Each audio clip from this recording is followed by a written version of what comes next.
Hello, gays. Hi. Hi. Hi, Butter. How you doing? Hope you're doing well. Hello. Hi, Samax. How you doing? Hope you're doing well. Hello. Here's Crockrock. Hi, Crockrock. How you doing? Hope you're doing well. Hello. Hi. We're here. We're live. We live. Hold up. I need water. Water is be water, my friend. Smart man once said that.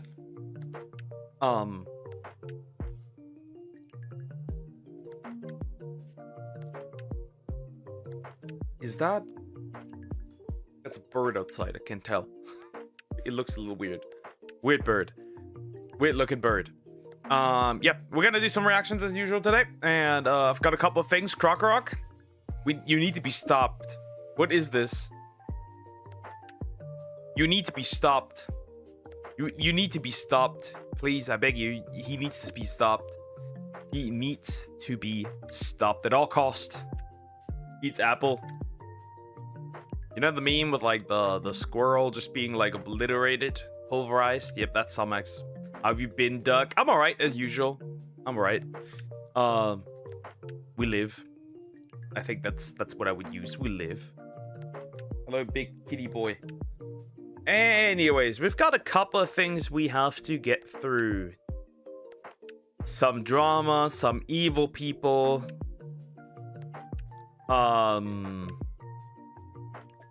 Evil grandpa, maybe later on. We've got some things. We've got some things that I need to get through. So yeah, I think we'll, as usual, we'll start with the one that Crockrock sent in. Yeah, at this point, Poke, it's a fun video. At least it can't be as bad as the last one yesterday. It can't be that bad. I don't think it can be that bad. It could be that bad, but I don't think it can be that bad. I don't think it's that bad. It's just one of these AI, like, explain videos, so it should be fine. This time it's just evil people. Niara, yeah, he's not on the list. Would you stop? My cat is horny. And she doesn't let me be. He's horny. He's a horn right now. So it's horrible. Yeah, I think we'll just... More true crime by Crockrock. No. It's just evil people. Anyways, I think we'll just jump in. Hold up.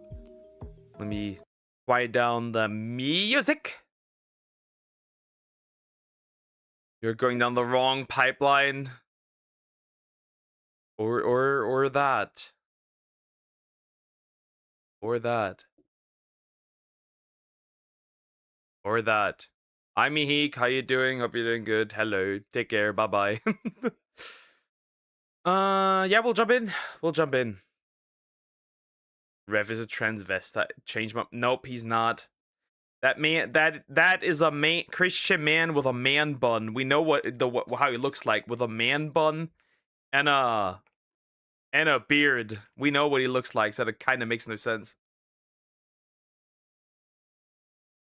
We know what this man looks like. You stop. He doesn't let go.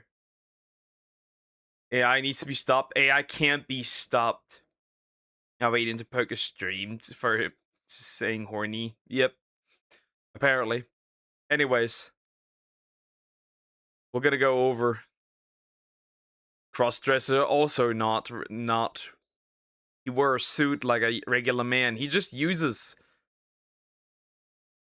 Transvestite is a crossdresser. Not particular, because a crossdresser acknowledges that they're male.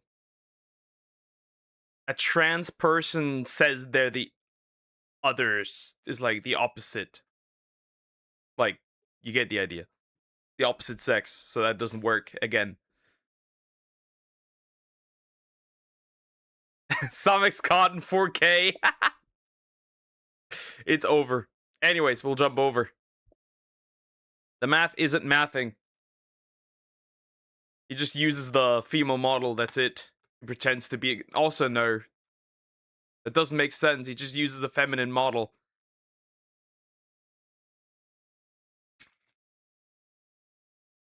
That's also not true. Pretending means that he says he's a girl.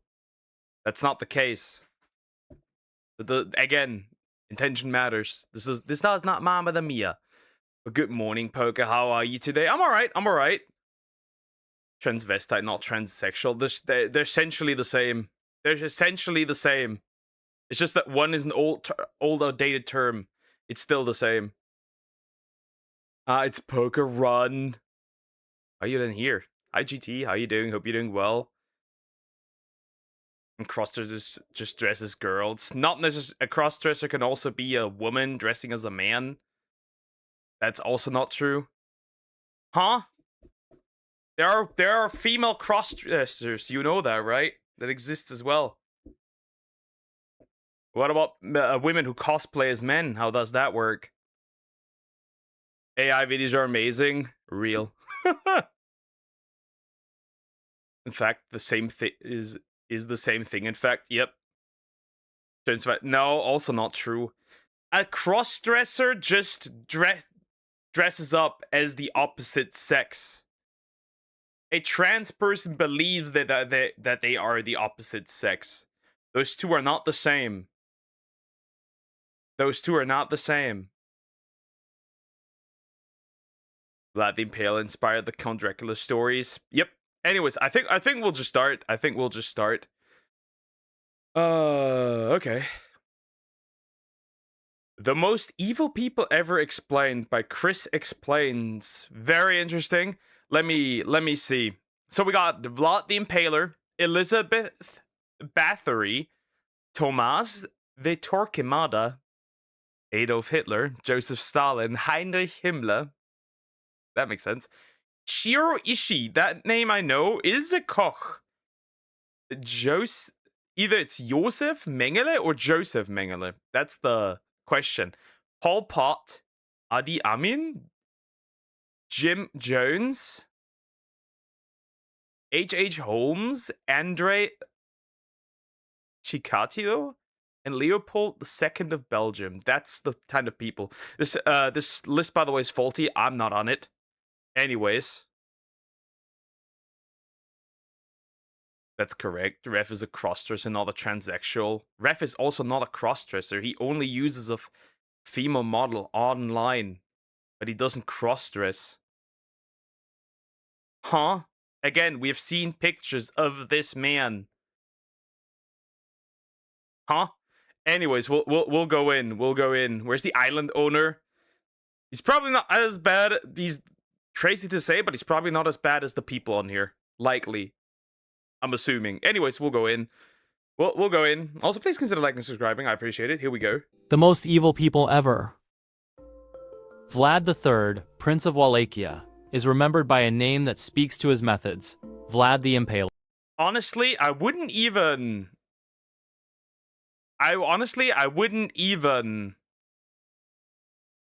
consider that. Because was he really evil, or did he just defend Europe from the Arab invasion? That's the question, though. Would we really consider this man necessarily evil? Huh.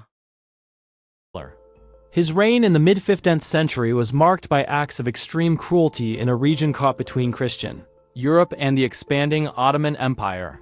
His legacy became so intertwined with folklore that it shaped the modern image of the vampire Dracula. But the historical Vlad was a real man, whose brutality was a calculated tool of war and political control.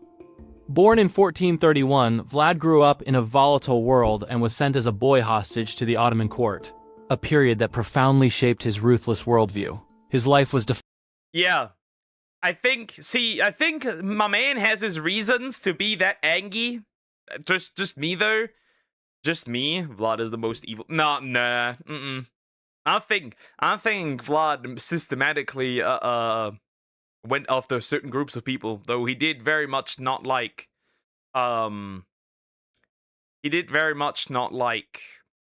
Muslims. Yeah. Just interesting. defined by betrayal. His father and older brother were murdered by rival nobles, instilling in him a deep desire for vengeance. This early exposure to political violence also introduced him to methods of execution like impalement. Upon seizing the throne, he famously invited hundreds of rival nobles to a feast, only to have them captured and killed. He used this method to create forests of the dead, a terrifying form of psychological warfare against his Ottoman enemies. Accounts from the era suggest his actions were responsible for the deaths of tens of thousands of people. Despite his cruelty, his fierce resistance made him a hero to many. He was killed in battle in 14... I mean, depends on how you define evil. Well, true, but like, chances are if he didn't do what he did, we'd all speak Arabic right now. 76. In Romania, he is remembered as a national hero, but in the wider world, his name remains synonymous with cruelty, immortalized by a legend born from his brutal deeds. In the late 16th century, Hungarian Countess Elizabeth Bathory earned a chilling moniker, the notorious Blood Countess. She was accused of torturing and brutally killing hundreds of young women, and her case remains one of the most sensational in all European... There we have it. When people say women don't commit evil, there we have it. Yep. I don't even remember what the reason was, why she did what she did. I don't even remember. I also don't know if she specifically also went after virgins. In history. Born in 1560 into one of Hungary's most powerful families, Elizabeth was well-educated and possessed considerable wealth. She was married at 15 to a respected soldier, Ferenc Nadasdy. While her husband was away at war, Elizabeth managed their vast estates. Rumors about her cruelty towards servants circulated for years. These whispers intensified after her husband's death in 1604, when she seemed to act with greater impunity. Her alleged motivations were tied to a belief that the blood of young women could preserve her youth. Between 1590 and 1610, Bathory was accused of luring girls to her castle. Ah, so she was like, I could retain my youth if I obliterate a bunch of young women. Huh, interesting. She's just sad she's inbred. Well, for some wealthy families, that's probably the case. It was because she wanted to stay young and pretty, I think. That didn't necessarily help her at all. Testimony from over 300 witnesses described horrific acts of torture. The number of victims cited ranged from dozens to over 600. In 1610, authorities investigated. Due to her family's high status, Bathory was never formally tried. Instead, she was imprisoned within her own castle, where she died 4 years later. Her accused servants, however, were convicted and executed. The story... Damn, I guess she needed to... She probably had a... I guess she ran out of young souls to consume. Interesting. of Elizabeth Bathory has become a cornerstone of horror folklore. While some historians suggest the case was exaggerated for political gain, the legend of the Blood Countess continues to fascinate and horrify. Tomás de Torquemada, the first Grand Inquisitor of the Spanish Inquisition, was a man whose name became synonymous with religious intolerance. Bald! He is bald! Well, he probably wouldn't be bald, but he is bald! Appointed in 1483, his quest for religious purity created a system of institutionalized terror. Born in 1420, Torquemada joined the Dominican order and gained a reputation for his piety. He became the personal confessor to Queen Isabella I, giving him immense influence at court. He persuaded the monarchs that an inquisition was needed to unify Spain under one faith. Torquemada was driven by a fanatical belief that religious dissent was a threat. His primary targets were conversos, Jews who had converted to Christianity but were suspected of practicing their former faith in secret. As Grand Inquisitor, he established tribunals across Spain. He authored instructions that allowed for anonymous accusations and brutal torture to extract confessions. Those found guilty faced punishments including being burned at the stake. He also... Tomás the Great. Bro is like, have you heard, Tomás? This man over there, he's gay. Burn him alive, torture him until he admits he's gay. And then kill him anyways. Pretty much, if you want to go that way. It's pretty much how this happened, right? They will put under immense torture and eventually you'll just confess, right?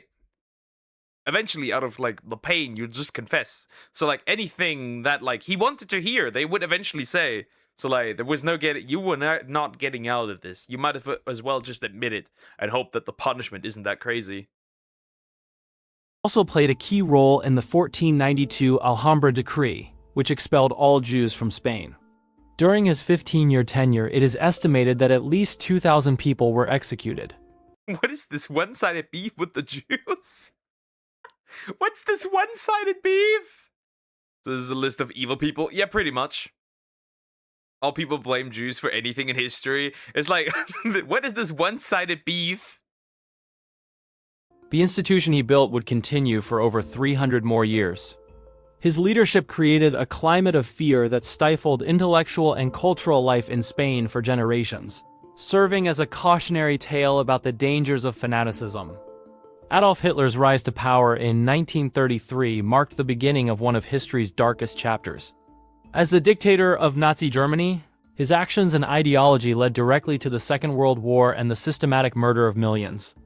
Born in Austria. Well, technically, if you want to argue this, technically World War II was just a continuation of World War I, because technically the contract that was made back then after World War I is technically not a peace treaty. If there's no peace, then there can be no new war, technically. In 1889, Hitler was a frustrated artist who served in the German army during World War I. The German defeat and the Treaty of Versailles fueled his fervent nationalism and resentment. After the war, he transformed a small political party into the Nazi Party. His oratory skills allowed him to exploit widespread economic hardship. In 1923, he attempted a failed coup and, during his imprisonment, wrote Mein Kampf outlining his extremist ideology. Appointed chancellor in 1933, Hitler rapidly dismantled Germany's democratic institutions. He launched a massive rearmament program, and his invasion of Poland in 1939 triggered. This man locked in. This man literally locked in for the MMORPG we call life, which is crazy. A single man essentially managed to convince everyone else of his ideology. That's crazy. World War II was just part 2 of the Great War, technically. Second DLC. World War II. Central to his regime was the Holocaust, the state-sponsored genocide of approximately 6 million Jews and millions of other victims. As Allied forces closed in on Berlin in April 1945, Hitler took his own life. The consequences of his regime were profound. His name has become synonymous with evil, a perpetual warning about the dangers of unchecked power and hateful ideologies. Joseph Stalin, the Man of Steel, ruled the Soviet Union for nearly 3 decades. His transformation of the country into a global superpower came at an astronomical cost, as his reign of terror was responsible for the deaths of millions of his own people. Born Iosif Jugashvili in 1878, Stalin... Yeah, and it doesn't get better. He actively encouraged hunger in parts of Russia and also Ukraine. He was also involved in a lot of massacres in Poland. So the more you know. This man was not better at all. People were like, "Oh yeah, he stopped Hitler. He's a hero." No, he's not. He's just as evil. He is just as evil. That's what it is. He's just as evil. Nothing changes here. What you wonder about Joseph? He had this great mustache. At least he thought about his mustache, but still, this man's just as evil, and I don't understand why the communist symbol isn't banned just like the Nazi symbol. I question that. Had a harsh childhood. He was expelled from a seminary and became involved in... You had a harsh childhood.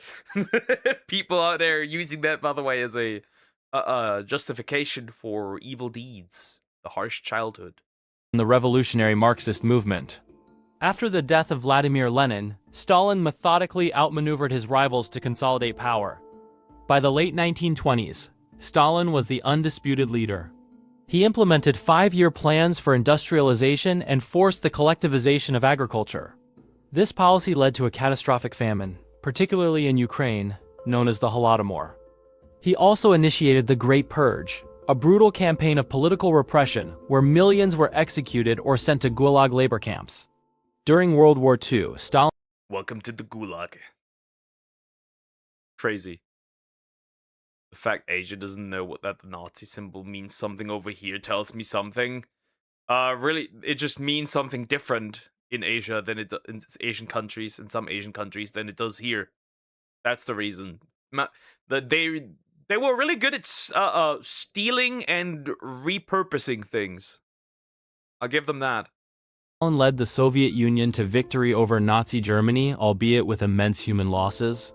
After the war, he established a bloc of communist states in Eastern Europe, initiating the Cold War. Stalin ruled until his death in 1953, leaving a legacy of fear that his successors would later denounce. While he oversaw the Soviet Union's rise as a nuclear power, his brutal methods and the immense death toll under his regime rank him among the most destructive tyrants in history. While Adolf Hitler was the face of Nazi Germany, Heinrich Himmler was its chief architect of terror.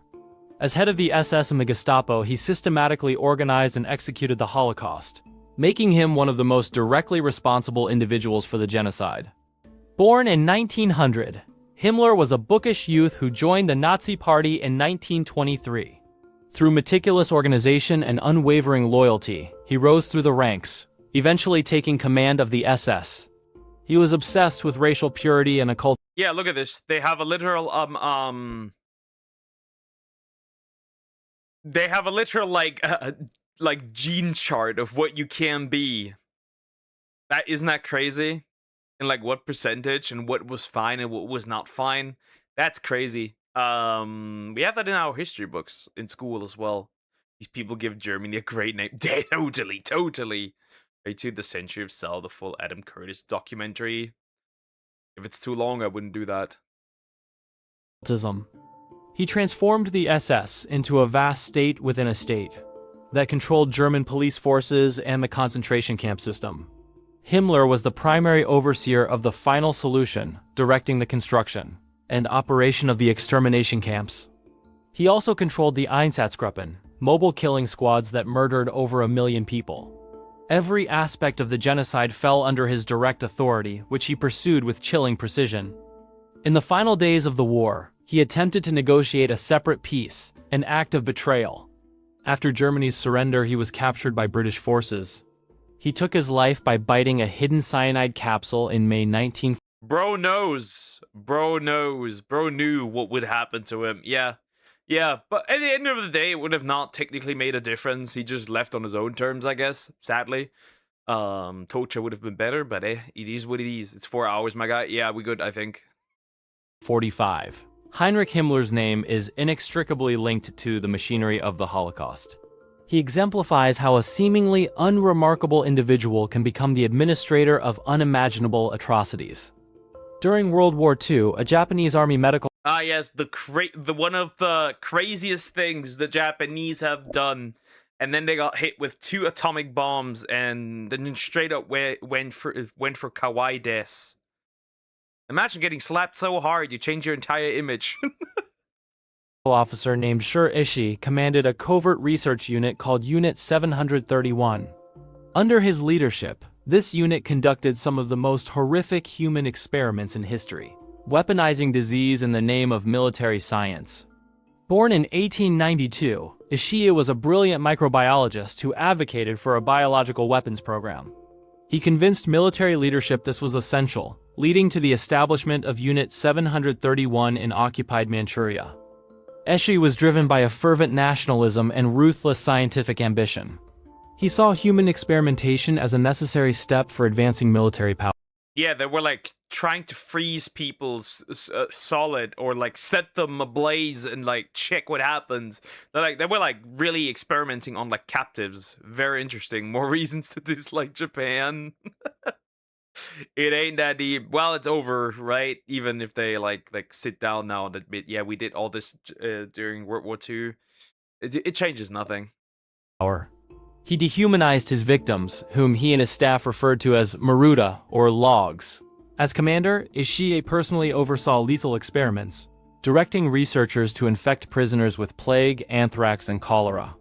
He supervised vivisections on conscious victims and frostbite tests. He also orchestrated field tests, spreading disease in Chinese cities. At the end of the war, Isha ordered the destruction of the facility. The United States granted Isha and his researchers immunity from prosecution in exchange for their research data, which was considered valuable for the American biological weapons program. Sure, Ishii never faced justice and died in 1959.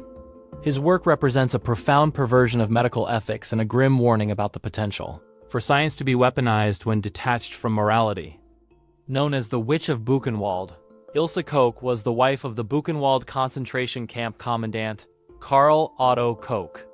She became infamous due to her reputation for extreme cruelty. It's not Coke, by the way. It's Koch. Like cook. If you want a literal translation, it's Ilse Koch. But yeah, it's Koch, not cock. Horrible pronunciation, diabolical. He's got that mad scientist look, oddly suits him. He was a mad scientist. Yeah. Cruelty and gruesome allegations that she fashioned artifacts from the skin of murdered prisoners. Born in 1906, she joined the Nazi Party and married Karl Otto Koch. She followed him through his postings, but it was at Buchenwald from 1937 to 1941 that her notoriety was cemented. Living a life of luxury, Ilse Koch developed a reputation for sadistic behavior. Survivor testimonies describe her riding a horse and whipping any prisoner who dared to look at her. She seemed— Damn. She's got some anger issues. Wait a minute, is that you, Samax? You like doing that too. You were sadistic. Hold up. Shows that Germany wanted the smoke for so long. Well, now they want the smoke as well, right? Friedrich out here, saying he wants to build the strongest European military. Round 3, baby. It is about time. to relish her absolute power. Her most infamous alleged acts involved human skin. According to witness accounts, she would identify prisoners with interesting tattoos, who would then be killed and skinned. The skin was supposedly used to create items like lampshades. While physical evidence was scant, the testimony from numerous survivors was powerful. Elsa Koch was— See, one thing is like, you're evil, right? And then another thing is you're freaky. This is not just evil, this is also freaky. That's a very odd hobby?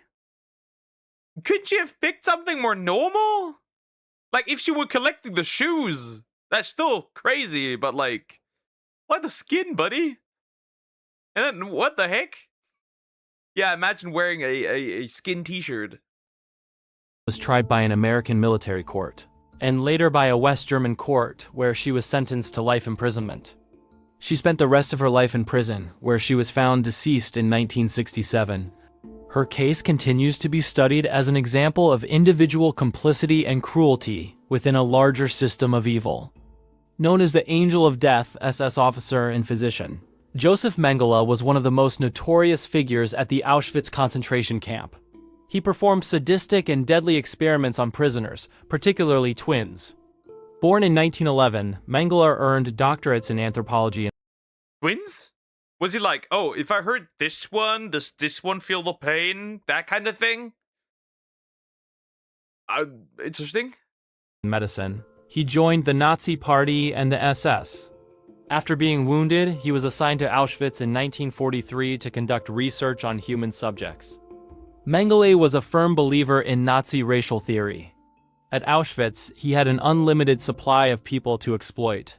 He was a regular presence on the selection ramp, deciding who would live and who would be sent to the gas chambers. He was particularly obsessed with twins, performing gruesome experiments on them. These included injecting diseases, performing surgeries without anesthesia, and killing them to dissect their bodies. After the war, Mengele escaped justice. Using a network of former Nazi sympathizers, he fled to Argentina and later Paraguay, evading capture for decades. He died in Brazil in 1979, and his remains were identified in 1985. Joseph Mengele's— Bro just escaped. That's crazy. Bro was never caught. Bro avoided it all. Crazy. It's all usually a European and Russian person. Yeah. But Russians are also Europeans, depending on where you live. name has become a symbol of medical malpractice and the horrific potential of science without ethics. His escape from justice remains a frustrating epilogue to the story of the Holocaust. From 1975 to 1979, Cambodia was subjected to a brutal social experiment under Pol Pot and his Khmer Rouge regime.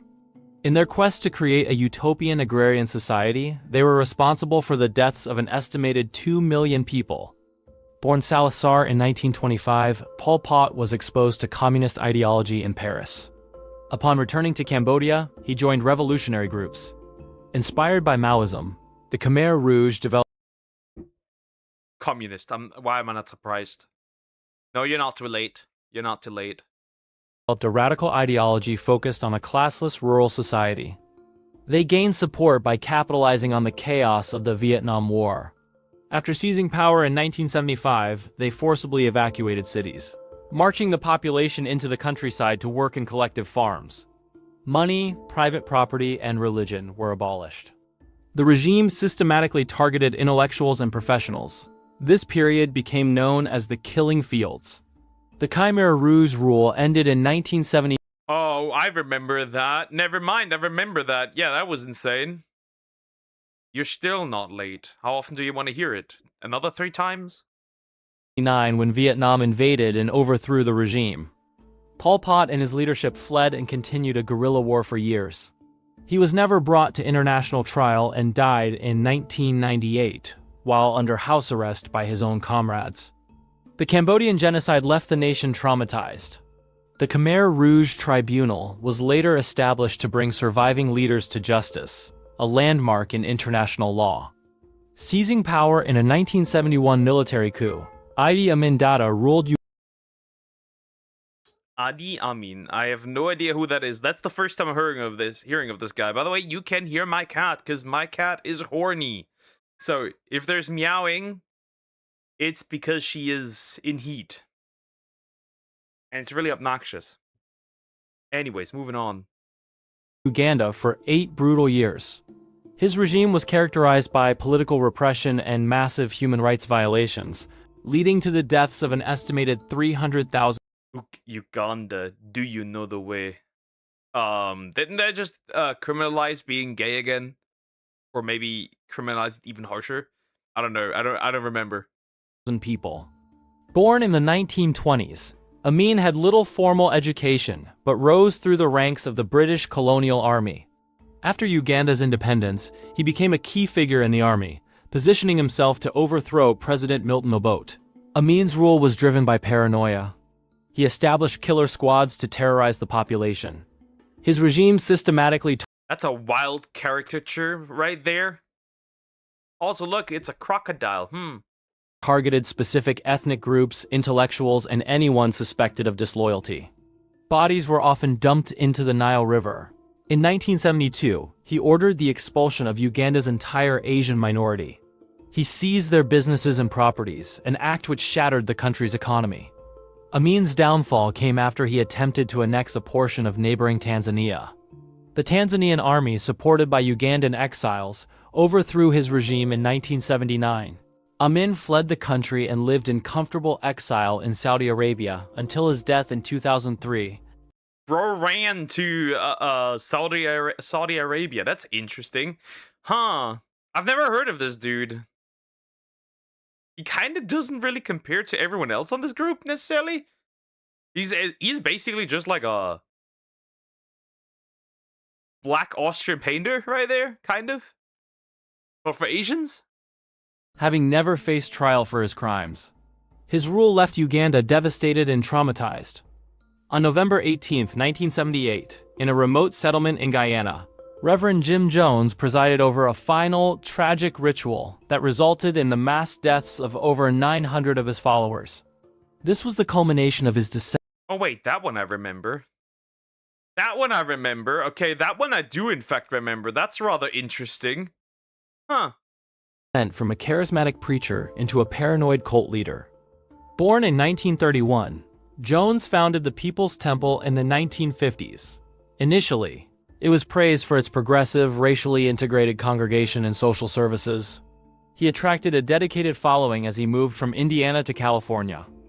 As his power grew, his behavior became more controlling. He claimed to be a messiah and demanded followers surrender their possessions and sever family ties. He fostered an atmosphere of paranoia, convincing them the outside world wanted to destroy them. In the mid-1970s, Jones moved his followers to Jonestown in Guyana. In 1978, Congressman Leo Ryan visited to investigate abuse. As Ryan was leaving with defectors, he and 4 others were murdered by Jones's guards. Knowing the outside world would now intervene, Jones initiated what he called his final revolutionary act. He commanded his followers to drink a beverage laced with cyanide. Those who resisted were forced. Jones himself was later found deceased from a gunshot wound. The tragedy serves as an extreme example of psychological manipulation. The phrase drinking. Interesting. Yeah, cults. Cults are a classic, right? We've watched a lot of videos on cults. That's crazy. Hi Zoom, how you doing? Hope you're doing well. Yeah, but Somex didn't know that.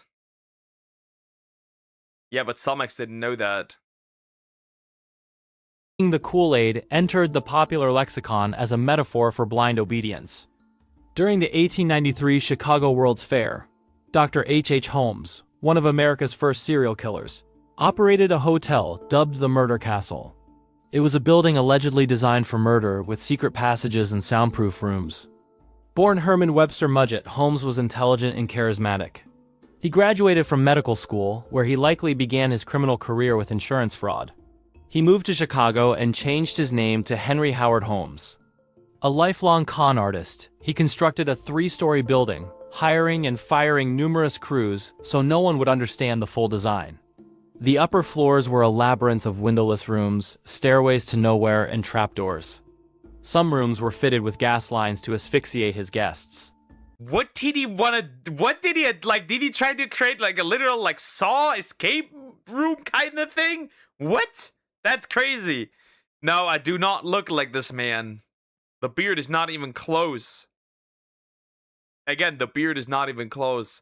3 main cast of Tangled live action is perfect. The source did say the Tangled live action movie will be almost the same as the original. I do not care.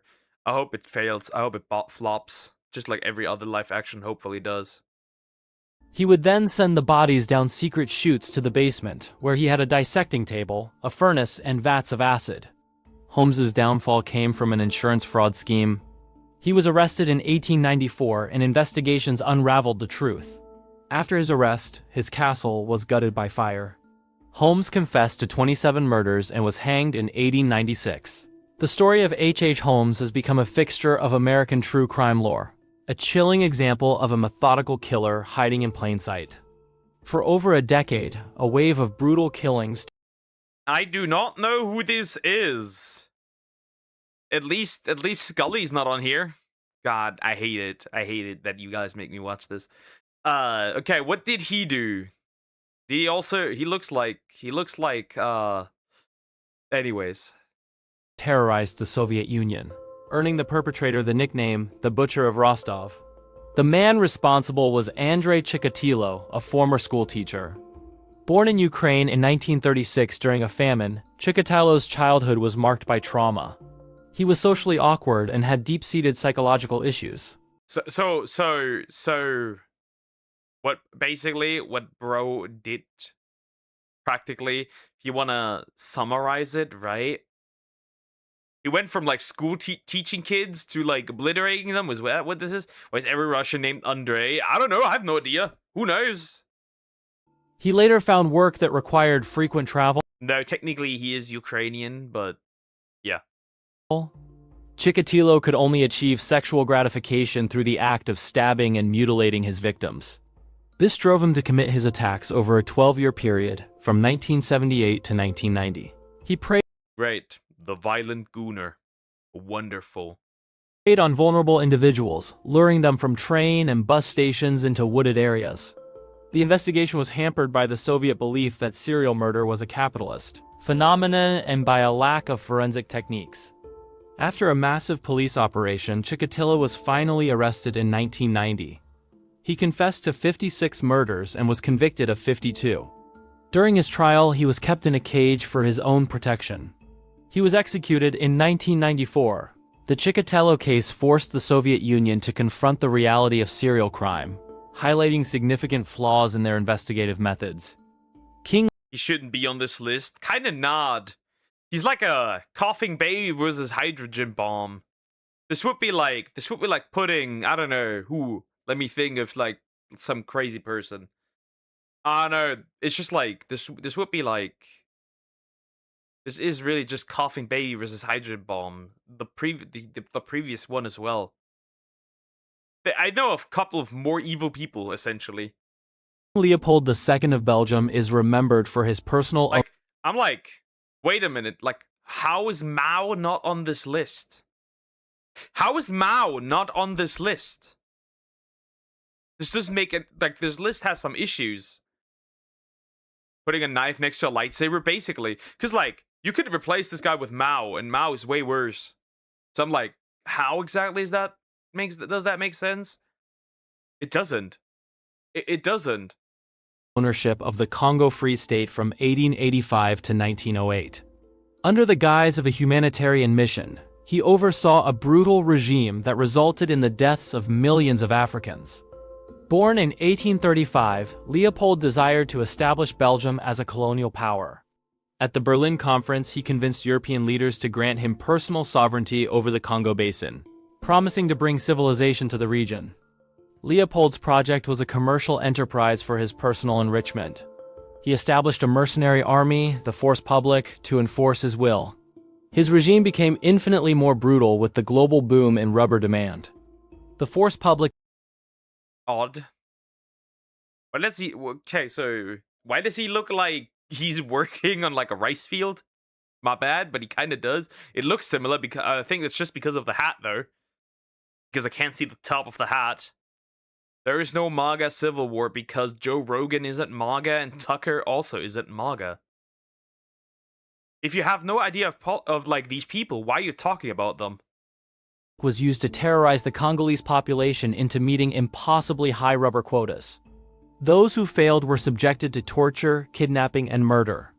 The practice of severing the hands of men, women, and children as punishment became a horrifying symbol of the regime's cruelty. International outrage grew as reports and photographs of the atrocities spread across the world. Under pressure, Leopold relinquished control to the Belgian state in 1908. The exact death toll is unknown, but estimates range from 1 to 15 million people. Leopold II's 15? Bro, that's crazy. rule in the Congo Free State stands as one of the most brutal examples of colonial exploitation, a critical case study in the history of human rights abuses. Thank you for That's pretty much the end of the video. That's rather interesting. Okay, so what Leopold did, I did not know. The earlier black dictator, I did not know what he did. And the other guy before that was just kind of irrelevant. Honestly, there's like coughing baby versus hydrogen bomb. I don't know why he was there. And honestly, the woman earlier kind of doesn't belong there either, because you know, there's like some crazy people missing, right? There's like Mao is missing. There's probably Genghis Khan is probably also missing. It's just crazy. It's just very interesting. But Poke, you have a beard like that? No, I do not. I do not have a beard like that. It's not that long. It's also not gray. Anyways, interesting. Like, comment, and subscribe. How do I recommend a video? Just literally tell me the video title, unless it's something I'm not interested in. So if it's more like, I need interesting things. I need interesting things. And when it's too long, also no. Regardless, we're going in. We're going in. So, the thing I need to look at real quick. You know what? Let's do... Let me see. Apparently the odd one's out is in Hot Fire, so let's look at this. So let's look at this. Because I'm curious what even happened. Because I watched this guy back in the day. or prices increased to $150, will we all blame America and Israel? Now, some of these countries are actively doing this though, and withholding. For example, Germany, the prices would not need to rise, but oh well. Look at our government doing it. Anyways, so apparently the odd ones out is in hot water. Apparently, I watched this guy back in the day. Some of his songs and like in general, just like animations. I thought always thought they were kind of cute, but apparently something happened. So yeah, the situation is getting worse. By WestJet, I got no idea. We're gonna look at this. We'll see. Why it sucks to be a Halo Spartan by Wallace. Sure, I'll keep that in mind. Okay. Yeah, we'll go in. Also, please consider liking and subscribing. I got no idea what is happening with this man or what overall was happening. So we'll go in. We'll go in. Massive day for the unemployed. The odd ones out apparently fired a bunch of people from his Okay, so he fired a bunch of people from his animation team, but why? The titles, the thumbnail said broke. So here's the question: what did bro do? team, and people were pissed. So the entire Odd Ones Out team has been fired, which means my main source of the entire team? But why? Why did he fire the entire team? Wait, he's not gonna replace everyone with AI, right? Is that where this is going? Was very popular, but I stopped watching his videos anymore. Yeah, a lot of the people that I also watched went to shit. If anybody still remembers Boy in the Band, who eventually was caught being in a boy. income is God. Roki, I'm joking. As you all know, it's about to be the dreaded tax season and we're about to move, so I'll be doing comms full-time from here on out. I'd like to have a big favor from y'all to please boost my lovely coworker commissions and help support them as well. I have already shared them on my Blue Sky. It's just Twitter where you can't make fun of Bangladesh. It's just Twitter where you can't have fun in general. If you're not woke while you're on a Blue Sky, that's basically what it is. Also, this dude uploaded a handful of videos in the year. You can't afford an animation team of that many people off of just a couple of videos. That's crass. 3 videos. For reference, he might make 10 to 20k per video release, 75k on the upper end. So that's abysmal to have an entire animation team for that. That might sound like a lot of money, but it's not. Now, a lot of these animators were coming out and saying that this was abrupt and they had no idea for these sudden layoffs. So yes. Why is Tectone here again? Tectone is techies everywhere. Okay, let me understand this. He releases like 3 videos once a while, okay? Even like, listen, if each video makes like 20k, okay? That's like 60k. That's a high ball though. I don't know if it's a high ball, low ball, whatever, right? And this man has a full-on animation team. An animation team. So, how exactly does that work? That you're financially... That this works financially on like a financial level? Of course, you gotta also consider that probably older videos are still being watched, right? Because they are in a way timeless. So that probably still causes there's probably a stream of income. There's probably some other things as well. But like, if you're just making that low amount of videos, of course you will not be able to pay all the animators and artists. All he just wants to keep all of the money, I bet. But how does that work? Because like, who does he then like get to animate his stuff unless he really just says, you know what, fuck it, AI it is. Or like he tries to find people who are cheaper or whatever. How does this exactly... That's the problem I'm having here. This was my job with the Odd Ones Out. Since this is pretty public knowledge now, yes, this was my primary income. I worked 30 to 35 hours weekly for the channel, so the sudden layoff was pretty devastating to say the least. I am very open for constant illustration work. Trigger warning, ableism. So, I just found out the Odd Ones Out... Are you Yo, Liam, are you retarded?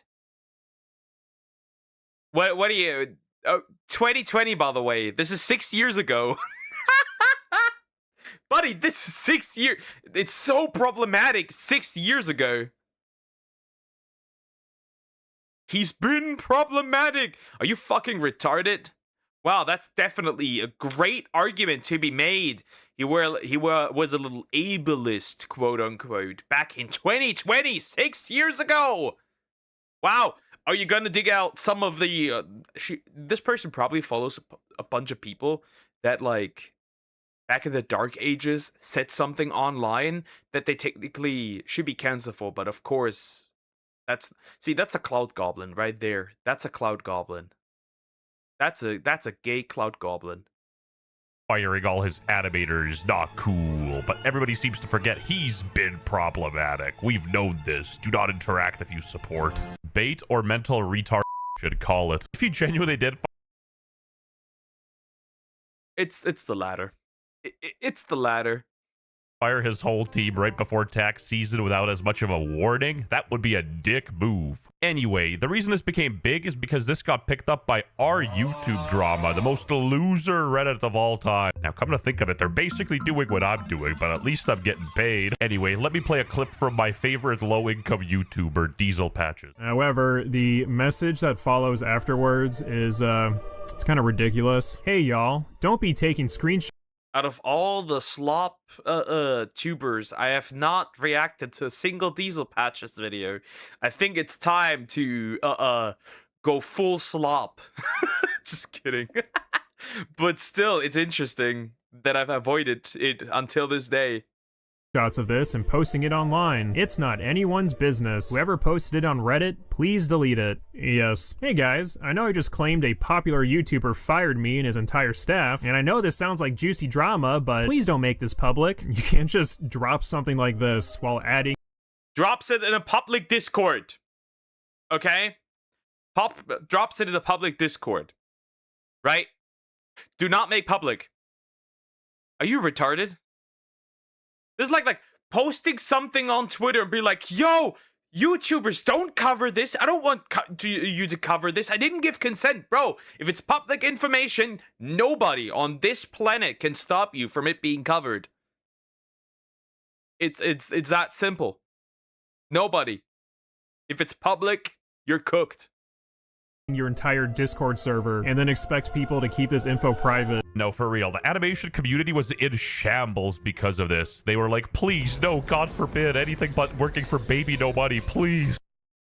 All he did was let people go, and somehow it's a bad thing? There seems to be no sign of intelligent life anywhere. Massive day for... I mean, massive day for the unemployed, forced to get a job.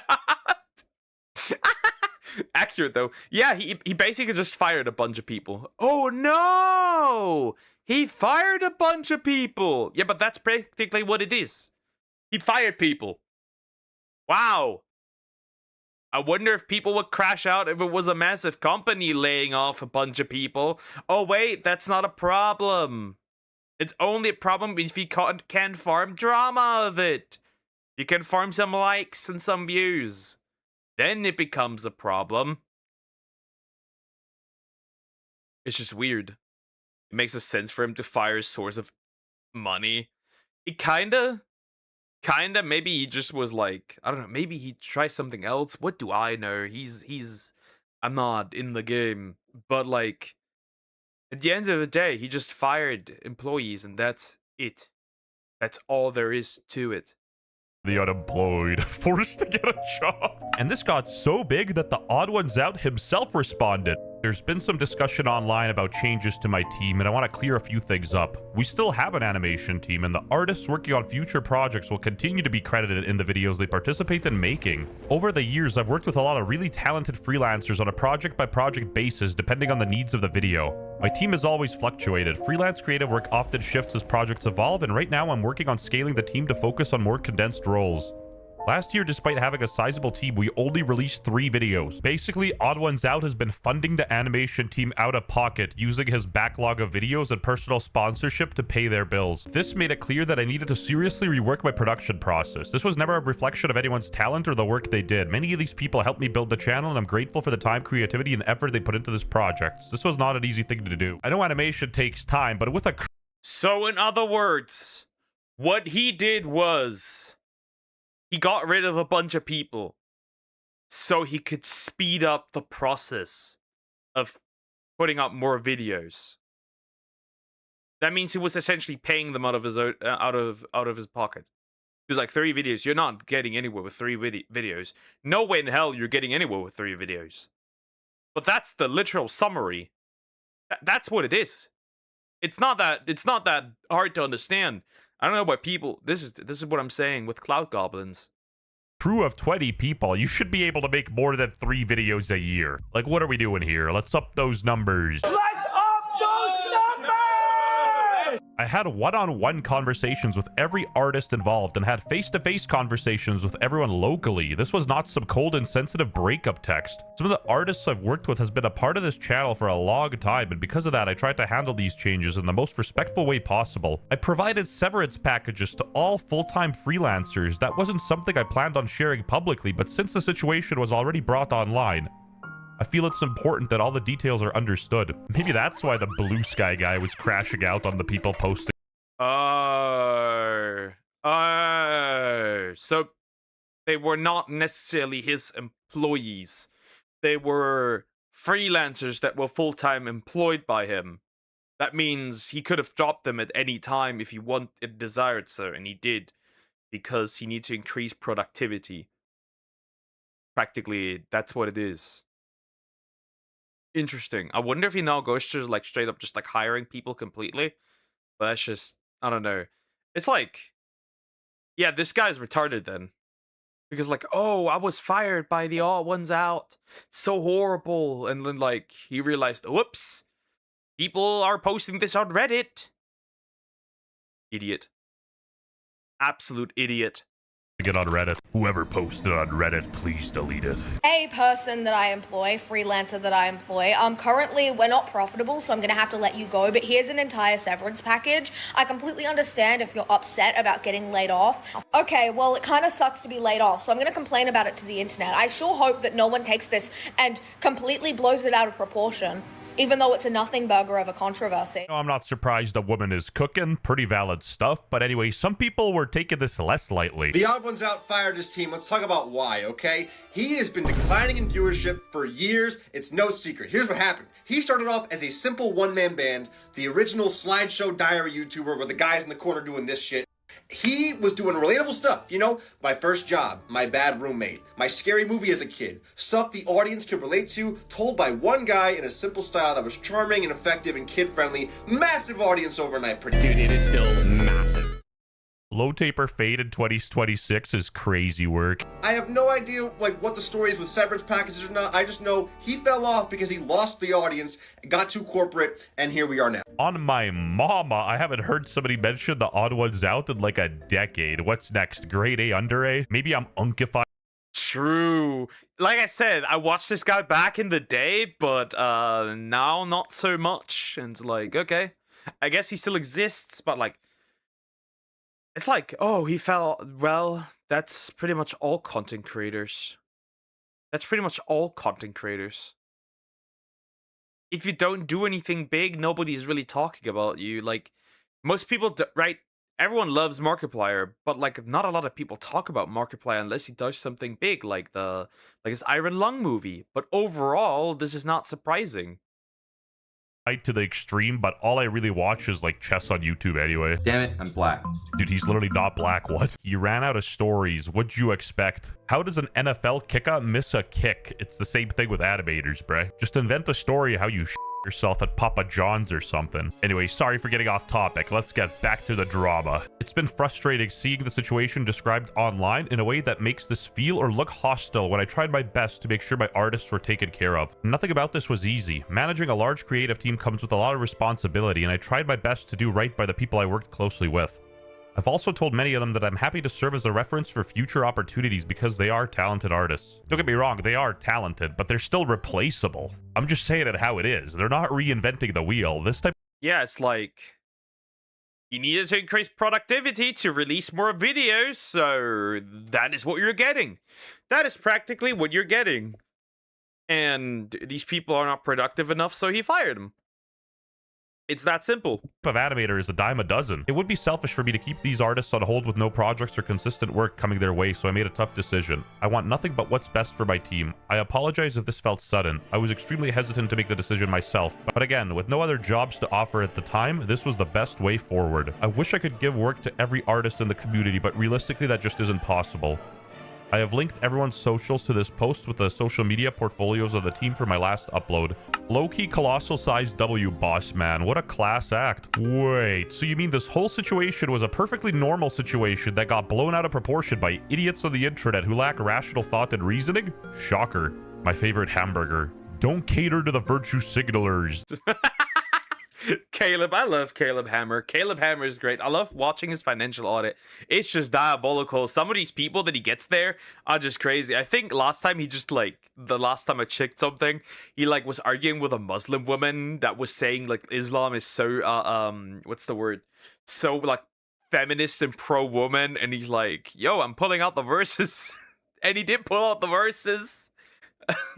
He did pull them out. And like, bro was absolutely cooking. It's crazy. I love this man. They will find something wrong about everything and they will never be satisfied. You run a business and no one is entitled to know what's going on behind the scenes. Run your business. They have no impact. Caleb Hammer going on a run? I must be dreaming. Okay, jokes aside, I like the guy. This dude said calorie audit. Come on. Health is wealth. Tierzu. Do people think that YouTubers are just supposed to bankrupt themselves to continue paying their staff when their business becomes unprofitable? I'm getting a lot of questions about the Odd Ones Out situation. Please understand that I'm just as lost as you guys are in why exactly he dropped the entire team on a whim. We were left with little to nothing to go off of. We had no idea this would happen. Like, again, where does the truth lie? Is it somewhere in the middle? I'm genuinely just as confused as some of you guys are, because did he fire them without giving them an explanation or not? Like, apparently they got severance packages. Did only the good employees get the packages? What's the deal? Actually, truth be told, I don't give a f either way. I'm not 32 yet. I don't have empathy. I got laid off before. Yeah, we're not, right? We're not the age that is iDubbbz, and we will not get empathy that quickly. Remember, guys. Or two, except I didn't go on Twitter and bitch about it. I just drank myself to sleep. I don't know for sure if these animators were full-time employees under James or freelance workers. I would say most likely the latter, based on the direction some of these animators are going after being let go. And regardless, many of these animators, like Anti-Darkheart, who made the Discord post, have been working for James for over 4 years. Even a lead animator that worked on 54 of James's videos was given the boot. So even if the animation team was made up of entirely freelance work, getting booted out of nowhere after that long of service for the same business is kind of bullshit. Like, obviously it sucks to be on the receiving end of getting fired, but if you're replaceable that easily, tough titties, you know what I mean? That's just capitalism for you. You'd be a naive moron to think that a company would keep you on there if you are dispensable. Here's the thing, okay? Here's the logical thing, like, right? You continue working for somebody, and they can no longer afford to pay you. Not only will you not have any money, like the entire ship sinks, so it makes sense to let go of you so you can find something. Because imagine you stay employed and he can't pay you because he doesn't have any money because he doesn't make enough. What are you gonna do then? Like, no matter what happens, the outcome is the same. It's the same. You gotta look for something else. It just makes sense. And that's coming from a slop tuber, so listen and learn. The news articles are also funny. Netizens say James has blood on his hands. He just fired a couple furries. Let's relax, guys. No, there's genuinely nothing on this burger. If I wasn't so poor and needed to pay my rent, I wouldn't be covering this. Even Moist Critical didn't cover this, so that says something. Chill! It was a misinput, calm down! Even after a lot of these animators came out and publicly on the Odd Ones Out, he still put their names in the description and promoted them. So, you know, W for him, I guess. Subscribe to my channel if the Odd Ones Out is a real ass and doesn't deserve the hate. Anyways, so to summarize this entire situation, it is a... how do we say this? A nothing burger. It is a nothing burger. That's it. That's all there's to it. It's a nothing burger. Anyways, like, comment, and subscribe. I'm just resting on my Mopeko plush. That's funny. Did you hear about Leaflet's Discord drama? Yeah, apparently there was a like some minor on like Discord NSFW, but like eh.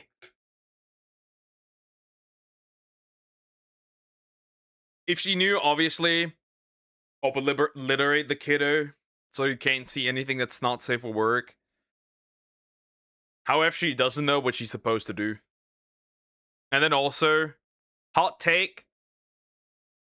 I, as a person on the internet, am not responsible for what kids do on the internet.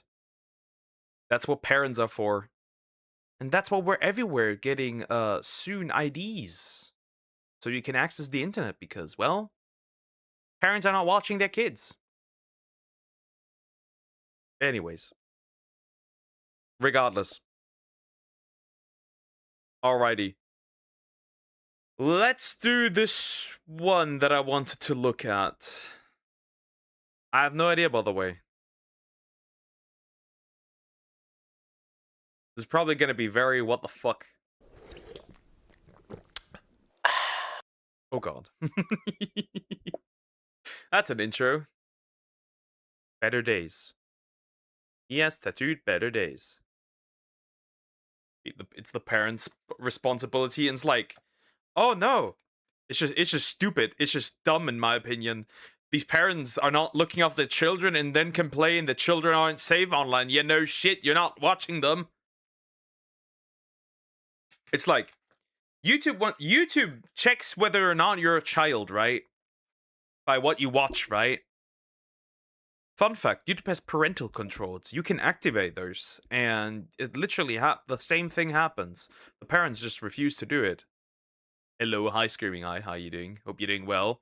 Try the first episode documentary I recommend. Should be an hour. Ugh, I'm also not doing an hour. That's too much. That's way too much. That is way too much. Way too much. An hour is way too much. I'm good. I would let my kids be on the internet, period. Yeah, that would be the optimal case, but that's also not happening. Anyways. Are y'all trying to delete your customers by Mark Insko? I got no idea what I'm getting myself into. I just like the Husky plush in the background and the Better Days. And yeah, we're going in. Also, please consider liking and subscribing. I got no idea. Let's see. Let's see what's happening. You know what I love about caffeine? It's the one drug, legal or illegal, that no one will ever tell you you're doing too much with. Like if you went to your Oh no, this is about caffeine.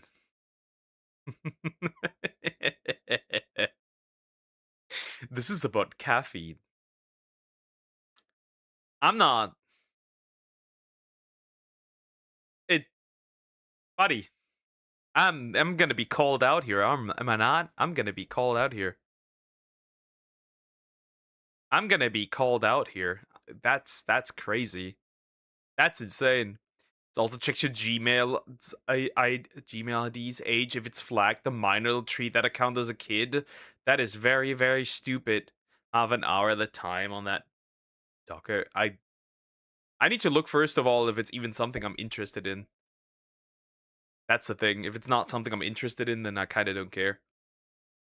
It's gonna be that one thing where that was that one drink that I had like so much caffeine. I've never watched this or seen this video in a day in my life. Well, now you will. Now you will. Anyways, caffeine. I love it. I drink a lot of coffee. office happy hour and got absolutely shit-faced, you'd probably be in trouble the next morning, right? Or you would have embarrassed yourself. It's frowned upon to pound Bud Lights at the Enterprise Rent-A-Car Corporate holiday party. If you're taking crystal meth as part of your look-smashing, bone-smashing routine, there will be some squares in the comments asking, is that FDA approved? Which it's probably not. But then when it comes to caffeine, nobody really gives a shit how much you're drinking or taking. Like, ask RFK Jr. RFK Jr., how many milligrams of caffeine a day should I be taking? The estimates are between 4,000 and 10,000. See, that wasn't out of context at all. There you have it, straight from the mouth of... I'm ready. Right away. I'm drinking that. I'm drinking all of it. I'm drinking enough caffeine to kill a whale or something like that with my bare hands. It must be. I'm gonna drink hot chocolate and that's it. I drink coffee. A lot of coffee. I had 3 today already. The world's foremost health expert. But truly, it's considered childish, immature even, to suggest to another adult that they should probably take a look at their caffeine intake. To suggest that they probably shouldn't be railing 14 espressos a day. Like what, you're tired at work, baby was crying through the night. Man up, have another Celsius. Drink a Red Bull. If we don't get this quarterly report together, the shareholders will not be pleased. But that's not far enough actually, because what do Celsiuses and espressos not have?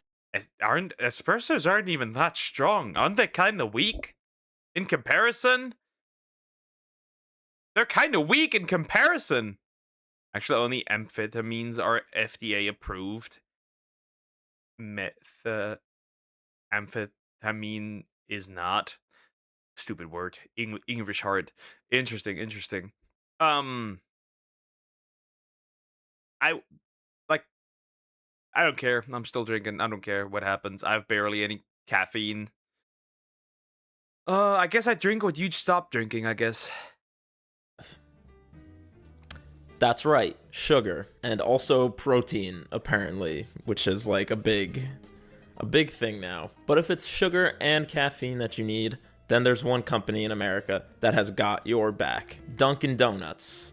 Or just Dunkin', I guess. They dropped the donuts at some point, which I guess was enough of a meme that for April Fool's 2024, they pretended to change their name to just Donuts too. Hilarious. And at the time, it was basically that they want to focus more on their drinks rather than their donuts, which makes sense because their donuts are high-key mid.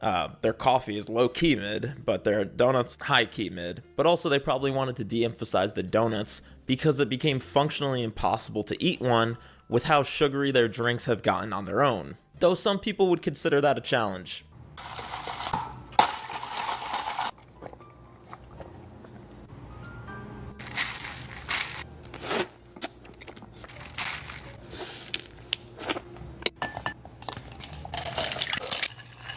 Always remember, guys. Remember! Oh, you never see them swallowing. It's always eating and never swallowing. This woman is faking her, clearly faking her, Dunkin' Donuts, whatever, mukbang right there. Because, she's not, you don't see her swallowing.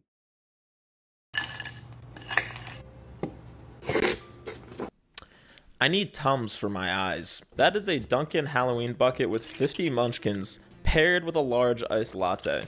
60 calories for each of those munchkins. 60 times 50, that's 3,000 calories of munchkins. Yeah, she's not eating that. She's not eating that.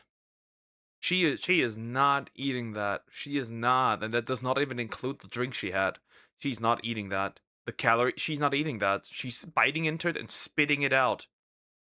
She's biting in it and spitting it out. She's not eating that. That's math. And the iced vanilla latte, 450 calories, which actually seems reasonable next to the munchkins. 66 grams of sugar in that. No need to be shy now. Let me get an extra couple pumps of vanilla. And speaking of buckets, just last week, Dunkin' began testing 48-ounce beverage buckets. Let me repeat that. A 48-ounce beverage bucket. The current large cold drink at Dunkin' is 32 ounces, so 50% bigger than that. And they're not even pretending like, oh, you're supposed to split this with another person. It's like a sharing community, blah, blah, blah. No. There's one straw and it has the circumference of the sun. That's kind of an exaggeration. It's just like a boat. Is that a plastic straw?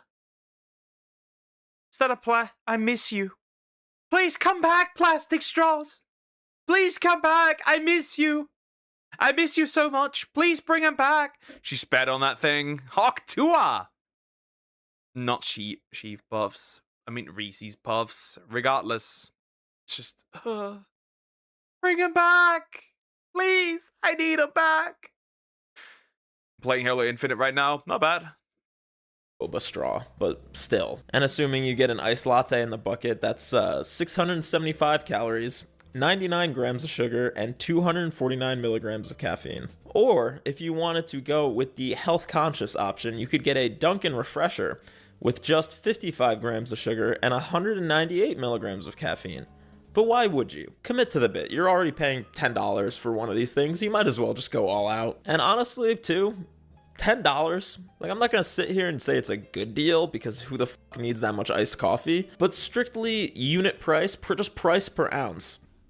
Not bad. I mean, it literally is a bucket of coffee, as the founding fathers intended. And before we dive deeper into the insane creations they've been pumping out in recent years, let's talk for The protein Dunkin' Donuts drink. That's crazy. I'm leaving the stream. Take care, Screaming Eye.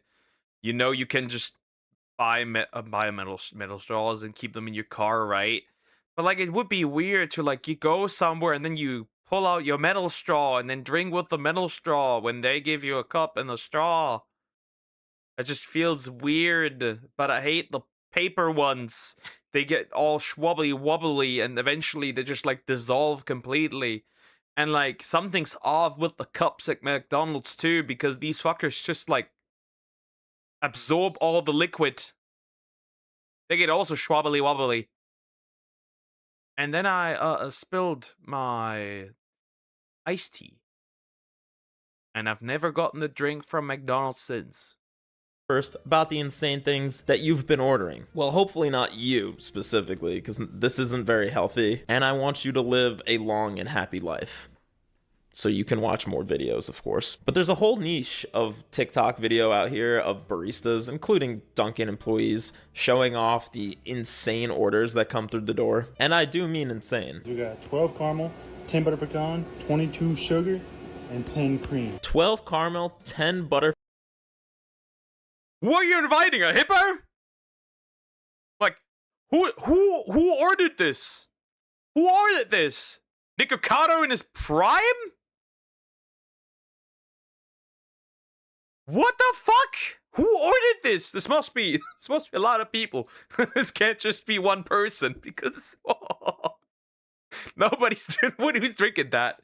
Nikocado, is this some mukbanger or something? This is Nikocado in his prime, bro. Right there. Who's getting all that? The metal straw is fine. Tell him you don't want the straw. Keep it in a container, I guess. But like, that would be. It just feels weird. Pecan, 22 sugar, and 10 cream. Is there even gonna be room for coffee in there? 10 butter pecan, 10 cream. Got a little bit of room for coffee. Let's top it off with coffee. Just a splash of coffee on top. I'd be having the shits all day, man. And this is just the tip of the iceberg.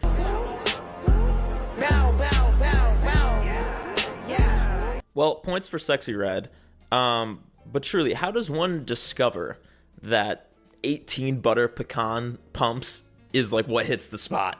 How do you get to that? How do you go, yeah, 18 butter pecan, 11 pumps of sugar, that's the ratio. Also, I have the Dunkin' Donuts app, don't judge me, but I can't seem to add more than 10 pumps of one flavor, so I don't know if this was a glitch. 10 pumps of one flavor.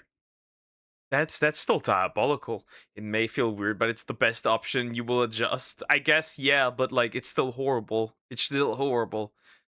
Again, in the Matrix that has been patched, or if you gotta like leave a special note for this or order in person. I don't know. We're on our way to Dunkin' right now. Everyone has been asking me for a skinny drink from Dunkin', so we're going to get a drink that's really good, under 100 calories. Let's go. Under 100 calories. Boring. Boring. But like, okay, under 100 calories. I wonder what this first of all looks like, and second of all, what kind of chemicals are in there? Because like, that's gotta burst. That's gonna literally rot your body. That's gotta. Your kidneys must be in agony. That's the only explanation I have. Your kidneys must be in absolute anguish. We don't want skinny drinks here, okay? No skinny drinks, okay? Take that energy to Starbucks. We're sugar maxing today. Look at this crazy drink. Let's see how much coffee's in here. And that's how much coffee's gonna be in there. You might as well just drink cream and fucking sugar. Damn, bro, why you gotta put her name out there, too? You can't even order 10 creamers in your coffee anymore without getting put on blast on the internet. Corinna K, by the way. I guess, oh, as in David Dobrik associate. Corinna Kopf. Kopf? Kopf. OnlyFans whore. Moving on. I know all them OnlyFans whores because a lot of streamers just like in Germany stream with these whores. It's really interesting. It's crazy. I remember a streamer was basically they were like had like a sleepover with two prostitutes and like he couldn't handle laying next to a woman where he started like his leg shaking and like his body started going out is like crazy and he was sweating like a pig. Women are scary, even the whore ones. I don't know. You guys know I don't know how to pronounce words, whatever. Anyway, I think you get the point here. People have been putting together diabolical custom creations from Dunkin' for a while now. So is it any surprise? Wait, was it just pumping in sugar? Ugh. Horrible. This proves people are inherently hedonistic. Nah, we made them like this. Because there's no shame. That Dunkin' would want to give the masses what they so clearly have been asking for, especially when what people are asking for is a... Well, they do be asking for more mass, that's for sure. They are not just... The masses aren't just asking, they are getting mass as well. Sugary nightmare fuel that very conveniently is also probably super addictive. High sugar consumption activates the brain's reward circuits, a positive reinforcement mechanism, including the dopamine and endorphin systems, which are associated with satisfaction and pleasure. Chronic exposure to high sugar foods may also... Is that the reason why I'm so depressed all the time? Because I barely drink anything that's like sugary? Maybe that's the reason why. Huh. Maybe. Alter these systems, leading to heightened cravings and a dependence on sugar. Well, I hear that, but I'm also hearing that the Megan Thee Stallion Mango Protein Refresher is simply to die for. Reach out and sip. Yeah, you taste that? Okay, ladies, now swirl. Swirl. Swirl that mango. So let's talk about limited edition Dunkin' beverages, which fall into two main categories. There's celebrity collabs, and then there's seasonal items. Seasonal items, it is universally agreed, are terrible. Let's be adults about this. Don't even try and argue that pumpkin spice is a good latte flavor and peppermint mocha around the holidays. Like, it's not good. If you want your Frappuccino to taste like it's been... I had pumpkin spice chocolate once. Abysmal dog shit. Abysmal. Absolutely abysmal. Guess I got Pocopia for the birthday today. Me. Well, happy birthday, Shine Duck. Happy birthday. 1 year older. Remember, once you hit 18, it just goes downhill from there. Ask Samax. Horrible. Mixed with 4 tablespoons of Colgate. Fine, but just don't do it around me. But even as seasons change at Dunkin', you can always count on one thing to remain constant, and that's an almost comical disregard for the health of their customers. This is the new Peppermint Mocha Swirl here at Dunkin' Donuts. It has a record-breaking 186 grams of added sugar, but grams are kind of hard to visualize sometimes, so visualize this, my friends. It's the same amount of sugar as... not that many munchkins. That many. 93 munchkins that are powdered sugar. Same amount of sugar as 93 munchkins. Well, look, man, I don't know if you know, but you can actually combine the two. It has that. Yeah, apparently, but here's... Oh my god. That's in a single drink, by the way. Oh my god. America's a dystopia. Oh my god. Hold up. Well, the first one didn't eat them, right? We know this. She spat them out afterwards, but like, oh my god, that's like, that's horrible. That much sugar. That is 46.5 teaspoons of white cane sugar in a freaking coffee. Now, read the comments sometimes. Some people say, Bobby, are they trying to kill us? Yeah, bro, yeah. 46 teaspoons of sugar, but also 9 grams of protein. 9 grams of protein. Well, here's the thing, buddy. Here's the thing. Okay. Listen. Listen. Okay. Listen. At least you're gonna die a sweet death. Hi, speedrunners. How you doing? Hope you're doing well. At least you're gonna die a sweet death. Listen. They are actively trying to make... Yes, they do try to kill you. They do. They do. They're trying to send you to the hospital, so you have to feed into the bad healthcare system, so you can get more sugar drinks, so you can spend more money on the healthcare system. It's all a loop. It's a loop. Gotta factor that in. We're looking at total health here, okay? Bobby, let's not be reductive. My friends, this is a pumpkin swirl frozen coffee. Who the thought it was a good idea to put this on the menu? Because this drink has 185 grams. That's almost 200 grams of sugar. How much calorie? This thing will kill you. This thing will kill. One time. This is like the what, bro? You could you could kill somebody with this one. Bulbasaur uses vines to make a heart shape to Squirtle. It was so cute. Not bad. I don't have the game, sadly. Bro, they're trying to kill you. Hey, but at least it has like protein in the single digits. Who drinks that much sugar? I have no idea. But they're trying to kill someone here. Of sugar in here. There's 930 calories and 100. Bro, a single drink. You drink this twice, and your entire thing is just done. Your day is just cooked. 94 carbs. Bobby.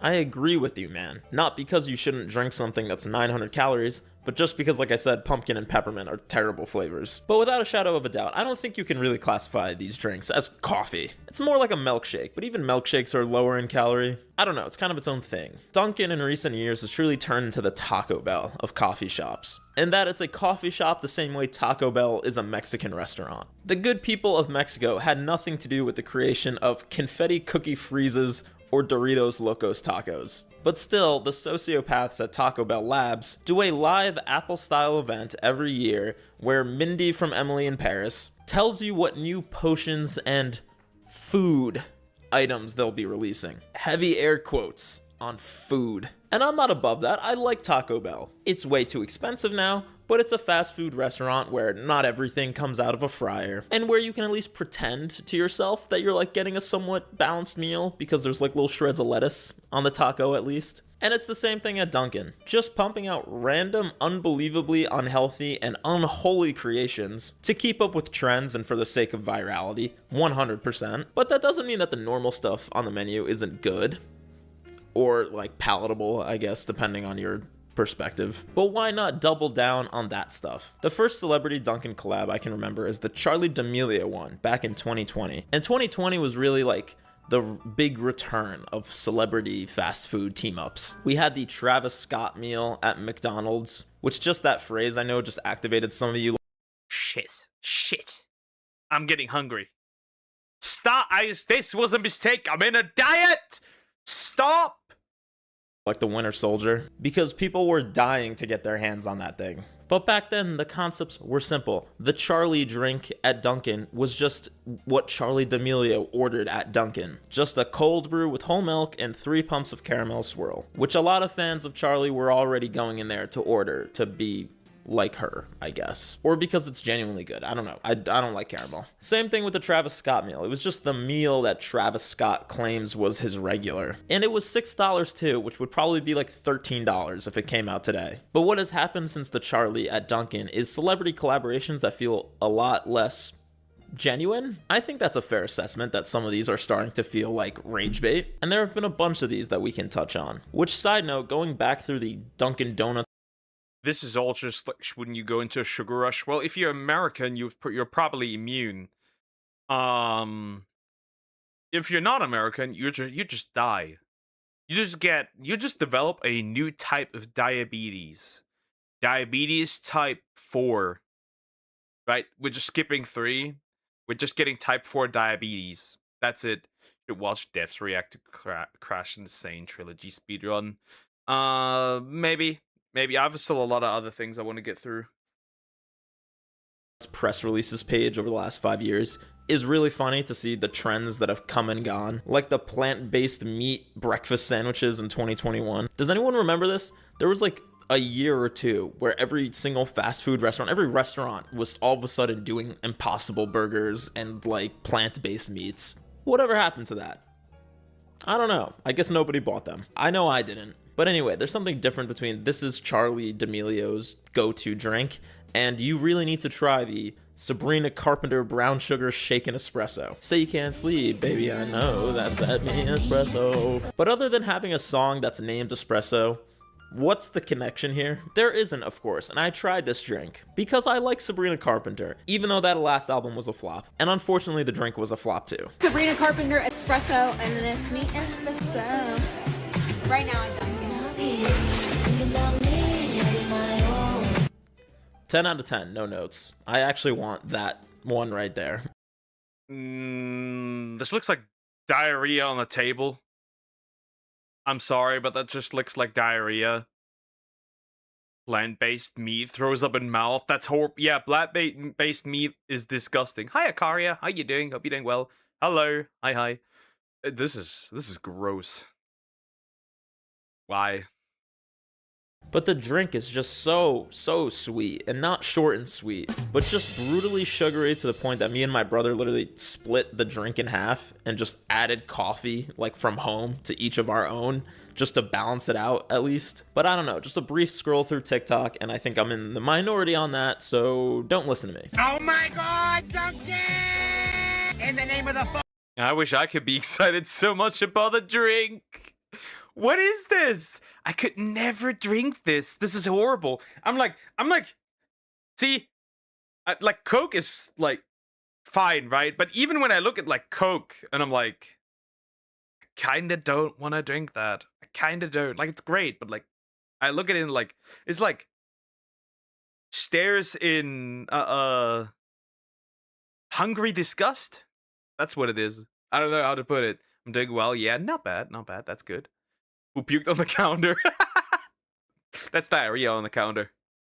Father, the Son, and Sabrina Carpenter. A brown sugar shaken espresso. This is an absolute game changer for Duncan. Right, but apparently this campaign was so successful that they had to follow it up with another one in the summer. Sabrina's... I'm not usually the one saying, right? I don't agree necessarily with saying, look, men used to go to war, but men used to go to war. This is horrible. How can you be excited? Like I'm happy for him that he's excited, but like, if that is like the most exciting thing ever for you, then I am concerned. Your life must be miserable. Strawberry Daydream Refresher, which we're now at 400 calories for a large, by the way. And I didn't try this one, okay? You know, fool me once. Okay, I think that's fair. Just the color of this thing looks like it's something out of fucking Star Wars. But the ad... I know that Dunkin' Donuts exists here in Germany, but I've never went to it. I've never done it. Right? And also like, it's also like, right? Even for other restaurants, right? If I want to have a burger, I just make it myself. If I want to have a fried chicken, I'll just make it myself. It's probably healthier, and I can make it decently high protein and very low in calorie, or like lower in calories. So like, yeah. It was kind of cool. I didn't really get it. It didn't make any sense to me, but it looked cool. Hello there, Duncan Daydream Hotline. What can I do for you today?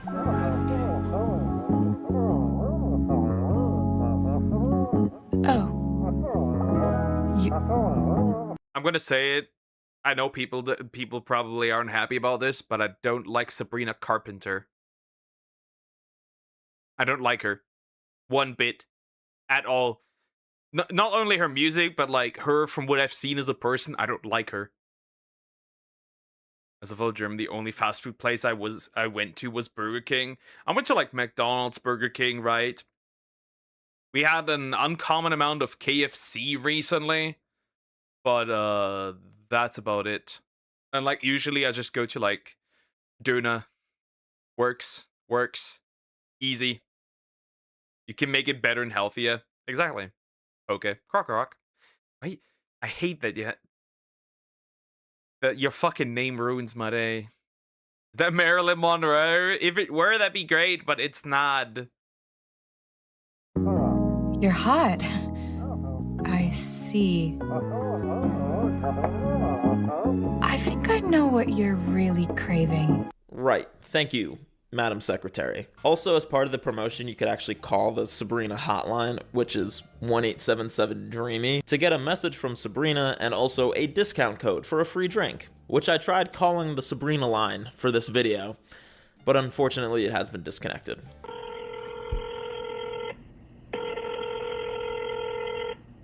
Sabrina? Sabrina, pick up! Anyway, all of this leads us to the Megan Thee Stallion Mango Protein Refresher, with Megan embracing her alter ego, Proteina, for this collaboration. What's up, hotties? It's your girl Megan Thee Stallion, aka the Hot Girl Coach, aka Proteina, and it's time to grab those protein refreshers and start pumping. Reach out and sip. Yeah, you taste that? Okay, ladies, now swirl. Swirl. Swirl that mango. Get that strawberry. It's time to target the muscles that matter the most. Your sip muscles. Look. I have the desire to end it all of a sudden. I'm gazing affectionately, I'm gazing affectionately at the rope right now to get a message from AI if it ever worked. It probably did at one point, I guess. Why? Oh wait, protein. Yeah, what is it? 20 grams? Like, if it was like really, it's probably not even protein that you can actually, your body can actually use, right? If it's plant-based protein, you're like literally, like certain, not all protein are based equally. Some protein is literally just useless if you don't eat it with something else. I like that he's like watching that, but drinking a completely different drink. Yeah, he does that. I'm happy everybody's getting paid, okay? That's what it boils down to. But it does feel like every collab strays further and further from making sense. Like what, Mango and Megan both start with an M now, I guess is what we're going with. And what does the protein have to do with it, with anything? I know it's just because everybody's adding protein to everything now, so that's why I know. It's because it's trendy. Starbucks is doing it. I just ate protein pasta for dinner last night. But is Megan Thee Stallion like the... Maybe my eyes were just playing a trick on me, but she made that weird step right, and it felt like her ass was like turning to mush in real time. There's no solid material there. It's all just like schwobbly wobbly. That just put me off. I just saw that. I just saw it basically dissolve in real time. Natural mouthpiece for big protein. And I did try this drink. Actually, you saw me try it in a previous video. It was good in like a chemical mango flavor kind of way. It was fine. It was also way too sweet though, again. But the protein milk was surprisingly good. It was interesting. It was like very creamy and it was very creamy. I've tried that milk in just a normal latte too, and that tastes way more normal than this mango thing did. Which is just, unfortunately, artificial mango syrup mixed into protein milk. Which protein milk, by the way, is just skim milk that's been processed into oblivion. But again, the mango thing was good, but it's like, with 49 grams of sugar, I feel like it's pretty easy to make anything taste good. Look what I got, look what I got. Hold up, let me go back. What did it have? How much protein did it have? Thing was good, but it's like, with 49... 11? 11? 11? Oh! Protein my ass! What do you mean 11? Just 11. It's just 11. Yeah, the Manga Protein Daydream Refresher. Yeah, 11 grams. I can't, and people fell for this. I can't do this. Bro. I eat like, what is it? Is it 400 grams, 500 grams of like low-fat quark? It has like 60 grams of protein and like not even that much calories, and this is like 11 grams and like 500 calories. What is this? Looks like someone paralyzed the German VTuber showing this. This is no. There's no way.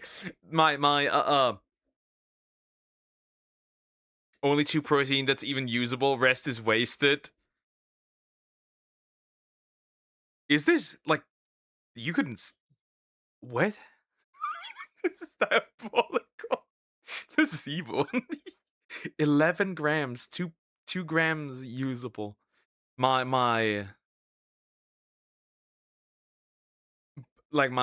calisthenics heart is hurting.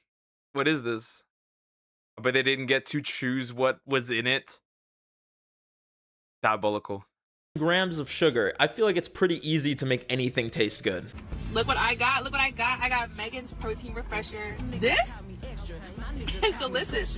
And one thing about me, when I like something, I start getting it every day. See, that's the issue though. I don't think drinking one of these a day is necessarily a good idea. Unless your usual at Dunkin' is like 50 grams of sugar or more in it as it stands, you're probably better off not making this a habit. Unless of course you're doing jazzercise every day like Proteina. As someone myself who enjoys protein maxing, I appreciate how many options are out there nowadays to help me reach my daily goals. But this is really not one of them. Nobody who is tracking protein in terms of a fitness goal is gonna be like, yeah, 13 grams of protein for 50. 11. 11. 11. There's so many better options for the amount of calories and sugar in it. You're only getting fat and useless weight gain. Yep. This is like, if you want to bulk, I guess, go ahead, do it. But like, for like regular consumption, nope. Grams of sugar totally makes sense. You could get that kind of protein from a yogurt without the diabetes. So this whole protein refresher does unfortunately feel like it can make people who are not adept at reading nutrition labels or are just not reading that far into it feel like they're doing themselves a health favor by getting a protein refresher when they really don't need the protein, but also really don't need the 400 calories of sugar. But speaking of 400 calories of sugar, let's finish off by taking a look at those buckets again. Because seeing people make DIY buckets just to feel something is unfortunately hilarious. Oh, dragon fruit refresher. Takes about 1.5 medium drinks to fill it up. Tastes like 48 ounces. A ladle and a bucket has never... Why? This is why TikTok should never be trusted. Real. But why? But why would you do this? Why would you do this? Why would you do this? I have serious questions. Why on earth would you do this? This is levels of unemployed not seen before. Why would you do this? What's so... Is this like I want to be who invited bro onto the team? I'm part of your I'm part of this. I belong. No you don't. Let me down. A ladle is crazy. I get it though. I'm also mad that these have not hit my area yet. But you don't even have to buy the drinks and then make your own bucket in your car. You could just bring your bucket into Dunkin' and yeah. At this point, like, just talk to the person and say, yo, fix up my bucket. Thank you. Hi Alexa, how you doing? Hope you're doing well. Hello. Because they are sheep. Sheep does not compare. It doesn't. They're not sheep. Literal NPCs. A sheep has more free will than these people. Hope the employees have time for you today. You can literally see the guy taking a picture. And apparently this costs $15, which I have no idea how the cashier figured that out. Hopefully though they do roll out these buckets nationwide soon, because I cannot stand how many happy, satisfied New Englanders are on my timeline right now. New England in a freaking bucket. I love it. It's a whole new level. I didn't know I needed this in my life. This is a whole new level of diabetes. It is a whole new level of diabetes. This is final boss diabetes. It's the Panera lemonade controversy all over again. I don't know what it's about, but it doesn't sound fun either. Hi Joe, how you doing? Hope you're doing well. This is diabetes in a bucket. We are arguing they are NPCs and wear the sim symbol on their head. they didn't have the budget for that, for the simulation. Because at this point, nobody can convince me we're not in a simulation. This is all just an experiment. What would let us start the experiment. Let's simulate a society and just let it go. Just like watch what happens. This is what it is. One thing, I don't know where to put this in the car, so I feel like I'm just gonna have to drive like this. Yeah, this feels right. This feels right. God, I hate seeing people live my dream life. And by the way, this bucket is still less liquid than a large movie theater drink, near me at least, at Regal Cinemas, which is 54 ounces. Which to any Europeans, by the way, who got this far in the video, 48 ounces is 1,400 milliliters, by the way. That's how much liquid was in those buckets. So, about 1.5 liters. Wow. Great, crazy. Huh. Why would you ever want a freaking bucket of it, suicidal people, I swear? It's just crazy.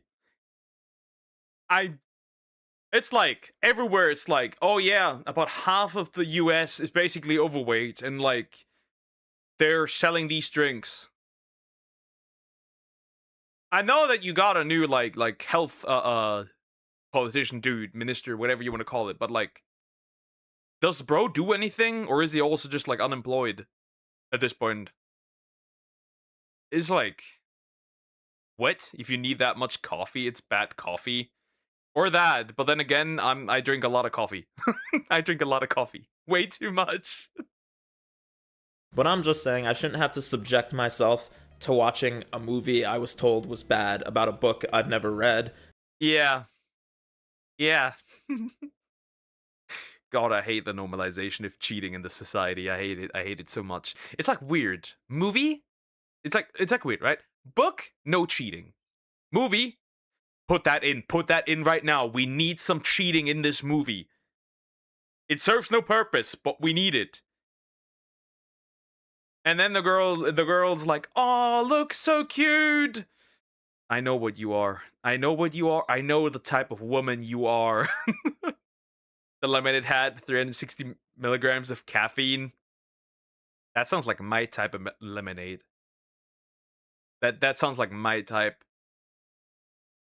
In order to get my hands on a 54-ounce drink. But look, do you need a 48-ounce beverage bucket or a 93 Munchkin sweet frappe? Probably not, but like we said at the beginning, we've decided at a certain point that it's unsavory to ask such questions. I think we are still in a hangover from 2010's diet culture when everything was denominated in 100 calories and it was diet everything. But is it possible we're maybe going too far in the other direction now? Is there not a middle ground? I feel like that's the conclusion of every video I have. It's like, is there not?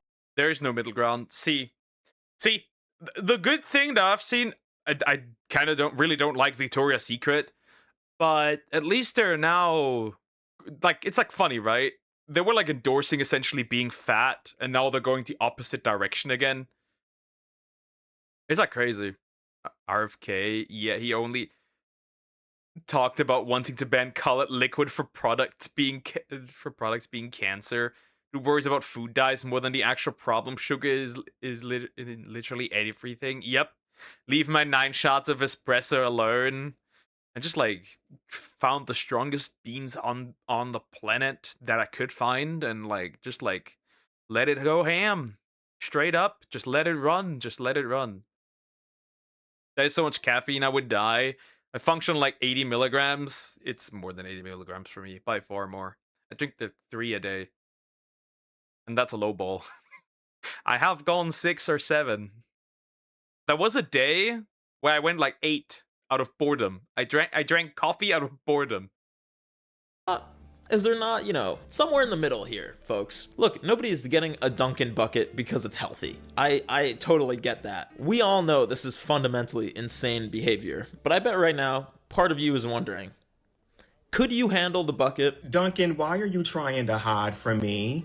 Why was I not notified about this bucket? I do need to see what it looks like in person, like how big is this bucket, but shoot, you can go to like a bar and get a fish bowl full of alcohol, so why can't I get a bucket?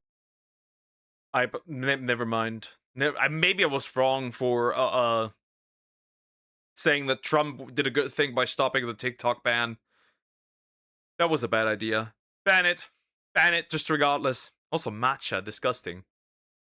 Bucket of iced coffee. See, agreed. It's just a scorpion bowl, but instead of Mai Tai, it's iced latte. I say let it happen. And Dunkin' needs to make sure they increase the sweetener limits on the Dunkin' app when this rolls out too, so I can get 84 pumps of French vanilla in my bucket. The biggest problem that I've seen people report on these buckets, and then I kind of also agree with, is that Dunkin' coffee remains fundamentally mid and also hit or miss. And the thought of going there on an off day and ending up getting 48 ounces of bitter, burnt kitty litter coffee is actually nightmare fuel. So if you want to sell mid coffee, you gotta at least make it consistently mid. And please, for the love of God, if you're gonna keep pushing out random sugary slop with increasingly thin marketing justifications, at least don't pretend that there's any health aspect involved. There was no reason for it to be Megan's Mango Protein Refresher. It should have just been Megan's Mango Refresher. I can forgive the fake boba refresher bullshit from 2021, by the way, which was disgusting. If you ever had one of those, you should be able to sue for compensation. It was like little balls of gelatinized cough syrup exploding in the back of your mouth. But even that is not as bad as gaslighting people that 15 grams of protein makes the drink somehow workout related. That feels messed up. Maybe just spend a little bit more time in the lab too, cooking up these collabs. Like, I understand a heart-shaped tin of Munchkins for Valentine's Day. That makes sense. It's like a gift. But a Wicked tin? Why? Why Wicked? And oh my god, here comes this lady again. Come on. There's no way. Again, she is not eating those. We have to realize she is not eating those. She's not. She bites into them and then cuts before she swallows so she can spit them out. Huh. Somebody called Willy Wonka and the Oompa Loompas because they may have found a market for round people. The caffeine crash after that would be worth watching. True. 22 cups of coffee in a day sounds like a person who got so much done in a day. And you get a Mountain Dew in a bucket. Oh god. I there was a period where I did drink Mountain Dew here and there. I eventually just stopped because, like, the more I had it, the more kind of disgust I developed. I do, however, know that there was a Mountain Dew cake. Matcha's just show off. It's just what do you call it? Performative male energy is what matcha gives me. Like, if I see a dude running around with a matcha, I know what you are. You are pretending to be a feminist so you can get in a feminist's pants. I know what you are. I just can't prove it, but I know. You ain't getting anything done after 222 cups. Bro, you can throw a whale after this one. You can literally like fight a whale. You can lift it up and throw it. It's crazy. But I know what you are. Wait, that's good. It's sugar dipped in sugar, which you're dipping in sugar coffee. But seriously, Wicked, why? Why? Because you have matcha already on the menu and that's green? Is that the connection? Okay, wait. The face like, ugh, what's that? First taste tastes like fish to me. Damn. I can't say that. Well. Nah, I can't say that. Fishy matcha, she's saying. Let's tighten up the basics, Mr. Duncan. That's all I'm saying. You can hustle collect. I'm gonna say literally unwashed puss matcha. Moving on. I'm sorry. Tins after you've ensured your matcha doesn't taste like a goldfish died in it. But I digress. Let me know in the comments if you think Duncan has been going too far recently, or if you're too European to understand any of this bullshit anyway. And please like and subscribe, and I'm gonna go get a monster now. $5 for Mark. I mean, I am European, but I do understand because it has been growing here too. It has been growing here too. Grows the fish drink. Yeah, it's horrible. It's horrible. It's just horrible. It's just absolutely diabolical that something like that exists. It's probably true. Unwashed puss drink. It's crazy. Anyways, that was interesting. That was interesting. Yeah, we need to fight these people because they're trying to make us fat. Actively. That's the only explanation. They're trying to kill us. This is an attempt at mass assassination. Anyways, like, comment, and subscribe. That was a fun one. That was a fun one. Move me over again. Yoink. I'm Gojo! Anyways. Hold up. I need a quick break because I need to feed my cats. And then we need to talk about a VTuber that I don't like. Anyways, yeah, I'll take a quick break and then we're pouncing on Alara. I'll be right back.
I have returned.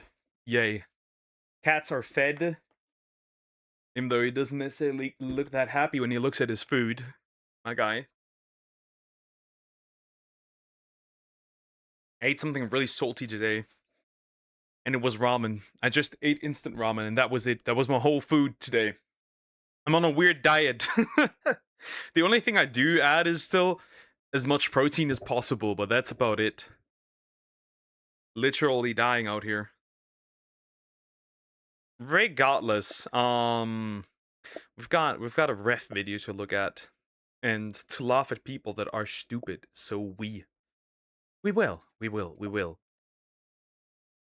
Drama a day keeps the retards away. Anyways, we're gonna look at this. Hey, what's up, guys? I'm at a point where I hate using Brave. Regardless, I'm at a point though. Is Apple still here? Because if she's not, finally she was arrested. Nah, she was not. She didn't even know. So there's that. I think you're blowing this out of proportion. CNP64, my dude, buddy. My friend Crockrock sends me the CNP videos to react to that we did yesterday, the one with the Nyan Cat one. So yeah, we are doing CNP. I don't know if he sends me another one. Today's food consumed: a little fish, 2 Pepsi, and 5 shots of espresso. Oh, okay. My guy. I had 3 bean coffee. I don't know exactly what they were, just the strongest thing I could find. A little bit of instant ramen, and I somehow managed to still get on like 180 grams of protein. I don't know how. Interesting. Anyways, here we go. She tried to cancel this insensitive, quote-unquote, VTuber, but it backfired spectacularly, and spectacularly it did. This is a ref video. We're gonna look at it. Yeah, this is about Lara, and I've talked multiple times about her. I have problems, very clear problems with her. I shit on her multiple times because she is what I would consider maliciously retarded. She's retarded in an evil way. But like, it's interesting. It's interesting. We're gonna look at that. We're gonna look at that. 180 only in that much. That's much. Which 180 is decent if you are still working out. Technically, I wouldn't need that much, but like, I'm more on the safe side. Regardless, if for you guys that do not know who Ilara is, she is a VTuber, or maybe it's a he, I don't know, I've seen multiple things. And practically, they cover drama, which in itself is totally fine, right? Ref does it, I react to drama, Hirohei does it, right? It's like totally fine. Mizu, Mama Oko, right? In itself, that's totally fine. There are some problems though. For one, she is actively participating in cancel culture if it suits her. And she does a similar thing that Rima does, which is practically when there is like, she covers one-sided. Rima doesn't do that often, but she does it occasionally. The Cinder one was very much one-sided. She also, when she receives new information, she will ignore it. That's the 2 things that she and Rima do have together. But overall, she's just a much worse version of that, and we're gonna look at that. We're gonna look at that. I have my problems with this woman, my big problems, and it's not only because of the breast inflation fetish. Regardless, moving on. You get the idea. This is wonderful. This is wonderful. It really shows that these people are stupid because they don't understand it. Hey, what's up, guys? Riff here. So the content we're going to be covering today has made my small heart grow 3 times in size. Nothing brings me more joy than reporting on a situation. Wait. Did you finally get empathy in your mid-30s, like iDubbbz? Where a VTuber is subjected to a cancellation campaign and they come out on the other end with more support than ever. That's what we're covering today. A VTuber has been subjected to not just one, but 2 different cancellation campaigns from 2 different communities, the Sonic community and the VTuber community, in just the past week or so alone. I could never be in any way, shape, or form associated with the Sonic community. They cancel me immediately because the entire Sonic community is just it's just LGBTQ and nothing else. The Sonic community is nothing else. Every little bit of big Sonic media is owned by run by a trans person. It is hilarious. You could never be in that. If like you have the beliefs that I have, you can never be in that community because like they would just reject you at all times. It's just run by those people. It's hilarious. And despite the barrage of harassment, dogpiling, slander, and threats, they have come out the other end standing firm and gaining more support than ever. I think this Twitter summary is a good starting point for us today. So, Miyasu gains followers after standing firm on transgender views amid Alara feud. In February, Miyasu posted that she believes in biological realities and respectful disagreement, prompting commentator Alara to claim on March 7th that it ruined her career in the progressive VTuber space. Yeah, by the way, the VTubers, they are delusional if they think the VTuber space is quote-unquote progressive. Listen. The vast majority of people that consume VTubers are men. Men are known to be a lot less progressive than women. Therefore, it makes sense that the VTuber space cannot, in any reality, be progressive. The creators might be, because they're women, but the viewers are not. That's why people like, that's why Kirsche, Ref, Straub, and others, right? Smogalana, right?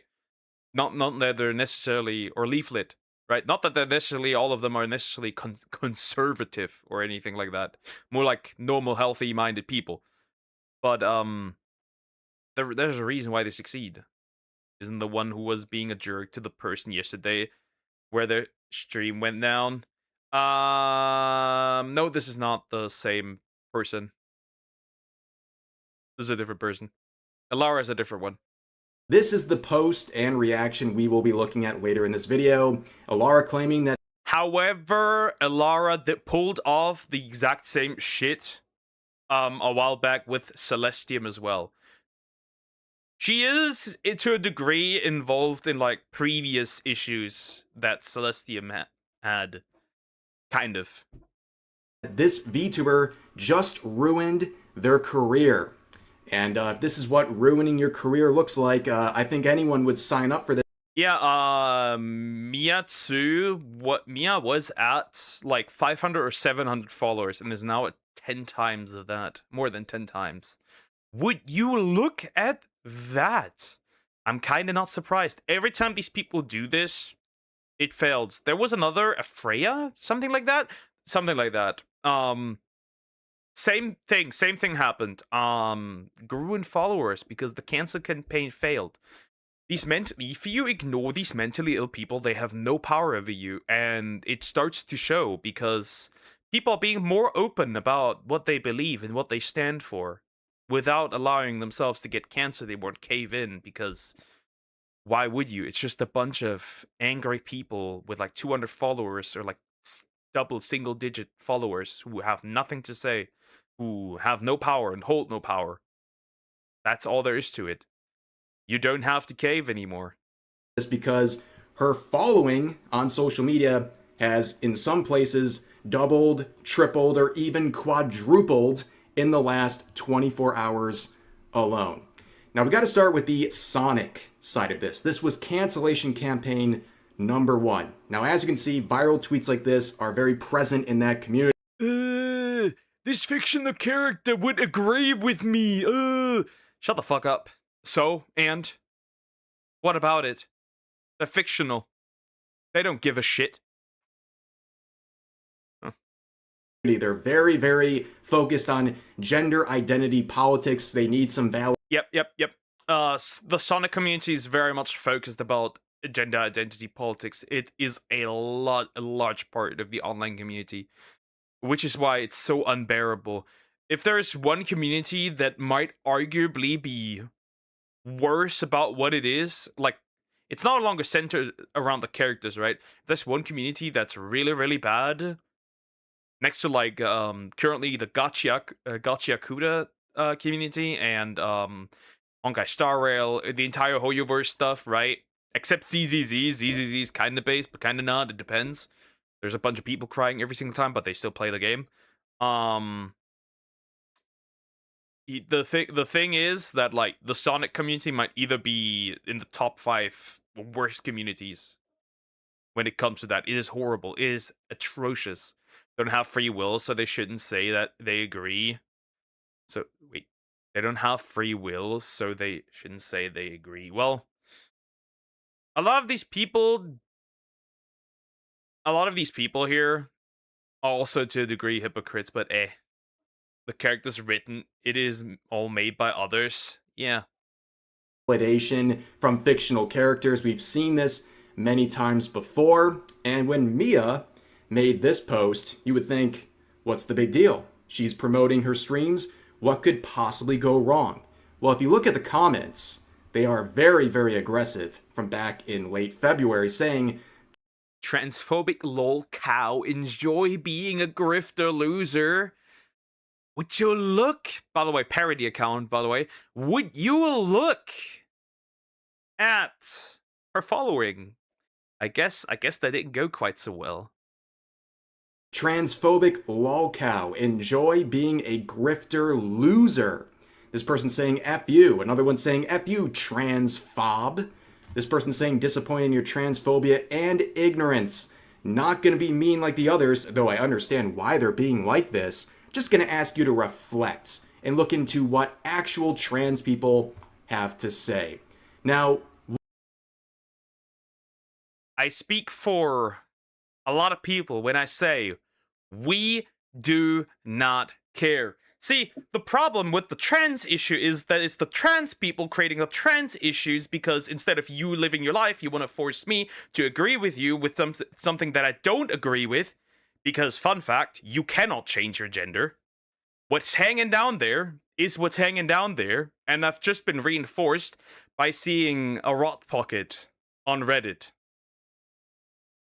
Man-made horrors beyond... I do not recommend looking at it at all. It is horrible. Now, if you're an adult, you can do what you want. I will not step in your way. Do what you want. You want to cut off something? Go ahead, do it. Even if I don't agree with it. But, like, I don't have to agree with what you believe. And if you cannot live with that, that's not my problem. Your feelings are your own, and you have to sort them out. I don't have to cater to them. I'd go even so far as say, I don't need to care about hurting other people's feelings. They are yours. You need to do with your feelings what you think is best. And if you can't regulate them, that's your own problem. It says your name on her post. Where? What the fuck? Huh? Was I stupid? Where?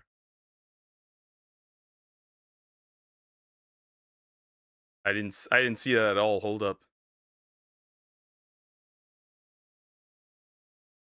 Regardless, I haven't seen it. Doesn't matter. I'm confused. Anyways, moving on. I am very confused. not gonna be mean like the others, though I understand why they're being like this. Just gonna ask you to reflect and look into what actual trans people have to say.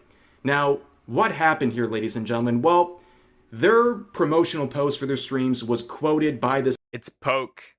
She's poking. My guy, Toasty, she's poking. It's not my name. I'm just like confused, huh? This individual who would get thousands of likes sharing a TikTok that Mia shared on her own account where she talks about trans people. The whole LGBTQ stuff, I never liked it. I'm not homophobic. I don't care if you're gay, I don't care if you're lesbian. However, it is a problem when you're talking about transgender stuff. I feel like you're hurting your body. I think you shouldn't be supporting anybody that says that they're a different gender than what they really are. You're hurting your friends. You're actually this gender. No, these people are hurting, bro. You should not encourage that. If someone tells me, oh, call me a he or a she, I'm not gonna do that. I'm gonna call you by your name. Oh, I'm all of a sudden this gender. That's just not how that works. Anyone is male and female, and you're born with that biological thing. You are male and female, and I feel like I shouldn't be held back by saying what I feel. Whoa, shiver me timbers, ladies and gentlemen. You might have to buckle. Wow, so controversial. Either male or female. And then they're like, yeah, but man and woman are social constructs. And I'm like, look at languages. Look at how languages have developed. Man and woman are literally just a replacement for male and female because saying male and female sounds dog shit. That's the reality. I'm pro-freedom, but she's right. They're hurting themselves. Yeah, obviously, they are. Again, I've seen what it looks like after surgery. I almost had to throw up. These people put themselves to this absolute crazy stuff. The only exception is hermaphrodites, but that really doesn't even exist for humans. When it comes to that, you can clearly tell still what major gender they basically are. Not only that, for some of these people want to argue, yeah, but what about XXY? And I'm like, have you looked at what people who have XXY chromosomes go through? Like, have you looked at that? There's people out there who suffer from severe physical issues because they have an additional X. And it's like, what are you on? This is not a gender. These people are suffering. If they had a choice to be either male or female, they would rather pick that than be XXY or what other combinations there are. It's horrible. But they use that as a justification for, like, there's more genders. No, there's not. It's a mutation. That's what it is. It's a mutation. They also don't understand how this will affect others, obviously. I believe you. It's probably gross as... Yeah, I almost threw up. It's horrible. Like, it looks close to what it is supposed to look like, but not. But it looks like it's like. Have you ever imagined what a zombie, like a female zombie or a male zombie, looks like down there? That's what it feels like. Two genders. That's it. G'day, hi Cricket. How you doing? Hope you're doing well. And I agree. Yourselves back into your seats after hearing that explosive commentary. Yeah, this just shows how Weenie Hut Jr. all of these people are, how sensitive and soft they are. They hear those comments and they act like it is literally the most violent and aggressive thing they've ever heard in their entire lives. You would think this VTuber went live on Twitch and like skinned her dog or something, the way they're reacting with threats and multiple cancellation campaigns. And people were saying that they wanted a video on this situation, referring to the clip we just saw.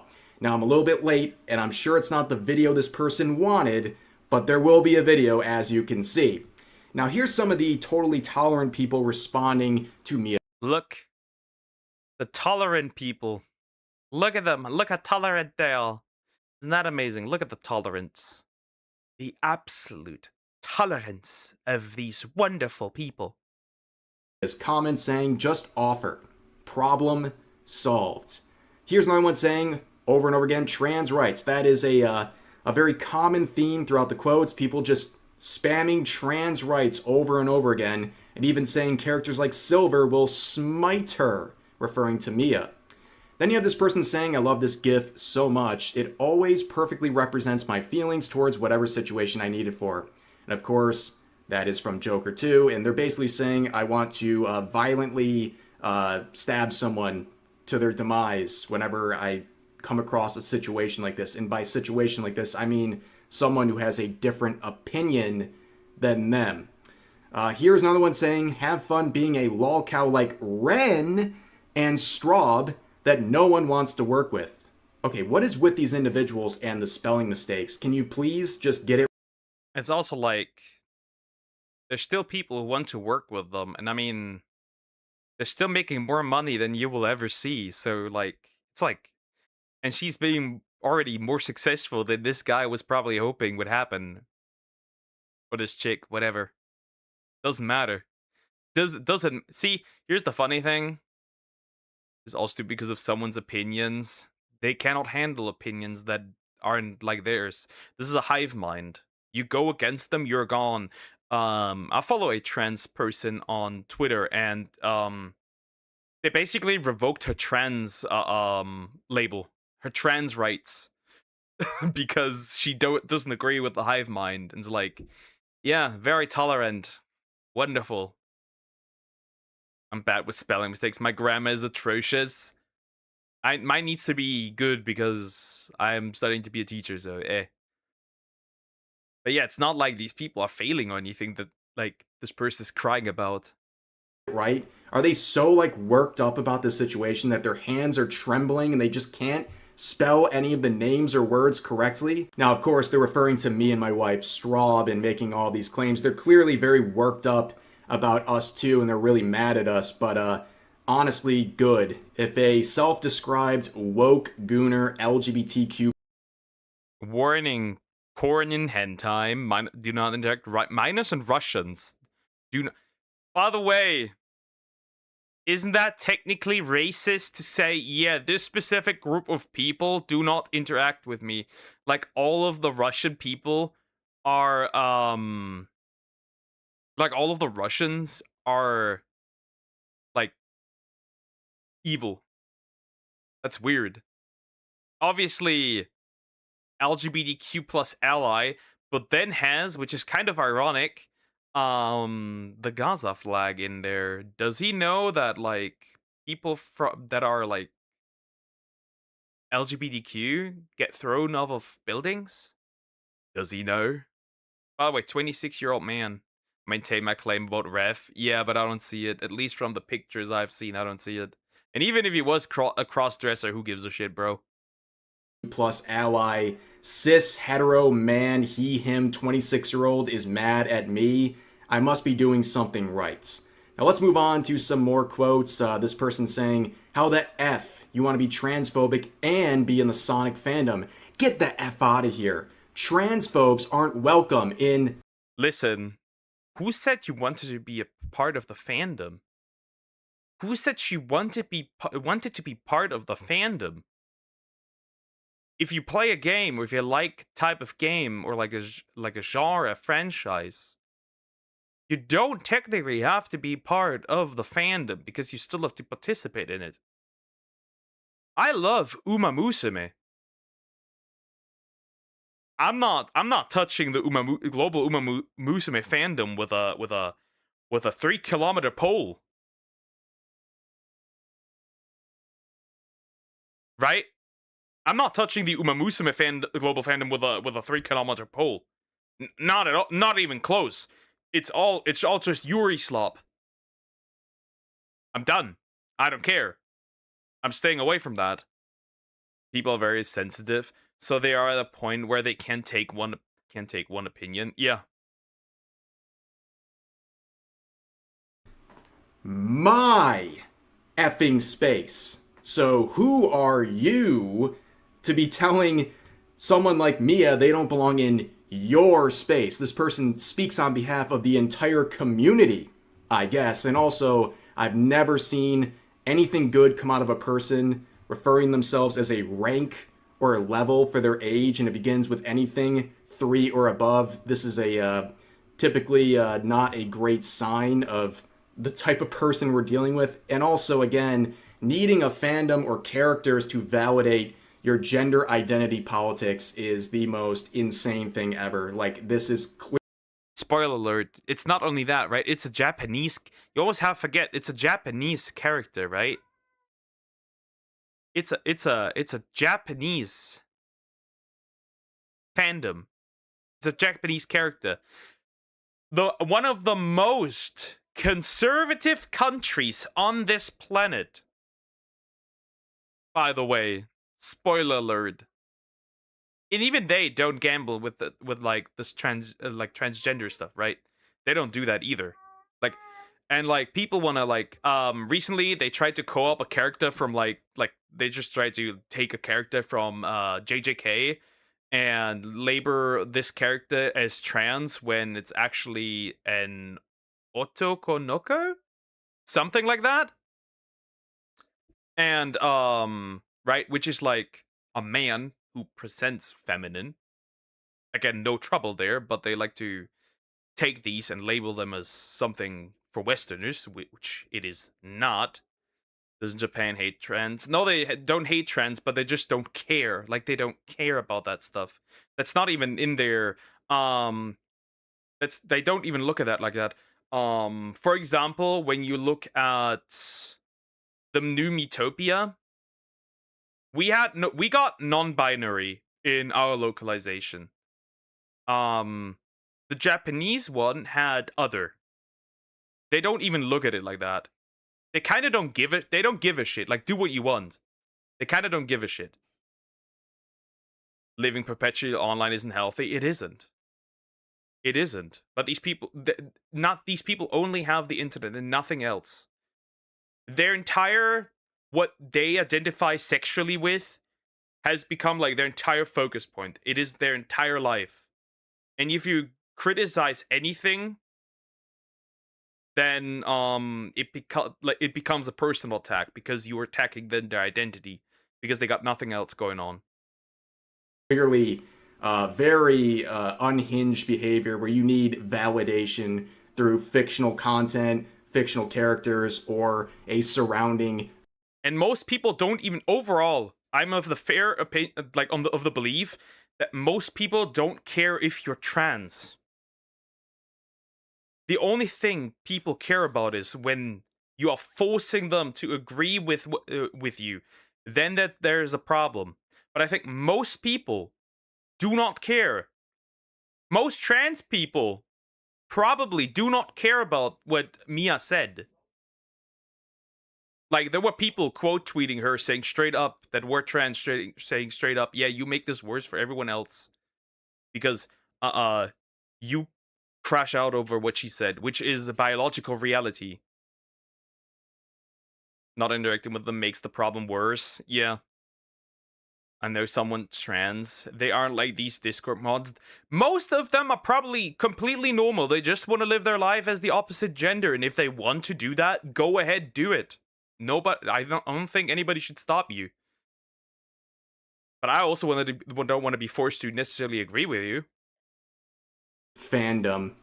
But here's Marina VT. Haven't seen this person in a very long time, saying the royalty-free inspirational YouTuber music is killing me. Well, that's interesting. I'm glad, once again, in February, that Marina's joining in. If you see this person, I want you to know that she went after somebody harassing them. She had no issues with minors on her NSFW straight up corn Discord. She harassed people that were part of a LGBTQ VTuber thingy. And she streamed her naked model on Twitch. Let's not forget this.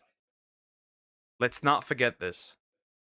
In on a harassment campaign. If you don't remember, a couple years ago during the Hogwarts Legacy harassment campaign that happened in February as well, they gladly joined in on that and thought people were transphobic for playing or streaming that game. And also, if you forgot, this person has the reading skill of a carton of milk who believed, based on their own understanding of the Twitch TOS, that VTubers were immune from guidelines involving outfits and nudity. So they fired up their stream completely nude with nude art next to them. And wow, lo and behold, doing that on Twitch got them banned.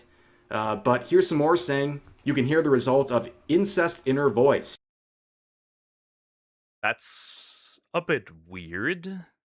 Regardless, don't forget that this man harassed a disabled woman into almost losing her home and is a serial harasser for anybody that doesn't agree with him. Very interesting. Very, very interesting. Let's not forget that. Let's not forget that. This guy loves... Oh, and he also made, I think, his girlfriend at the time apologize to her rapist. Let's not forget that. Let's not forget that at all, right? That the worst people... Judge me by my enemies. By the way, morality is subjective. Nah, morality has to be objective. Because if morality is subjective, how could you jail anybody ever? We all know what's wrong. Yeah, morality isn't subjective. It's there's objective morality. Stealing is objectively bad, no matter what. Same with like murder. Same with for example, if you were kicking a dog, anybody can agree that that's wrong, unless like the dog was attacking you. Ah, how very loving and accepting of this individual. Now you can see down here a very interesting and very terminally online trend where people are responding to the clip that was shared and they're tagging their mutuals on Twitter and basically saying you gotta unfollow this person, referring to Mia, which, you know, follow policing is the lamest and most terminally online thing you can ever do. But you can notice comments like this as well saying, based, thanks for the recommendation, I'll be following her. Because at this moment, it was very one-sided. Yeah, I did also follow her. Do you have Discord? I'd love to debate this. I have Discord. It's in the description, but I'm not going to debate about it. Morality is objective, because if it were subjective, you could justify anything, no matter the circumstance. Not really. Right? It was a barrage of harassment, not much support, but the tides will continue to turn, as we'll see. But Mia would respond with a screenshot of the previous post because the user had them blocked, saying, if you don't agree, that's fine. I don't hate you for it, nor will I block you. I have no reason to. You believe in what you believe in, and I'll do the same. I'm glad I spoke about this early in my streaming career, but the dogpiling is very immature. I will stand by my belief and continue moving forward. I'm just surprised this is getting attention now after speaking about this in the beginning of the year. Hope you all get the help you deserve. Thank you to those that still support, even if they disagree. You are truly behaving like adults that you are, and I appreciate it. I think a very proper and well-stated response from Mia, very mature as well. How did people respond to this? Oh, more threats. Okay, saying I hope you and Charlie share the same fate. Of course, referring. Look at it. Look at them. Look at the tolerant people. The tolerant people strike once again. To the assassination of Charlie Kirk, and you look at these people's accounts, right? Arkham Asylum. Their inner thoughts, their inner voices saying off them all. I mean, Arkham Asylum. What else do you say to this sort of behavior? What do you say to this? They can't cry if it happens to them. It's that simple. You wanna kill people? At that point, be ready to be killed. That simple. That's my answer to it. That's my answer to it. It's that simple. It's not hard. This stuff is completely unacceptable. But then we see some VTubers weighing in. This M's individual saying, as a VTuber in the Sonic community, we do not approve of you in this community. In quotes, I literally can't be in the Sonic community without being so out of place because of the mindset of the LGBTQ, end quote. Then walk out, buddy. Yeah, Mia, did you consider at any point getting the approval of this VTuber, M's, before you shared your opinion about anything? Maybe you should take a hike as instructed right here. And of course, these same people will say, don't let anyone tell you who you are. You were made to bloom and shine in however way you think is right. Unless, of course, that way is a different opinion or perspective. And in that case, you can just take a hike. But anyways, you can see this person pointing out something that I'm very appreciative of because they say 780 followers put the fries in the bag, MF. So I had no screenshot at the time. Yeah, but now it's 7,000. It's okay to kill if they killed. Interesting. No, more so, it's like, don't be surprised if you say you want to kill somebody, they think, and then somebody thinks, yeah, it is okay to kill you because you threatened me. that you want to kill me. It's more so that. Unless not any violence has happened, yeah, then yeah, obviously wrong. But if it does happen, and this person gets involved physically, obviously, then don't be surprised if it happens to them after that. That's all I'm saying. Whether it's good or not isn't to debate, but it's the natural, it's a logical result of wanting to kill people that you are also on the radar. Because this happened a few weeks ago, but yeah, during this first wave of chaos here, Mia only had a couple hundred followers. Now, by the end of it, they were sitting at about 2,000, thanks to people who were coming in like this, saying this user deserves more support. She's being harassed by Sonic/VTuber fans because she doesn't think harming your body is right. If you could give her a like or a message of support, I'd be grateful. And like I said, she would raise to about 2,000 followers on Twitter as of yesterday with what I saw with my own eyeballs. And part of the reason she kept kind of trudging on is because, well, she kept trudging on. She kept making content. She's streaming basically every single day, producing content, despite the barrage of harassment. Many people in her position would have just laid down and quit or capitulated or done something, but she stood firm and she kept doing what she does best, and that's make content, and that's very admirable. Now, of course, the flames of all this would kind of die out. This was at the end of February. We're about a week into March. The whole cancellation campaign from the Sonic side pretty much subsided, at least the majority of it. But then comes Alara. Finally, now's the time for the big one. The one that helps the most. That's the one. That's the one. Like George Carlin once said, we have unlimited rights, or we have none.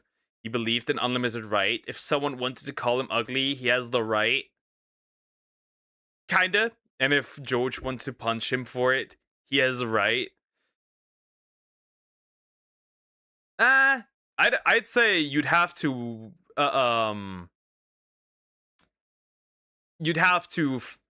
meet with equal force more so. Otherwise, you're more in the wrong than the other one.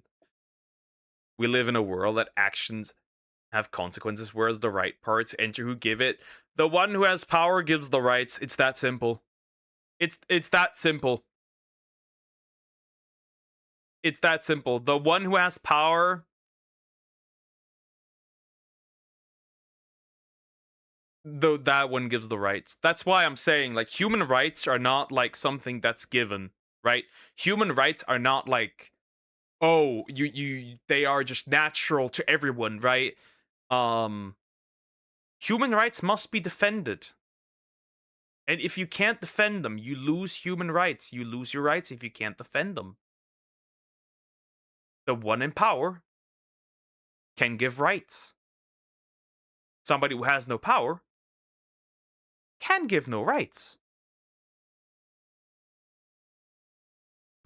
Who's a VTuber news commentator who decided to rehash all of this in a post that they shared, a sort of YouTube short styled piece of content here saying this VTuber just ruined their career, referring to the previous clip we watched, but also a new one that Alara and other people believes proves that Mia is racist.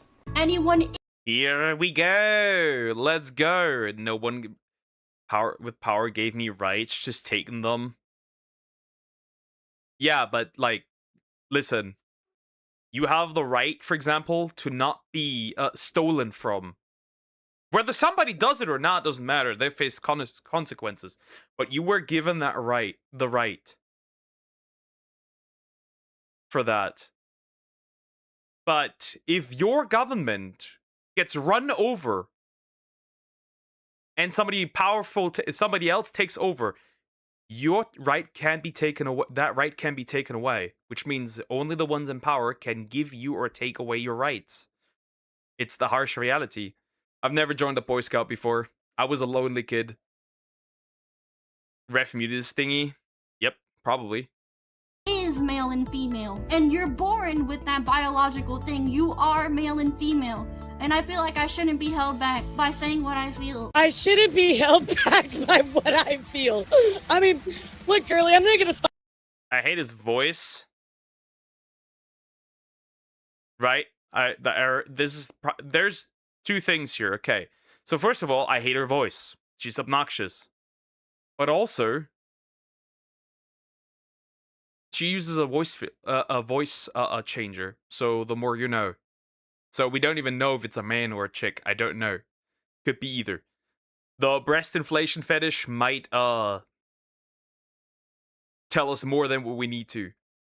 Stop you from sinking yourself, you know, like I'm just here to report on it. I'll just show this and say not a word. Oh yeah, we're not done. Hold on, I got more for you. Can y'all stop with that, dude? Again, I have a hot take with that. I feel like it's stupid that a certain race can't say a certain word. Like, that's dumb to me. I feel like that alone is already racist as it is, but you know, that's my take on it. So let me get this straight, Dad. Let me stand up for this. Hold on, I need to make sure I get this straight. Let me stand up. So you're telling me that it's discrimination to not use a word that is used to discriminate against people. Make it make sense. I mean, you can shake your head all you want. I don't like this creature. After hearing it again, I don't like this creature. We did not got right to not be stolen from. We got laws. I mean, but you have the right to sue the person if it steals, if this person steals from you. Then that. I mean, laws and rights are different. Can a right be a law and a law can be a right? Regardless. It's still true though. Laws and rights can only be established by those in power. Not those who are not. And they can be taken away at any moment by the person that's more powerful. That still counts though. What is this thing? It's a mix of a man in his 14 who smoked every day and a woman who BJ'd 100 dudes. The voice make it stop. It's a voice changer. And the actual voice that I heard from a while back sounds like a man who tries to speak in a high-pitched voice. I do not know what's going on here. The comments you're referring to here are not going to ruin her career, as claimed here, and I hate to be the actually. As we'll see, her following across all social media has skyrocketed in the last... That's so cursed. What is that? Who made this? Who made this? That is so cursed. No. What is that? That is so cursed. Who made this? What the fuck? That is like a pencil on the side and then like who made this? 24 hours as a result of that specific post from Alara that we just saw. And also to add to the actually, only am I allowed to make some sort of a statement that someone ruined their career, and that career is not ruined at all, okay? I own that format, thank you very much. But when it comes to the replies, this was not the Sonic Community Part 2 Electric Boogaloo. This instantly blew up in Ilara's face once people, well, found the post, and the second cancellation attempt, this time stemming directly from the VTubing scene, we have a second cancellation has hit the tower. Meat Canyon ref. No. I have an idea. Yo, Meat Canyon. Kongmin Lee here with 3,000 likes saying she's 100% correct. Transgenderism is a mental illness and men cannot magically become women. It's 2026. Squealing transphobia for simply stating the truth doesn't work anymore. Go be an insufferable woke scold somewhere else. And then Straub saying, she didn't ruin her career by speaking her mind on this. Her audience has actually grown a decent bit. Plus, she streams a lot. Also, why did you cut the part out where she said she doesn't actually believe in saying any slurs? Now that is a very interesting point because in the clip that she shared, Ilara cut out a massive portion of the clip where Mia goes on to say, despite the viewpoint I just shared, I don't actually say any of these things, even if my friends say it's okay. That's my take on it. But again, I'm just being real, okay? I'm not gonna say it though. I don't like to curse. It's a curse word. So I don't like to curse. But it's dumb though. I find that to be dumb.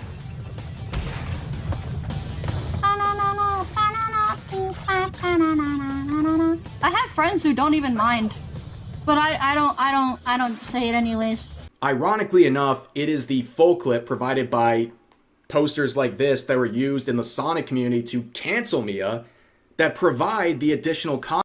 Can you address this racist take about the N-word too? I mean, she didn't say anything. She didn't say it. And at the end of the day, it's just, I'll take it's just a word. And a word just has as much power as you give it. But that's just me. That's just me. The N-word has just so much power because you gave it so much power. If you could easily dismantle this, but you refuse because you want to now use it desperately anyways.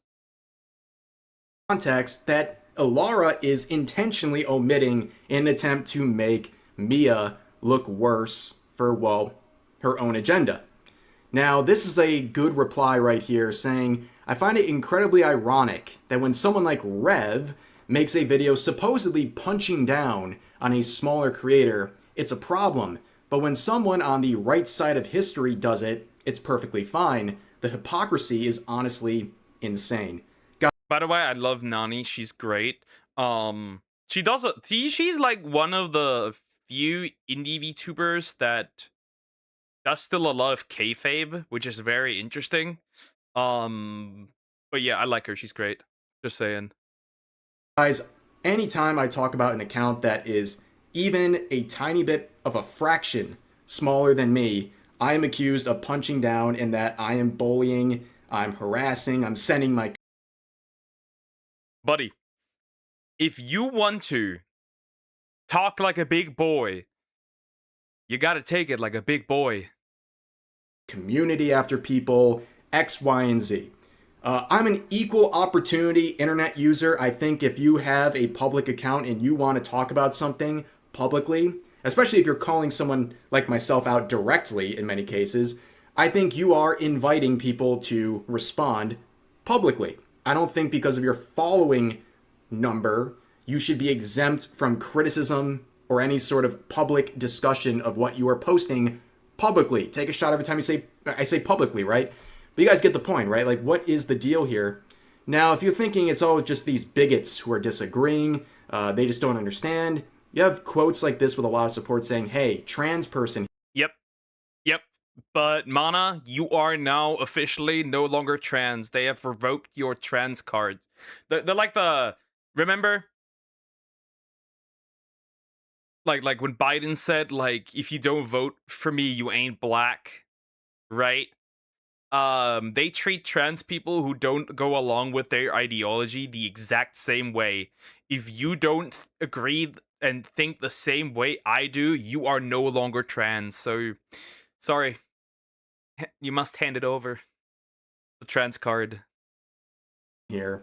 The person who's giving their take on trans people is right in some ways, and the truth is, I'll never be a biological woman despite being a trans woman. It's just a fact. I respect their opinion, and everyone's right to have their own. Wow. A civil response to a very heated issue. You'll love to see it. But, well, while we're on the topic, I want to address something. I didn't want to get off focus here, but I see a lot of people claiming that Ilara is trans themselves, citing the fact that they openly admit they use a voice changer. A lot of people are really hyper-focused on this. I don't think there's any proof to state that Ilara is trans. From their own admission, they used a voice changer in the past because they had a deeper voice and they wanted to have a lighter voice with the voice changer. And now they don't use it anymore, and they use their regular voice. I don't really understand why people are hyper-focused on this. I can just focus on what she's... Yeah, it's a bit silly. Like, it ain't that deep. There's like so many VTubers who use voice changers. It just doesn't matter. Basically a cat fight. Yeah, practically. Don't you hate people that think they are never wrong? People that are never wrong are the worst. Hate is a strong word. I just think it shows a lot of arrogance to believe that you are correct at all times. I don't like it. It's very arrogant. It shows very strong ego. actually saying in her response to Mia's clip. I don't really care. It's not really relevant, but a lot of people are sharing this around. I thought it was something to quickly talk about, but overall, this sums it up, right? I love when cancel culture backfires. Nothing funnier than watching someone try to weaponize the internet and then realize the mob isn't actually under their control. Now, that is a result of the VTubing scene. A lot of people see the very woke side, especially amongst VTubers, and they think that's just how it is. Well, unfortunately, posts like Alara made, they're not made to impress potential VTuber fans. It's to impress other VTubers and to, you know, say the current thing and get steel claps from them. Yeah. Yeah, it's like the current thing with like Ice, right? Where like you have to say the line, you have to say the line, even if you don't necessarily, even if you agree or don't agree, it doesn't matter. But you have to say the line. If you don't say the line, we will cancel you because you must say the line. You just must, no matter what. But a lot of people are tired of this stuff and they have a different opinion. No matter how woke the VTubing scene may look, that doesn't represent all VTubing fans and all users on social media. But here's the thing. As pointed out, Mia has blown up. Okay, she's gained, from my own observation, at least 5,000 followers in the last 24 hours. Like, she gained a bit from the Sonic side of things, but this last one absolutely blew up in Alara's face. The attempt to say her career is over has provided a jolt of new people to her account. Not just the people that proclaim that your career is over are giving you your career. Isn't that great? Are employing you. Isn't that great? on Twitter, but also on YouTube, where she's now passed 10,000 current subscribers, which is an amazing number, and very promising in that is gaining nearly 1,000 in the last month alone. That is a really great sign. Congratulations. And she would celebrate by saying good morning and welcoming all new people. Let's hear what she has to say. I just woke up this morning and I see more people showing up on Twitter. Hey, hi. Boys, girls, she's currently at almost 15K. I would call that a mission successfully failed. My name is Miyatsu. I stream a bunch of Sonic content and a lot of other gaming stuff and all that. You guys can check it out. I stream on Twitch and YouTube every day, most of the time, except Sundays. Which, speaking of which, we'll be having a member stream on YouTube only today at 2 p.m. Eastern Time. So most of my streams are at 2 p.m. Eastern Time. You guys can check it out. But I hope you guys, you know, tune in sometime. But anyways, yeah, I still stand by my opinion. I won't be bending the knee. But just so you know, I'll keep doing what I'm doing. So thank you guys so much for the support. I'll see you guys next time. Imagine getting your jimmies rustled by this individual. Like, I'm going to promote their social media at the end. Obviously, they're a more comfy streamer. Like, they're not me. They're not some drama tuber. They're not going around being super edgy and stuff. They share their opinions on things, and that's what they do, but they're more of just a comfortable experience, right? You're there to hang out and have fun and play games and stuff like that. So that is the impression you should go into her content with, and if that's something that you like, awesome. Feel free to check it out. I'll put a link to everything in the description and the pinned comment as well. But look at the replies to this post she made, right? Your career is over, gets 3,000 plus followers in a day. Respect for not bending the knee. We will watch your career with great interest. Glad to hear you're not bending the knee. I'll try checking out your stream. Hello, after Alara exposed you, I came here to support a based person with based takes. Keep doing what you're doing. I'll try to catch a stream sometime. Now, not everyone was happy about this. People from the Sonic community. Yeah, not everyone was too happy about it. Poke steal that Sonic plushie. If anything, I would probably steal the Shadow, but yeah, I will try. Mia, I will try. I will try and get it. You're not escaping. Anyways. Yep, and another one that's not too happy. There was another one who was complaining a lot that has me blocked, sadly. Otherwise, I would have quote tweeted it. It was like, oh, being bigoted gives you growth and everything. No, being retarded makes them get growth. I would also love to get cancelled on Twitter for like the exact same retarded reasons. That would work. Probably. Nah, I would not. Came back, saying, unfortunately, being bigoted will get you short-term growth on this platform, especially with how gross the VTuber community can be. The grifts can go crazy when you prey on anime fans. Luckily, that growth is limited, but it's still unfortunate to see. This is totally not a jealous person at all. This is just cope. The growth is limited. Uh-huh, sure, buddy. Tell that to, like, Kirsche with, like, 5K viewers and more. On each Twitch and YouTube.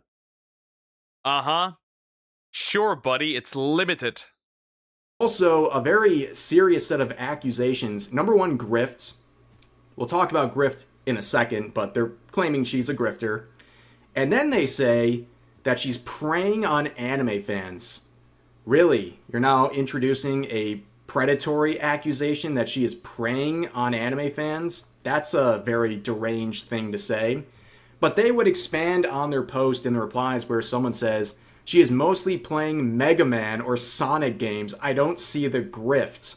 And the original poster says, not her specifically. I'm mainly talking about Rev and other VTubers of similar caliber that send... Ref derangement syndrome continues. So basically she says she's a grifter, but like she says, like this person says she's not a grifter. Like, how does this exactly work? Not her specifically, but still her? Huh? People her way. They absolutely grift. My goodness, the Rev derangement syndrome is off the charts. I'm involved in this whole situation by doing nothing. I just exist, and people somehow are raging about me. It's absolutely insane. Now, here's a bit of advice for this individual. You should be more like Mia. That means, like, make content. Like, you haven't streamed in over a month. Like, I think you'd be a lot happier if you spent your time producing content instead of seething about random content creators all day on Twitter. We do a little gaming last month, by the way. We did a little gaming, I guess. And also, like, you're calling everyone a grifter. I mean, how? Like, you're calling me a grifter. I will gladly sit here and wait for an explanation as to how, with the proper definition, how I'm lying about my actual beliefs, saying something that I don't believe in just for monetary gain. As I always say, do you really think I would have my sorts of opinions or defend people like Mia if I wanted to make the most money and get the most sponsors? Are you out of your mind? Having opinions like mine loses you opportunities, but it's what I believe in. So I am, in fact, the opposite of a grifter. If I wanted to be a grifter, I would just say the current thing like everyone seems to be doing on social media, but I refuse to capitulate and, well, lie about how I actually view things, and I give you guys my honest opinion. So explain to me how that is grifting. I'll wait. But anyways, you can see my very bigoted comments underneath Alara's post where I say feel free to follow her and make sure to check out her content, and I'm glad it is helping people find her content. That is the ultimate takeaway. Again, seems like someone just plays some Sonic games and has chill vibes. If that's your thing, go check her out. Again, links in the pinned comment and description. Go help this individual out. Show them some support if I can speak. And yeah, just do what we do best around here, and that's help people out who are being canceled and try to turn the tides on things and really help support someone who really cares about content creation and is contributing almost every single day, which is really awesome to see. But anyways, that's going to do it for today's video. Yep, that is pretty much it. That is the whole thing that happened. Pretty much, his location is your balls.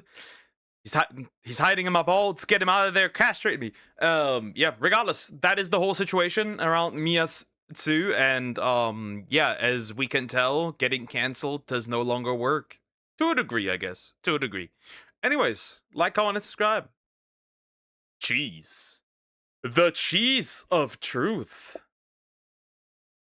Hi, Shadow Clips. How you doing? Hope you're doing well. Hello.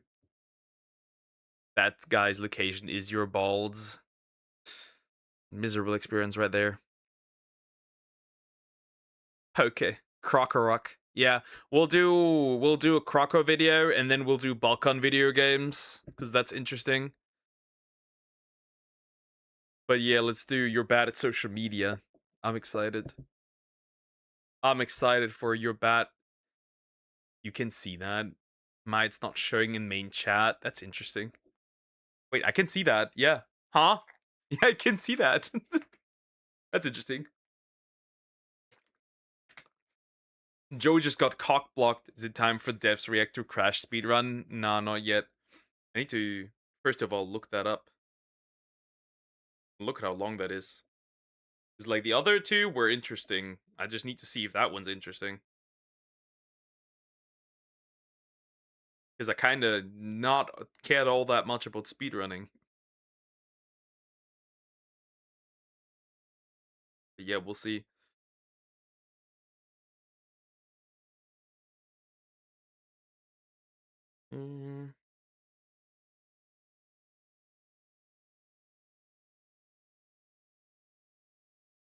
Okay, breaking the fourth wall. I will only break yours. Also, I need the channel specifically. That's important. Turn on all messages in chat. Oh, how did you know I got cock blocked today? Wait, you actually got cock blocked today? I need the channel! It gets filtered by the basic one, yeah. If anything, I need the channel then, speedrunners. Regardless, we'll do this real quick, because it's great. You're Bad at Social Media, 74 by Fluffy Talks. I am here. I am excited for some horrible online posts. So let's see how bad these people truly are at social media. Why is it automatically playing when I click on it? Sometimes it does it, sometimes it does not. Maybe YouTube just despises me. Regardless, also please consider liking and subscribing. We go in. Hey, what's up? This is Your Bad at Social Media number 74. Let's just get right into it. Hey, what's up? If you say anything bad about anime, I can't guarantee your safety. That is a boy that is very serious about his anime. That's very serious. That's like Giga Weeb. The channel is IGN. I'd like to not get copyrighted. Thank you very much. Yeah, I would get castrated probably by IGN. I'm not gonna pick a fight with IGN. I tried to react to something by IGN once and almost got obliterated. Got copyright claimed immediately. Very serious. Hey, I'm all for anime. It's cool, right? Anime's fun to watch. It's great, but you should not be stabbing someone over anime. Anime stabbings happen all too much. If someone says a negative opinion about anime, you shouldn't pull a knife on them. That's all I'm saying. Na Batman. Oh, that's just... Now that's just either that's cringe, but like, it's a cute cringe, I guess. It's face. No, I've not revealed my face anywhere yet. Thankfully, thank God. She asked me if I want to have dinner with her, and I got the call from Dad asking to come to his office. Your father's evil. You got cock blocked by your dad. That's crazy. Dad. Oh, come on, you know it's not Batman, right? Uncle Ronnie with baby Kara. I just found this picture and it made me interesting to think of how happy she looks even though Uncle Ronnie is a homosexual. The girl kind, too. But Kara does... Why was that pointed out? What? What? Wait, the girl kind too? What the heck? What does that mean? She looks so happy even though, look how, she looks so happy even though this motherfucker is gay. Hello. Hi, Somax, welcome back. Anime stabbing, you pull out a katana. You can still stab somebody with that. That's just so odd of it. That's just so odd to point out. Look, she's so happy even though that he's gay. Doesn't even notice. I think that's important. Uncle Ronnie, you gay son of a biscuit. This family loves you even if God doesn't. Was that really something you need? That is diabolical. By the way, Margaret, you do not understand the Bible. God hates the sin of being gay, not the one who is gay. Misunderstanding. I'm sending A biblical airstrike to your location. Needed to post on Facebook. By the way, Ronnie, God doesn't love you. I don't think you needed to go on Facebook and let everybody know that God doesn't love Ronnie. And I bet you God does love Ronnie, okay? Because God doesn't discriminate. He doesn't give a shit. Bet you God is more progressive than you think. Scared to death, sad face. Someone's trying to break in. Call the police. Someone trying to break in. Oh, need to update my status, lol. Instead of writing this, calling the police might be a smarter choice. I can't get to the phone. You wrote this via mobile. Obviously, this person doesn't have anyone breaking into their house, okay? This is a cry for attention. This is a classic Facebook cry for attention. Oh, someone's breaking into my house. And everyone's gonna be like, oh my God, what's happening? Oh, are you okay? Obviously, if someone's breaking into your house, you're gonna call 911. Maybe someone is breaking into her house. Some people are just really fucking dumb. So, I wouldn't be surprised. I mean, people are so quick to post updates to Facebook. I wouldn't be surprised if that's the... I think... Here's the thing, though, right? This was 7 years ago. I think Facebook now is just a ghost town. It's just dead. It's just dead. That's all. It's a wasteland. There's also devs react to Crash to Insanity speedrun by JMag and Webstat, who were devs of the game. Okay, I'll look into that. But personally, I'm just not all that into this speedrunning stuff.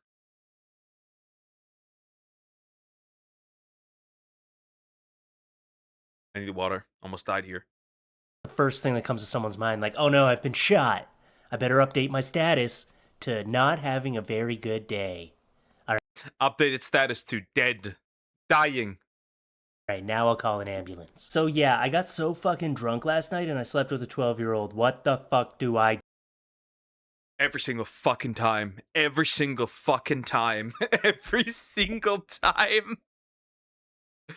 Every single fucking time. Diabolical. That's crazy, Joe. That might be low accurate Apple, though. So you might have actually seen her.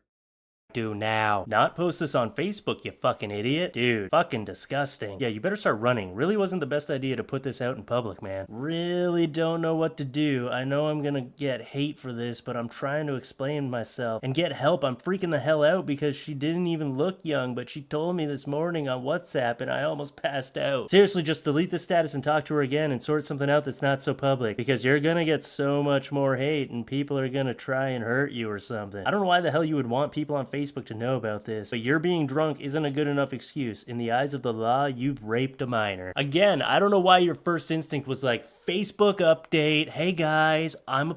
Yeah, it's like, Facebook update, I had, things going on with a minor. Clearly that needed an update, and Why? Why would you post this?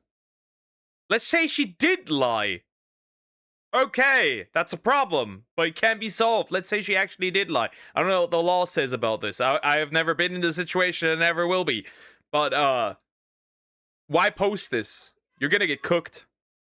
pedophile now, so just wanted some advice. Let me know what to do. What kind of jail sentences did you guys get? Just want to let everybody know that I'm a sex offender now, so he's gonna try to make up excuses, but the fact of the matter is, someone already screenshotted this. You're gonna get some charges, man. You gotta be careful who you sleep with. It doesn't matter if you're fucking drunk.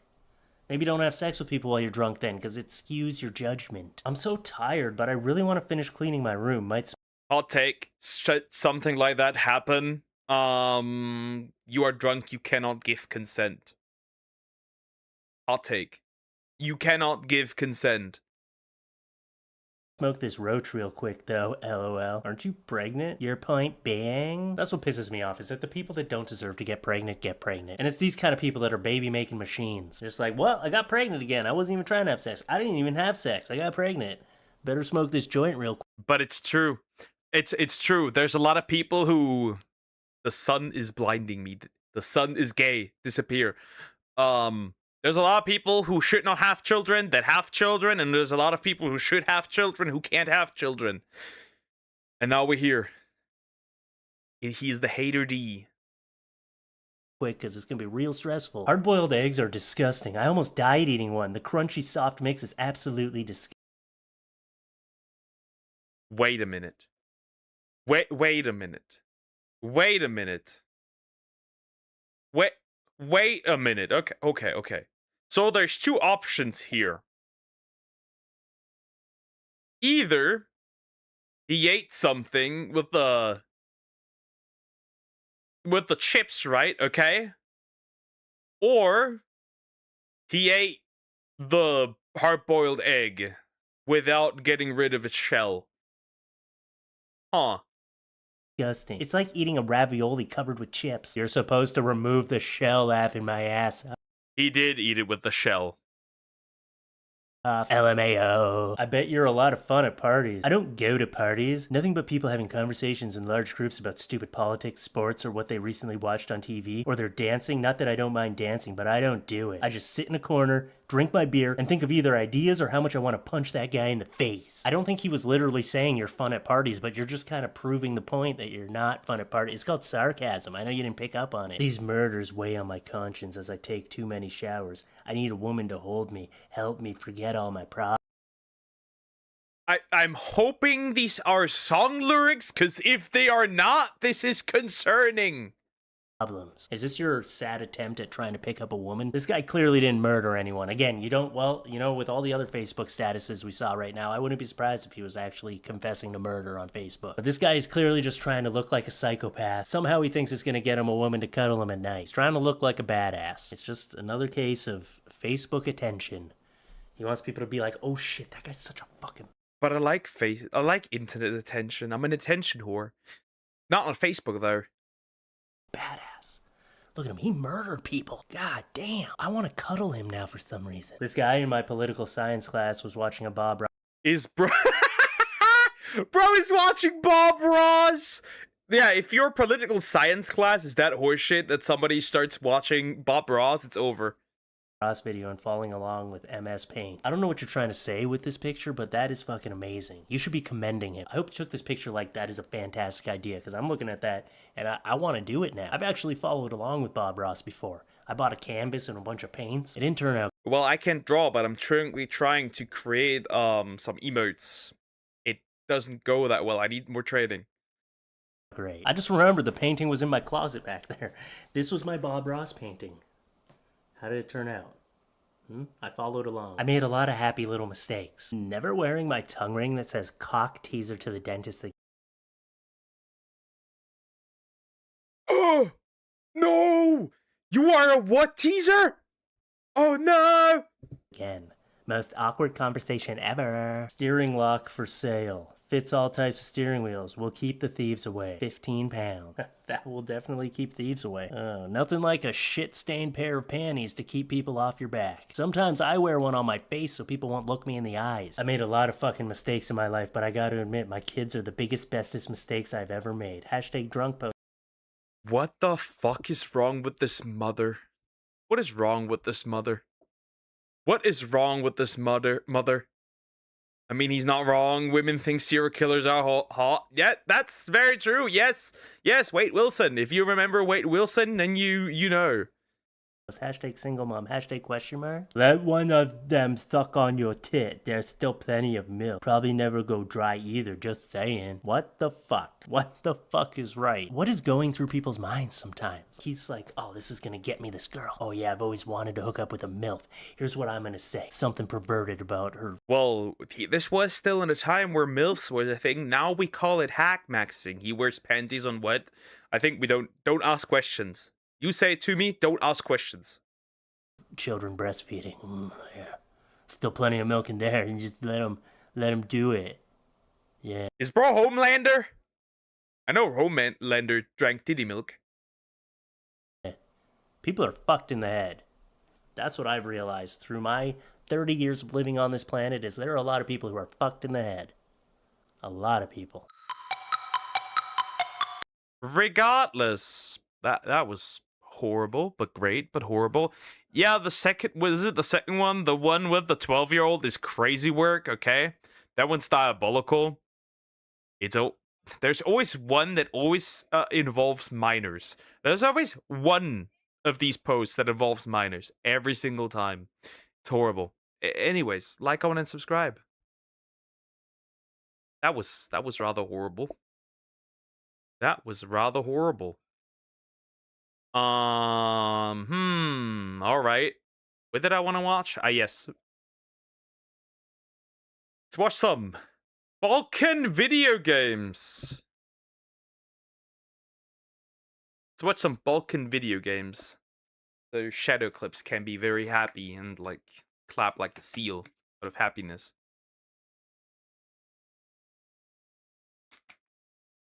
Wait, haven't we reacted to living unironically in Europe before? That's peak. And so we have come full circle. Isn't that crazy? Huh. Hilarious. Wonderful. Amazing, if you will. Huh. Anyways, yeah, we'll look at that one next. Balkan video games were different by living ironically in Europe. Not unironically. Ironically. Yeah, we're gonna look at this. I have no idea about Balkan video games. I'm gonna peace out. Take care, butter. Have a nice rest of your day. Yeah, I have no idea. We're gonna look at this. Also, please consider liking and subscribing. Let's see what the Balkans... Video games. What the Balkans had is video games. At least, right? We know of Balkan racism. Now we're gonna learn of Balkan video games. If there's anything that can overarchingly unify every group of people in the world, then that would have to be video games, as every person from the far-reaching prairies His avatar has his mascot, whatever you want to call it. Yeah, it's not safe. of the United States to the concrete jungles of Japan spent their childhood playing video games, and the Balkans are no exception. However, unlike much of the West and developed world, things were a bit different. The West and the developed world. Wait, was that a dig at the Balkans not being developed at that time?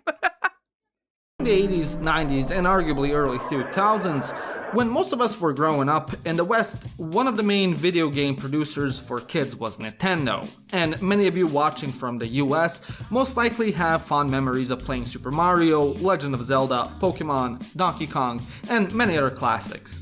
Yet, in the Balkans, this wasn't the case. If you've been a long-time viewer of this channel, you're aware that here we had this little thing called communism that basically deemed us as retarded for a good half of the 20th century, and understandable. Communism. Understandable. Yeah, you got cooked for a while. You got cooked for a while. Essentially isolated us from the international community because our dear leaders cared more about being in a leftist book club rather than decent living standards, which impacted the amount of money people had to spend on essential goods such as food, clothes, and video games. As such, yeah, remember, the people during the hyperinflation in Germany had probably a lot of fun back in the Dark Ages as well, I could imagine, right? Where you had to pay like millions for eggs. Huh.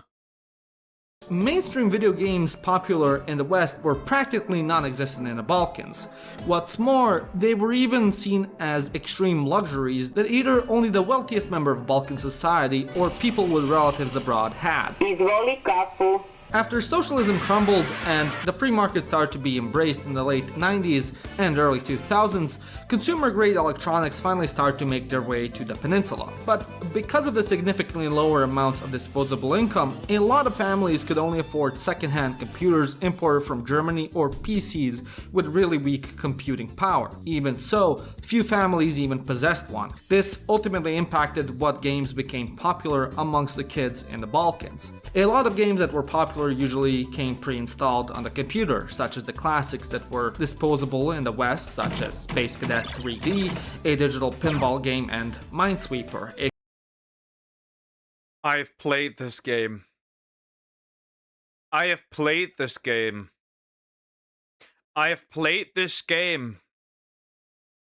around that time. Absolutely, 100% this type of pinball. Yeah, I've played it. That was good times. Good times. Not the dark, the bright days, not the dark days. Good times. aka Boss in Life Simulator. However, there were others that somehow every Balkan PC magically had pre-installed on it, such as Stress Relief, which was an app that allowed the player to pick a variety of tools from a hammer, chainsaw, machine gun, flamethrower, and termite hand, to name a few, and then use them to destroy the Windows XP default background. What? That's pretty silly, but hey, whatever floats people's boats. So I don't know how to play this Minesweeper. Me neither. I'm just too stupid. I'm just too dumb. I'm just really stupid. I still can't play it. I get it. I get it. Phaser, hammer, chainsaw, machine gun, flamethrower, color thrower, phaser, stamp, termites. Fucking termites. Watching. Another one was Zuma, which had graphics that resembled one of a slot machine game more than one for kids, where the player took control of a frog that would... I have played this one as well!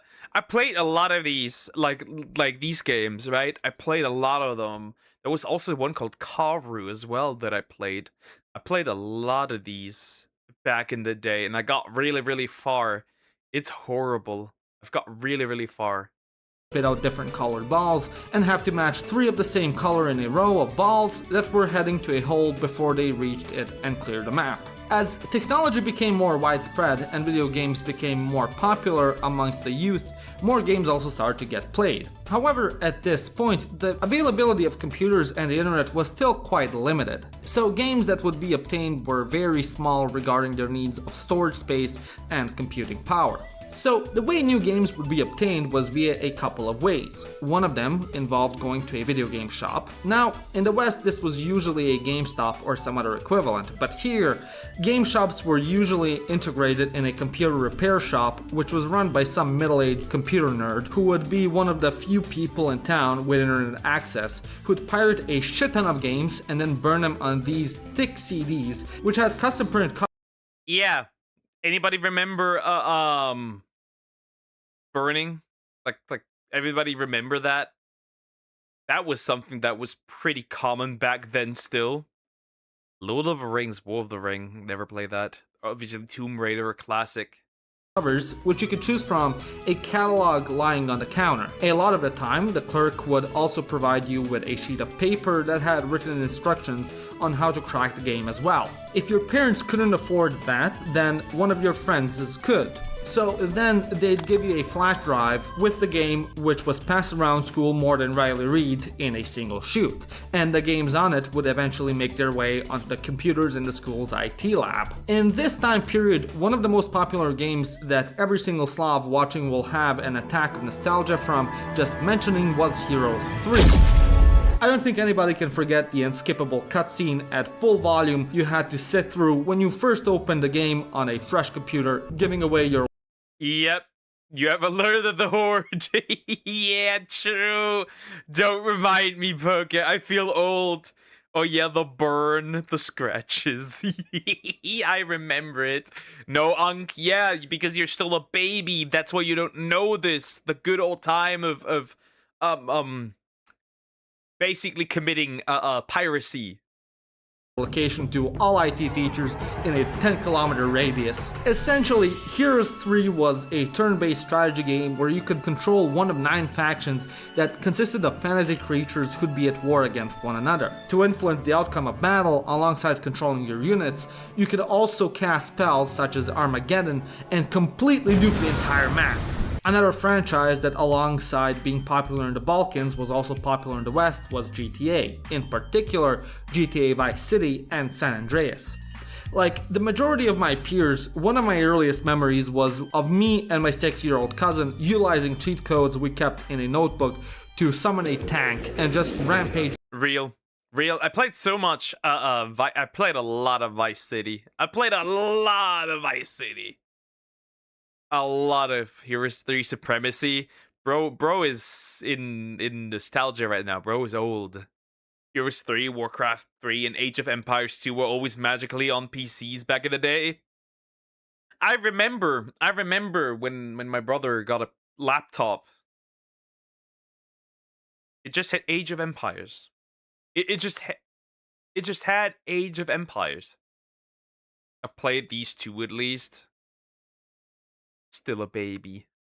The city and see how many stars we could get in GTA. I don't think anyone who played this in the Balkans as a kid even was aware that there were an actual story or campaign in these games, and everyone just went driving around cars like maniacs and shooting innocent bystanders. What made going around driving in Vice City and San Andreas and committing heinous crimes against humanity so fun was also the radio, which, oh my god, had some of the best tracks like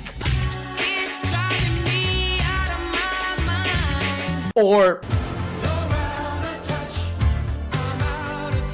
which no video game has ever been able to replicate since. However, it could have been made even better if at the time I had a pair of Raycon earbuds, baby! Okay, listen, I have to be completely honest. When I found out Raycon, horrible. Age of Empire always choose the Aztecs. I just ran. I don't even know what I ran. It's been a while. It's been quite a while. I'll take Vice City's better than San Andreas. True. True. True.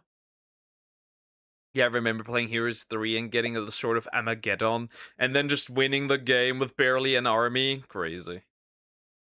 Raycon wanted to sponsor my channel, I nearly screamed out of joy like a 13-year-old anime schoolgirl. I've unironically always wanted to try them out, as I've only ever heard good things. I will steal this seal plush from you, or pillow. I don't care. I will steal it from you. I don't care about the Raycon. I will get this, and there's nothing you or anybody on this planet can do about it. I will get this fat fucking boy from you. Wherever you are, I will find you. Like the German Financial Institute. They also find you. They even know when your cousin 10th grade has a tomato stand somewhere in Peru. Things from people about them, and that's for a good reason, because holy shit are they good. I tell you what though, folks, that's bloody nice. The audio quality on these bad boys is impeccable. That's bloody lovely.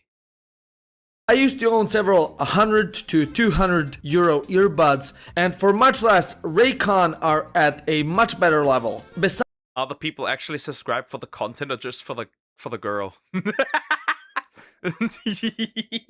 Whoever designed this character, his mascot, whatever you want to call it, cooked. Absolutely cooked. Besides that, they also have hella useful features like noise cancellation, awareness mode, multi-point connectivity, bass boosted mode, and of course a slick design with an even better case. Since getting them, I've been using them daily, especially at my favorite bar where I'd use them while working on videos. They've been literally a game changer, and best of all, my favorite part about at least they don't look as gay as my Samsung Galaxy earbuds. Just for the girl, I can see it. Them is that they have a 32-hour battery life and a quick charge feature where just in 10 minutes you get 90 minutes of battery life. So even with being sponsored by them, I genuinely have nothing but praise for them and highly recommend you check them out. So go and click the link in the description box or go to buyraycon.com/ironically to get 20 to 40% off your Raycon purchase, plus free shipping. Or as a Asuka plush, true. Asuka is best German anime waifu. Sadly, I'm going to confess to having committed a war crime. I have never watched Evangelion. I have never done it. I think it might be time, but I've never done it. My bad. Help support the channel and at the same time get a pair of kickin' earbuds. Arguably, some of the most popular games were those in the arcade genre, such as Chicken Invaders, where you controlled a spaceship and were shooting chickens in space, which were dropping eggs on you. Essentially, it was just a bootleg Space Invader. You what? Chicken Invader? Bootleg Space Invader. That's rather interesting. I did play Space Invader back in the day as well. So, yeah. Anybody else remember the one where you had a gun, right? And you were shooting down chickens as well for points? But not a bullet hell, more they were just flying across your screen. You had to shoot them down. I forgot what it's called. invaders, but you could get some insane power-ups where your bullets could go all over the map, which was just like ecstasy for kids. Another one was the Moor Hunt series, which was a franchise. Yes! Yes! Mohun! Yes! Peak! Absolutely. Yeah, I played that, by the way, a lot. I played that a lot. You had to just shoot chicken. I don't know. This might have been a psyop to us hating chicken and later eating chicken a lot. That's the one. Yeah. The KFC of video games. Of a variety of different games that also involved chickens. You had your classic Moor Hunt where you clicked on chickens that would pop up to shoot them, but you also had Moor Hunt Racing, which was chickens racing in go-karts. And considering none of us even knew about the existence of Mario Kart, this was the best thing in the entire world. And what's funny about these games was that a lot of them were in German because that's where the PC came from. I played the racer. So much. So, because naturally barely any of the kids spoke German, we'd all just have to instinctively learn what each button did through trial and error. And of course, we can't forget the staple arcade Balkan game, Feeding Frenzy, where the player took control of a fish and would eat other fish in an... I've played that too. In similar games. I love these. And then eventually, like, you were just like getting bigger and bigger and badder, and could you eat more? An effort to get bigger and bigger while avoiding bigger fish who would look to eat you, with the final goal becoming so big you can eat a whale. Obscure platformers were also quite popular. One of such games was a 3D platformer, Santa Claus in Trouble, which again, somehow 90% of computers had pre-installed already. The players took control of Santa Claus and had to jump on different platforms, avoiding enemies and collecting presents. But although simple and... I have played this one as well. Wow, I'm going down a memory lane before the dark ages. Intended for kids, this game was excruciatingly frustrating as the controls were so painstakingly clunky, and it was an art form itself to learn to control him. But guys, I also played a game, right, that had penguins, right? So basically, you had a polar bear and penguins, right? And you basically took control, not really control the penguin, but like you had to launch the penguin as far as possible. And like if you made mistakes, the penguin would just like get like turned to mush, right? They would just like splatter and like is crazy. But you had to get the penguin as far as possible. And I think the head was also it was also able to like get the head severed, and then like you'd still would count it depending on how far the head would fly still. So yeah, I played that as well as a kid. Freaky game. the main thing that made a game popular in the Balkans was if it had available hot seat and LAN multiplayer capabilities. As I said earlier, the availability of computers was quite limited and not everyone could afford one. So, to play video games, a bunch of kids would gather at one friend's house who had some piece of shit toaster, and then either take turns playing a game.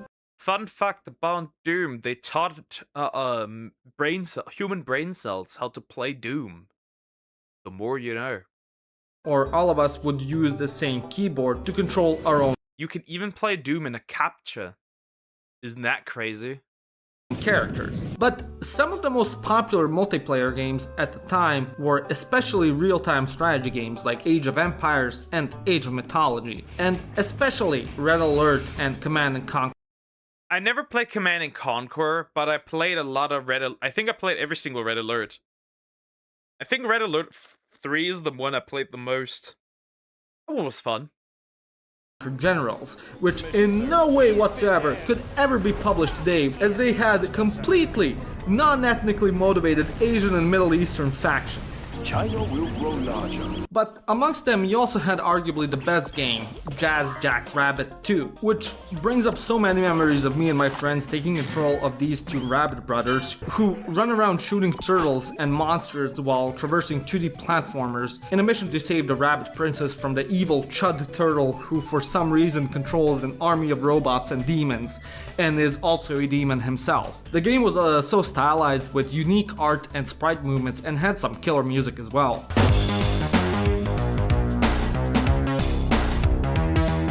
But the two games that dominated hot seat multiplayer had to be Pocket Tanks and Worms Armageddon. Both games were quite similar, where players took turns to shoot different types of ammo at each other on a large map, and also had to strategically position themselves. Yeah, well, Worms, I think most of us would know what Worms is. Not to get shot. Personally, my favorite of the two was Worms, as the art style was way more cartoony and you had a larger variety of seemingly more bizarre weapons, some of which could blow up you and the entirety of the map. Truly a masterpiece. As the popularity of video games started to grow, more games also started to be available. This came about. Yeah, we have to eventually also play Pocket Tanks. We also have to play Sands of Time eventually. Cool to see that here. In the fruition of PS2 games being adapted for the PC and then sold in grocery stores on a rack near checkout. So a lot of the time parents would buy one of these games on the way back home for their kids, which usually was some kind of Disney game like Tarzan, Toy Story, and Hercules, which holy shit was fun. Everyone I know owned Hercules, and it was generally one of the best Disney games hands down. Essentially, it was a mix between a beat-em-up and a platformer, which had different levels based on the movie. But the most infamous of all the Disney games was Aladdin. This one too was a platformer, but the map was so confusing and filled with enemies that it was the Dark Souls of Balkan games, with 99% of my friends claiming they never could go past the first level as kids, as enemies would just kill you with bullshit you had no idea how to overcome. Yet, as time progressed, the internet became more prevalent and available. As such, internet cafes started springing up all over Balkan. Fun fact, in the initial story, Aladdin was supposed to be 13. The more you know. Towns. And of course, kids would flock to them in droves, ready to spend their meager lunch money on computer games. At this time, LAN and online multiplayer games really start to get popular. Of course, you can't talk about this time period without mentioning Counter-Strike 1.6. In every internet cafe, this was the hottest shit out there. Hordes of kids would duke it out against one another in the famous The Dust 2 map, and that would spawn a buttload of memes like, "Out my way, son!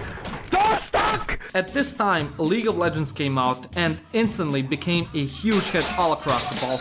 League of Legends came out, and so did more for the unemployment line. Anyways. I know today that it's a behemoth of a game with a player base with not the greatest reputation. But back in the day, the game looked way more jagged and clunky and was one of the most fun things in the world to play with your friends, as no one took it as seriously and tried to make the most of their time at the internet cafe and then tell the stories of their ridiculous matches next day at school. If competitive games weren't your forte, then naturally you'd play World of Warcraft. Now again, I know this was quite popular in the West, but the thing is, no one in the Balkans could afford a subscription. So instead, people played a cracked version of the game and also created free and cracked servers to play on, many of which would lack core features of the game, but nevertheless, it was still so much fun to just be able to play the base game. At this time, the internet was also introduced in the computer lab. Interesting. That means people never really back then properly played the actual World of Warcraft. That's interesting. Shit, maybe that's the reason I had no friends. Coming to the realization that you are the dick. Or were the dick. At school. So, like everywhere else in the world, instead of actually learning how to use Microsoft Word, PowerPoint, or the basics of Python, instead everyone in the class would play Flash games. Of course, sites like Miniclip, Newgrounds dominated with their edgy games, with one of the most popular ones being Bubble Trouble. But some of the more locally recognizable sites were Freb.com and Poki.hu, where there were more Flash games than you knew what to do with them all. A popular one because of the multiplayer was Fireboy and Water Girl, which was a co-op puzzle platformer where the players had to solve puzzles to allow the others to enter different chambers on the map and collect all the gems. But of course, although these games were great, there were also masterpieces such as the Pilsner game, where 9-year-olds collected falling beer bottles while a PNG of a woman stripped. Ain't no fucking way. True. So true. And of course, the greatest digital gem, Bošnju 2D. And yeah, those were just some of the games popular in our childhood. Let me know which game did I miss and which were your favorites. Yeah, okay. Well, the Balkans had interesting games they played back then, but I played a lot of these games too in like 2006, 07. So yeah, that's fun. I have a little kick of nostalgia. Oh, I know that one with the beer. I've not played that one. I also didn't really get to play many Flash games because we got internet very late, very late. But yeah. Anyways, that was interesting. Like, comment, and subscribe. That was interesting. That was cool. That was cool.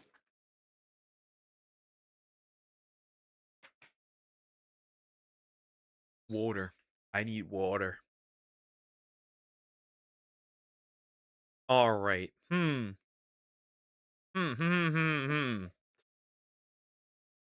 Okay, what am I gonna watch next? Do we want to watch that one? That's freaky. Do we? We all know that game, but we'll never accept that they played it. Yep. True. Guys, I'm gonna take a quick bathroom break. I need one. Real quick, and then we're gonna watch another video. Yay. So yeah, I'll be right back.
Hello, gays. I'm back, gays. Gays, hello. Anyways. My vid. Sure, I guess we could. Why not something horrible? Sure, I guess we could. That one was it, right? The how 1,788 people died within minutes? Do you mean that one? Alright, I need to walk my dog and steal more Monsty eggs on stream. I have roided Sumax off stream, and she has a full 3 bingo. She has all bingos now. She's unstoppable. But yeah. Anyways. Yeah, then we're gonna watch this one, I guess. Sure.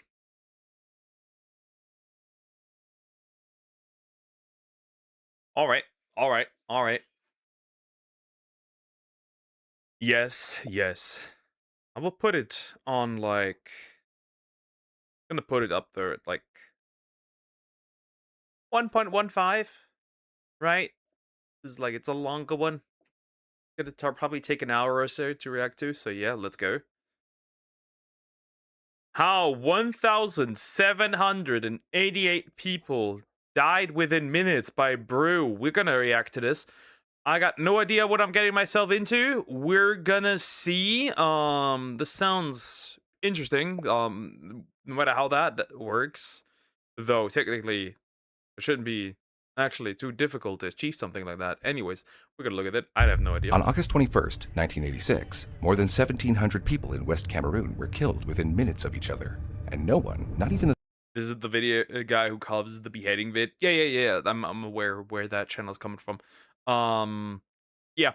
I don't know. Cameron. Okay, interesting. survivors, of which there were few, knew what happened. But it wasn't just people. The livestock, birds, even the... Oh! Well, then the answer is quite simple. Either it was chemicals or a natural disaster, right? Unless somebody actively went out and even nuked the birds. Flies that should have been buzzing around the corpses, all dead. It was as if a nuclear weapon had gone off, except nothing was burned or even damaged. Everything was dead. So all animals essentially got obliterated, except, right? And no plants. Plants did survive, so whatever this is rather interesting. Okay, this has me intrigued.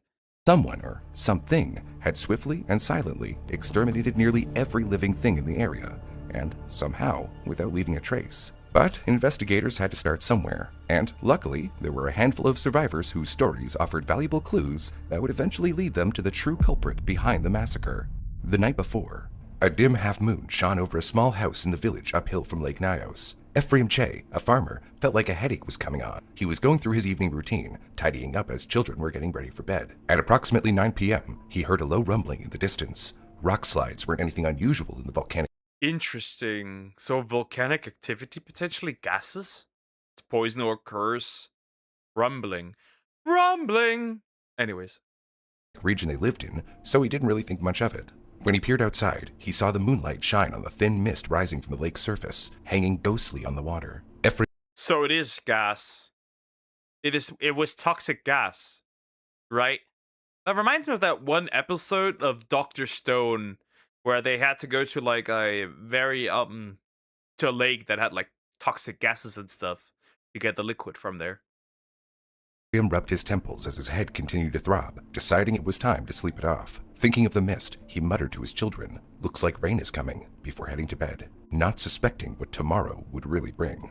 Downhill, at the lower portion of the Nyos village closer to the lake, a hard-working young cowherd named Halima Sul heard the same strange rumbling. Along with many other relatives living in their small family compound full of huts, she stepped outside to find out where the noise was coming from. As she stood in front of her door, she noticed that the rumbling was accompanied by a loud howling. She described the sound as if many different noises were shouting all at once. Before she could gather her thoughts, a violent gust of wind tore through the village, shaking thatched roofs in their frames and slamming doors with a brute force. Halima felt the ground tilt beneath her, the air suddenly feeling heavy. Then everything went black as she collapsed where she stood. Sule Amare, another cattle herder, assumed rain. Yeah, it's toxic gas from the lake, possibly, is my assumption. However, regardless, it is definitely likely volcanic activity that killed all the life around this area. Rain was coming due to the weather, but was surprised when he emerged out of his hut and saw the moon clearly. The young man said, "I wondered how rain could come without clouds. I started exclaiming, Allah Akbar." Before he could finish the thought of how God was great, he too fainted, collapsing on the spot.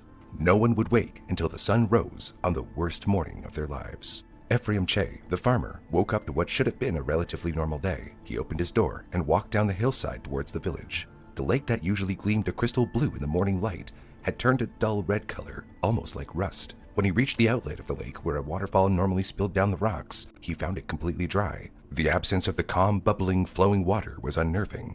That's on toxic gas. That's the only thing that really makes sense, right? That's the only thing that makes sense. It has to be toxic gas. I think the answer's quite clear. We've got our answer already. It is toxic gas. That is what killed all these people and all these animals. It was then that he noticed the complete silence around him. The usual morning chorus of songbirds, the low ambient buzzing of insects, all of it was gone. Ephraim suddenly became... Damn. They killed me. They killed me. They killed the duck. It's over. So frightened that his knees began to shake. He broke into a run, farther along the lake. He was approaching the lower portion of the village when, suddenly, a noise pierced through the silence. It was Halima, the cowherd, screaming in a frenzy of horror. She saw the farmer and called out, "Ephraim, come here. Why are these people lying here? Why won't they move again?" She looked delirious, shrieking as her voice cracked. Blisters covered her body and her clothes were torn apart. Ephraim could see the bodies lying on the ground. Death didn't discriminate. Corpses of people, along with numerous animal carcasses. What was going on? For all they knew, it might have been the curse that had been spoken of for generations. The lake that they had built their home around was known as Bad Water among the locals. One of the ethnic groups in the area, the Pamom, refused to settle near the lake. Their elders talked of lakes as if they were alive. Stories that they passed down through generations warned that it could rise without warning, swallowing entire villages and ending family lineages in a single night. They told of wailing voices. Yep. It's absolutely gas. It absolutely is. Duck, don't die. I could never leave you alone. I could never. That drifted across the water, and of ancestors who had once drowned when the lake breathed too hard. So the Pamom had a simple rule: build your home high above the hills. Otherwise, you didn't build at all. Anthropologist Eugenia Shanklin later found out that some groups outright forbade building homes near lakes, which is quite peculiar, as people naturally tend to settle down near sources of water, since proximity to water has almost always been an advantage. I think, well, that could be to do multiple reasons, right? For one, it could have been that this was passed down through generations that have experienced something like this, whether it is being swept away by water through rainfall, I guess. Though it's Africa, so depending on the location, it might be decently uncommon. Or, well, the volcanic activity in those areas and the gases that are created that will end your life. Sometimes even a necessity. The Sumerians of Mesopotamia, among the first urban societies, built along the Tigris and Euphrates, where seasonal flooding enriched the soil and made agriculture possible. In ancient Egypt, the entire rhythm of life revolved around the Nile. The annual flooding and the crop cycles even led them to create their calendar around it. The way the Pamom people around Lake Nyos deliberately turned away from this instinct shows how deeply ingrained their inherited caution ran. Many villagers believed the lake was inhabited by a spirit or deity capable of blessing or punishing nearby communities. Some elders even said the spirit of the lake found actions like washing clothes, fishing, or defecating in the water disrespectful. But in time, the warnings turned into old, quiet memories, which then evolved. Do not shit into the water. You will die. You get punished for it. But how would that explain all the animals then? Into superstition and finally became myth. Shanklin described these as geomythology, saying details shift over time, but these stories probably preserve real events. However, around Nyos, as the settlements above the lake grew more crowded, people ventured down to the slopes to build next to the river. This is where Halima Sule's kin had called home, and where every single one of them had suddenly and inexplicably died. Halima had lost all 4 of her children, and her entire extended family of 31 others, along with the family's entire herd of 400 cattle. She was in shock, trying to shake her father's lifeless body awake.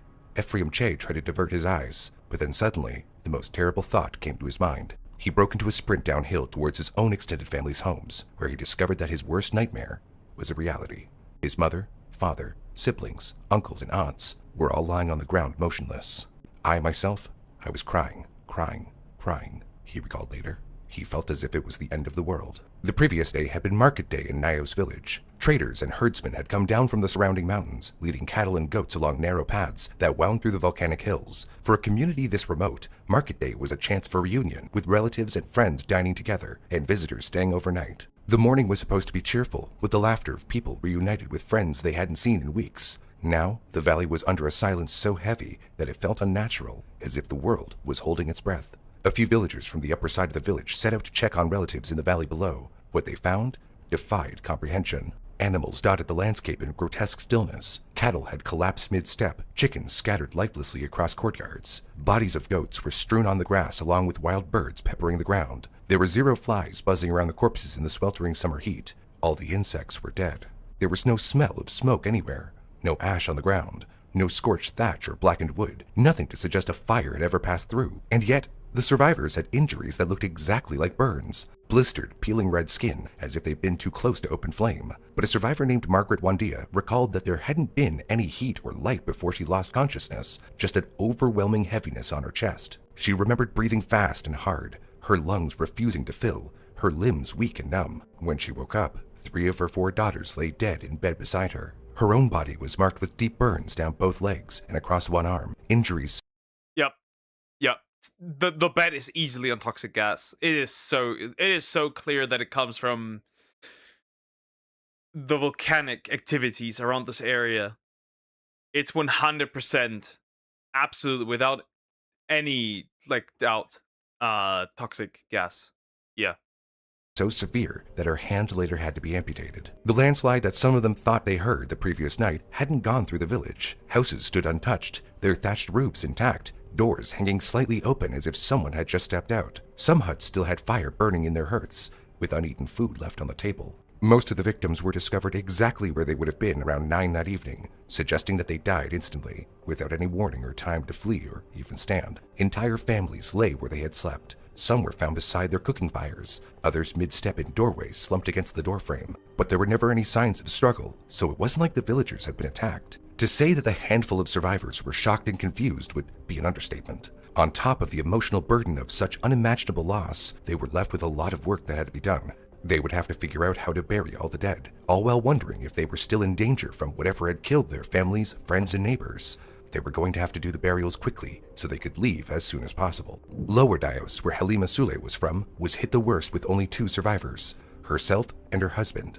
Halima's spouse, Abdul Amadou, had been away that night in a town nearby named Woom for business, so he had been spared. Although she wasn't aware of this until he was able to make it back to town and help with the burials. The upper part of Nios, perched on the cliffside, had been relatively safe. Ephraim J., who was... But volcanoes burst out so many times, but this never happened. Well, stuff like this can happen. There's many lakes where you can literally not go there because the volcanic activity under the lake creates gases that are toxic and will kill you. Sulfuric acid gases is some form of gas that killed them. That's absolutely sure, and it's probably due to the volcanic activity in combination with the lake. I'm not sure exactly how it happens, but I think it only works if there's a lake. And the chemical processes cause this.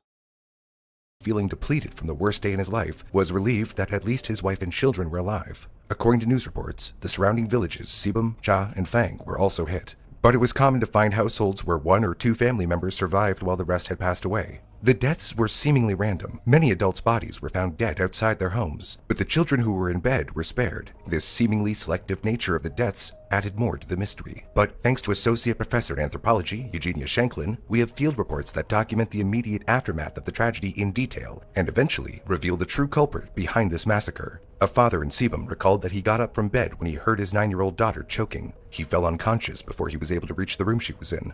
When he came to, weak and disoriented, he crawled to her bed and lay beside her, unaware she was already gone. Hours later, a neighbor's frantic pounding on the door pulled him from unconsciousness. His lungs and throat burned as if on fire. Desperate to extinguish his pain, he drank every drop of water and canned milk he could find before climbing onto his motorcycle and setting off for Woom, where the rest of his family was, 20 kilometers away. Along the road, human and animal corpses lay scattered and bloated. At some points, he had to disembark and move the bodies of friends and neighbors out of the way in order to keep going. When he finally reached Womb, he found out life there was going on as if nothing had happened. Shops were open, the streets were full of noise and activity, and people were blissfully unaware of the nightmare currently unfolding not too far away. He checked himself into the local hospital and tried to explain what he had seen and what had happened to him. Doctors and authorities initially had a hard time understanding the man. His lungs were so damaged that he could barely speak.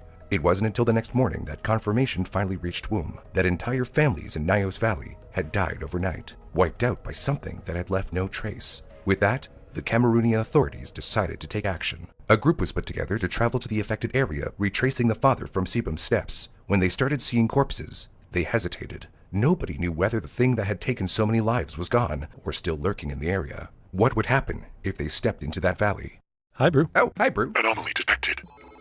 You have duplicated. Termination is required. No, Howard, we're different. I mean, look, he's wearing glasses. How wild is that? And I drink cold brew. Cold brew? Refrigerated mason jar mud water is not real coffee. You degenerate. Don't mind him. He only trusts a brew that depends on him. You function because I allow it. Ah, like how you need to trust a great law firm to handle your workplace injury case, one that has a proven track record for over 35 years. Like this video's sponsor, Morgan & Morgan, who have over 1,000 attorneys and more than 100 offices nationwide. It's like hiring an army to go to battle for you. They're for the people, to protect the defenseless against powerful interests. They've recovered $30 billion for their clients. So if you get injured because of someone else's negligence, you deserve to be paid. Not all law firms are the same, and if you hire the wrong one, you might be beat before you even start. For more information, you can go to forthepeople.com/brew. Their fee is free unless you win. If you want a fortune of massive proportion, you can check out Morgan & Morgan.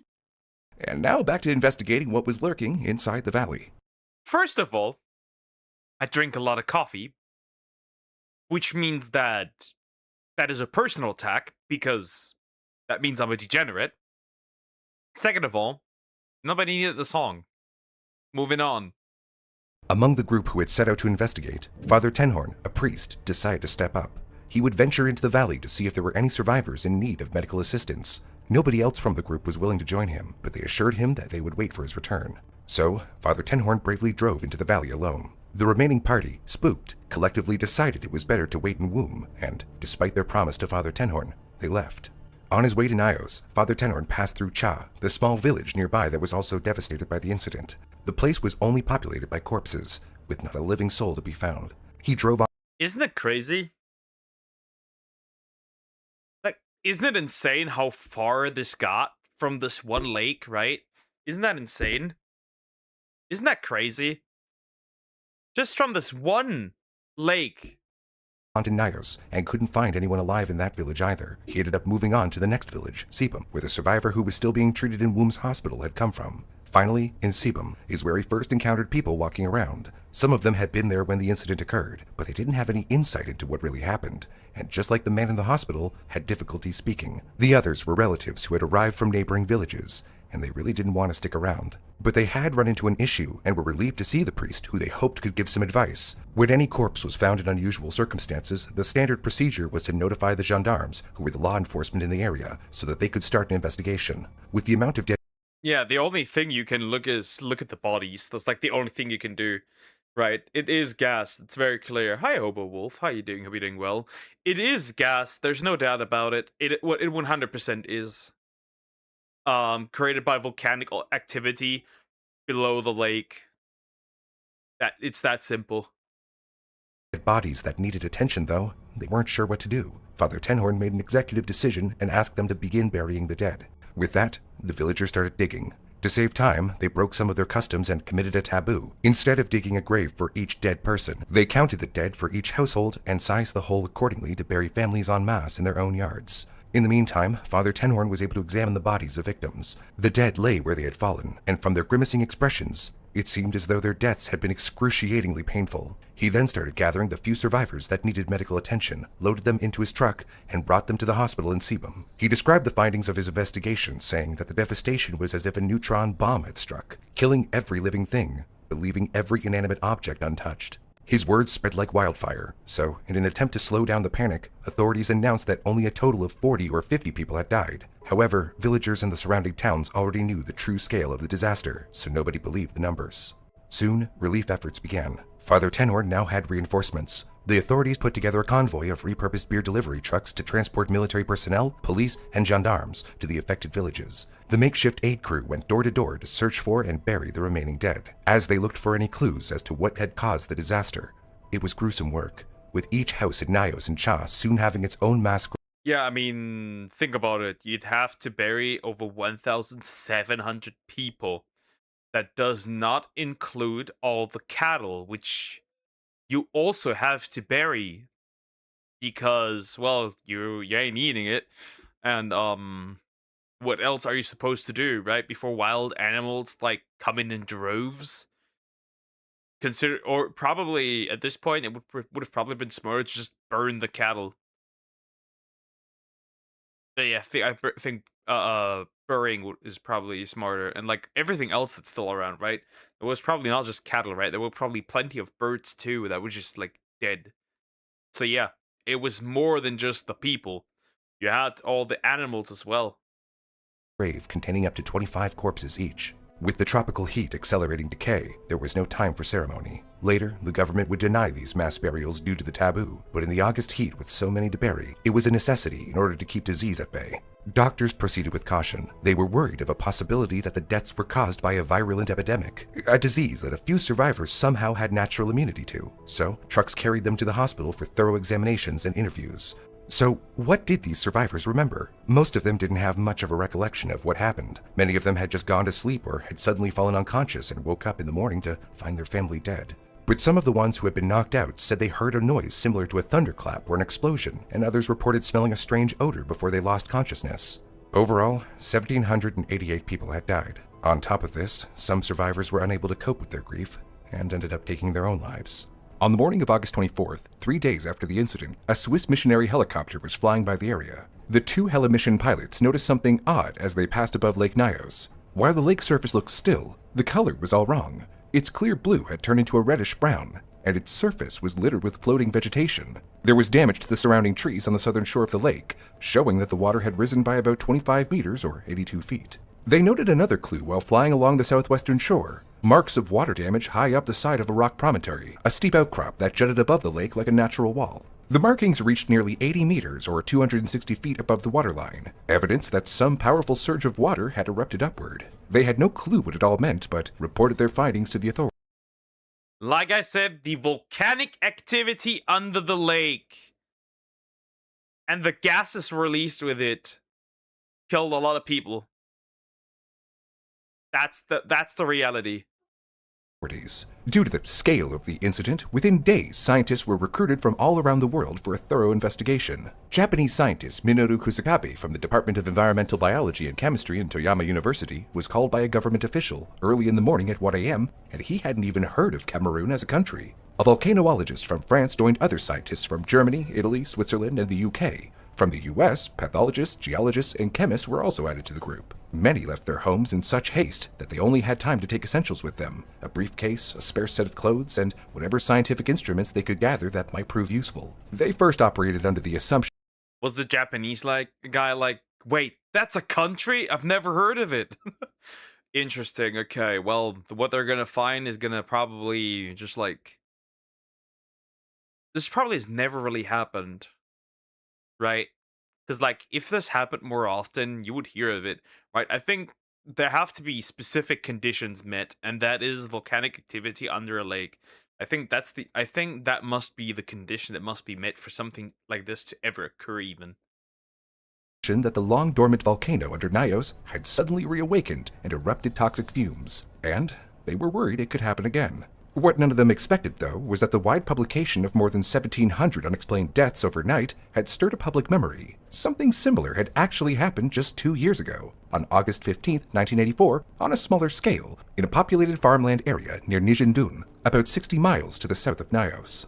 After a loud rumbling was heard around 10:30 p.m., an unsuspecting man named Abdo Nikanjone was cycling northward toward Nijindun just before dawn. The road had farms on one side and Lake Manun on the other. The road came to a natural dip as the terrain went downhill. As Abdo took a brief break from pedaling and coasted down the road, he saw a pickup truck that he recognized, parked right in the middle of the road. Abdo disembarked, wanting to say hello to the truck owner, a priest named Louis Curiap, only to find his dead body next to the truck. Horrified and bewildered, Abdo looked around to figure out if a traffic accident had happened and saw someone on a motorcycle a little further ahead. Moving closer to get help for the priest, he saw that the man astride the stalled vehicle was also dead. It was then that Abdo began to disassociate into a trance-like state. Feeling weak, he continued on foot, pushing his bicycle along, passing a herd of dead sheep laying on the ground, and other people who had died inside their vehicles and trucks on the road. Scared and confused, he decided to push on to reach town. He didn't want to die there with the rest. With great effort, breaking into a cold sweat, he pushed his bicycle uphill.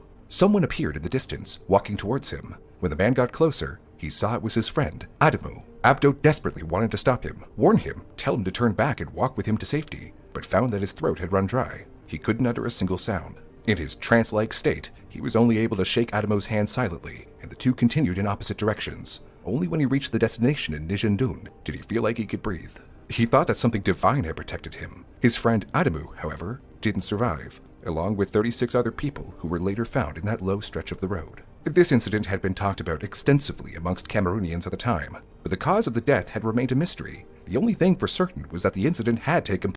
Well, even if you talk about it, like, it doesn't really change anything. Yeah, you know what caused it, but like, it doesn't bring back the people, right? Even if like you know what caused it. That's the problem. It does not bring back the people that have died because of this. The only thing you can do is, for the future, just say, yeah, if there is volcanic activity around the lake, just don't settle there anywhere near. Place sometime between 3 a.m. and dawn. Rumors had circulated between Cameroonians at the time about why it happened. Some claimed that it was tied to a conspiracy for a government takedown, that a group planning a coup d'etat had unleashed a chemical weapon. Others accused the government themselves of the supposed chemical attack. However, nothing was proven. Considering the local geology, government officials had put forward a new theory. A long-dormant volcano under Lake Manoon, which is a crater lake, had suddenly reawakened and erupted, causing the mass deaths. And while 37 wasn't a huge number of casualties, they decided to loop in local scientists to find experts on this issue.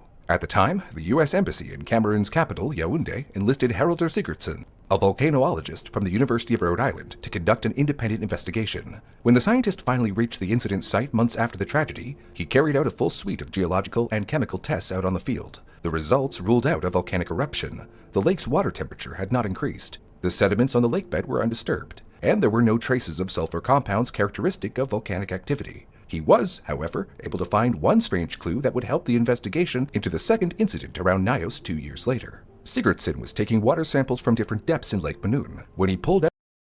So... was it... Interesting. So, no gas? Or no gas because of eruption? Like other gas? Unless the water became toxic, and they drank from the water. But that doesn't make sense because it was already in the air and people were passing out just like absorbing the air and there was burns all over their body. So out a sample bottle from the lake depths, the lid unexpectedly popped off. This prompted the scientist to think that the mysterious deaths that happened on this particular road looked similar to carbon dioxide asphyxiation. We all exhale carbon dioxide on a daily basis. However, it's usually a very negligible amount at 0.04% of air composition compared to oxygen, which makes up around 21% of the atmosphere. When CO2 levels rise, they push out oxygen from the air, and because carbon dioxide is heavier than air, it tends to accumulate in low-lying or enclosed areas. Just 5% carbon dioxide in the air is enough to extinguish candles and make combustion engines stall. Remember all the stalled vehicles Abdo saw on the low road? At a 10% level, people can get very sick and show symptoms like hyperventilation and dizziness that may lead into loss of consciousness and even comas. And if the concentration of CO2 climbs to 20 or 30%, people would feel breathlessness and confusion before immediately collapsing with convulsions before their death due to respiratory arrest from oxygen deprivation. What makes carbon dioxide particularly deadly is that it doesn't have a color or odor that other gases give as a warning sign. Sigurdsson knew there was precedence. There have been cases in central Italy's volcanic parts where CO2 concentration had killed animals and humans alike. A similar phenomenon was seen in the appropriately named Death Gulch in Yellowstone National Park, where 8 grizzly bears were recorded to have died due to carbon dioxide. damn, that's a lot of bears. Well, man versus bear. What do you choose now? The bear in the Death Gulch. That's interesting. Interesting. I didn't know that. Okay. So it is still like gas, but like it's not gas, it's more like too much CO2 in the air.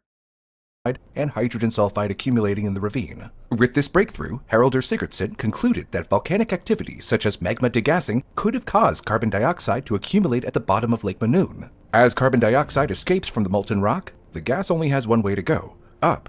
But when it hits the cold lower levels of water inside the lake, it dissolves in the water. Over time, though, that amount of CO2 would gradually increase, creating a ticking time bomb in the still water, waiting to be released by a minor disturbance like an earthquake or a landslide. If you're confused at all up to this point, the non-scientific explanation is the bottom of the lake had a buildup of carbon dioxide that burped out after something hit it. Sigurdsson was excited to report his findings and wrote a submission to the peer-reviewed American journal Science.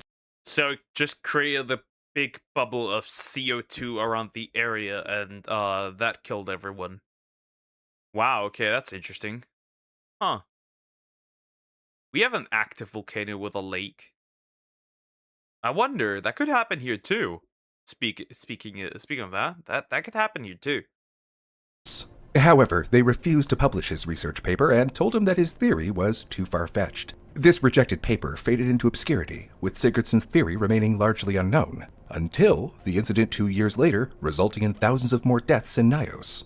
Armed with this new information, scientists were able to take this theory of a massive degassing event in Lake Manoon and see if the same might explain what happened at Lake Nios. The investigative research team started their work on all angles, collecting samples of water, measuring gas concentrations, and mapping the geology of the area. They found that the lake had volcanic fault lines running beneath it, and that the different layers of water didn't mix together. It was stratified, and the stagnant water did in fact have the potential to accumulate carbon dioxide in the colder lower layers. With no Wow, interesting. Okay, huh. I'll miss you, Duck. Rip. Aww. I'm not dying. Shut the fuck up, you negative ass. What do you mean? I'm just like, this could happen here. We have that, but it's like very far away. This wouldn't happen. This is more like very far away from me. I wouldn't be affected by this. Everyone else would. Also, why are you so rude? Dick. proof of a chemical bomb or any traces of No wonder you had no friends. I can see why. Just kidding. a disease that could be considered an epidemic, they were able to rule out those theories from locals. Besides, nobody who had entered the valley after the incident had gotten sick. Measurements for gas concentrations didn't reveal any toxic fumes for volcanic activity, so researchers were more convinced that Sigurdsson's theory was possible. With accounts saying that they had heard something that sounded like a landslide or a thunderclap, it seemed likely. On top of that, the survivors were showing symptoms that mirrored carbon dioxide asphyxiation. In the meantime, the seemingly random nature of deaths were also looked into. Professor Franco Barberi, an expert on volcanoes from the University of Pisa, explained that there were two possible explanations. The children who were already asleep had less of a chance to wake up and panic at the sound of the landslide or from a strange odor, so their breathing would have remained low and regular, lessening exposure. Secondly, with many of the adult bodies found outside their homes, better sealed houses with the Interesting. Okay, so the children were basically just spared. Because they just didn't wake up. And their heart rate just stayed normal. While some of the adults did wake up. And of course, the more sealed up a house is, the harder it was to get in. At least I go outside of home. I don't need to go outside of home. What interest do I have to go outside of home? Silly little Joe. door closed would have allowed less gas to seep in. With this theory gaining legitimacy, interviews were conducted with survivors and medical personnel in the area to see if there were any other patterns that could be identified. Blisters, I guess?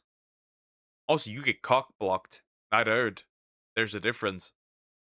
Two distinct patterns emerged. A group of survivors didn't smell or taste anything unusual before losing consciousness. The second group claimed to have experienced an odor they described as rotten eggs or gunpowder, which could have been a concentration of hydrogen sulfide that escaped along with the carbon dioxide. When the location of these survivors at the time of the incident were mapped out, researchers found that the ones who hadn't smelt anything were closest to the lake, while the second group reporting the odor had been up to 10 kilometers or 6 miles away from the lake.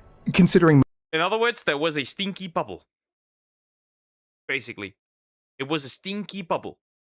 That's all there is to it. Yeah. Like I said, the gases. Most deaths were observed closest to the lake in the lower areas. It was decided that the source of CO2 had indeed been the lake. The evidence of the water splash high up on the cliffside seen by the Swiss helicopter also confirmed that the explosion of CO2 had come from inside the lake, and not from a crack or another crater. It was a few days after the accident, and the lake was still a dark color, but now it was streaked black and red, with a white powdery substance on the surface of the water. Scientists took additional water samples and found that the pH level of the water was within the normal range, but the temperature was around 8 degrees Celsius or 46 degrees Fahrenheit hotter than it should have been. Accounts from the Hell mission pilots and locals had said the water level was around 110 centimeters or around 3.6 feet lower than normal following the incident, which showed them that the loss of CO2 that was released from the lake could be estimated to be 1.2 kilometer cubes, which would be more than enough CO2 to fill the affected area and account for all fatalities. While an earthquake or seismic activity hadn't been recorded on the day of the incident, a fresh landslide was spotted on the western cliffs of the lake. This was potentially what had disturbed the trapped CO2. All these Oh, so the landslide is at fault. Okay, in this case. Is a confirmed landslide this now.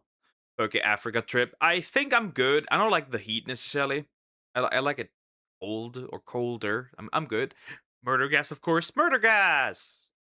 findings made it clear to scientists that they were on the right track, but the source of the CO2 stirred up a scientific debate on two possible causes. One of the theories was that the explosion and subsequent rapid degassing could have been due to volcanic activity. In this case, the amount of CO2 that had already accumulated inside the lake could have been increased suddenly due to a volcanic event, which didn't even have to be major. The other theory proposed a limnic event, where scientists argued that the pressure inside the lake with the accumulated CO2 was already very high, and a small landslide or a heavy thunderstorm could have caused it to pop, like a soda can. Most scientists agreed that the limnic event was much more plausible. Scientists started to brainstorm how deaths could be prevented in the future since the lake would inevitably have more carbon dioxide accumulate. With some international funding secured, in the early 1990s, geochemists and engineers began developing a method to degas the lake that would slowly release the trapped CO2 before it could reach dangerous levels again.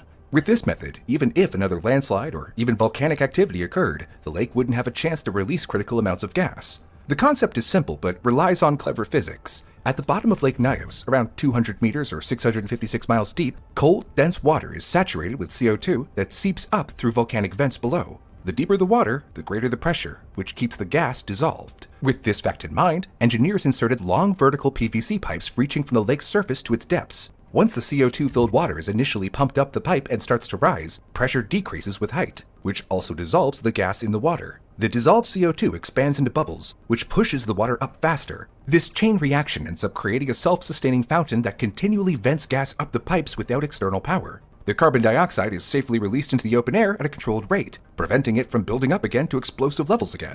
Hey, that's useful. At least people can settle around this area again, but like, constantly having to maintain those? But then again, that would just mass kill animals, so maybe the better solution actually is this.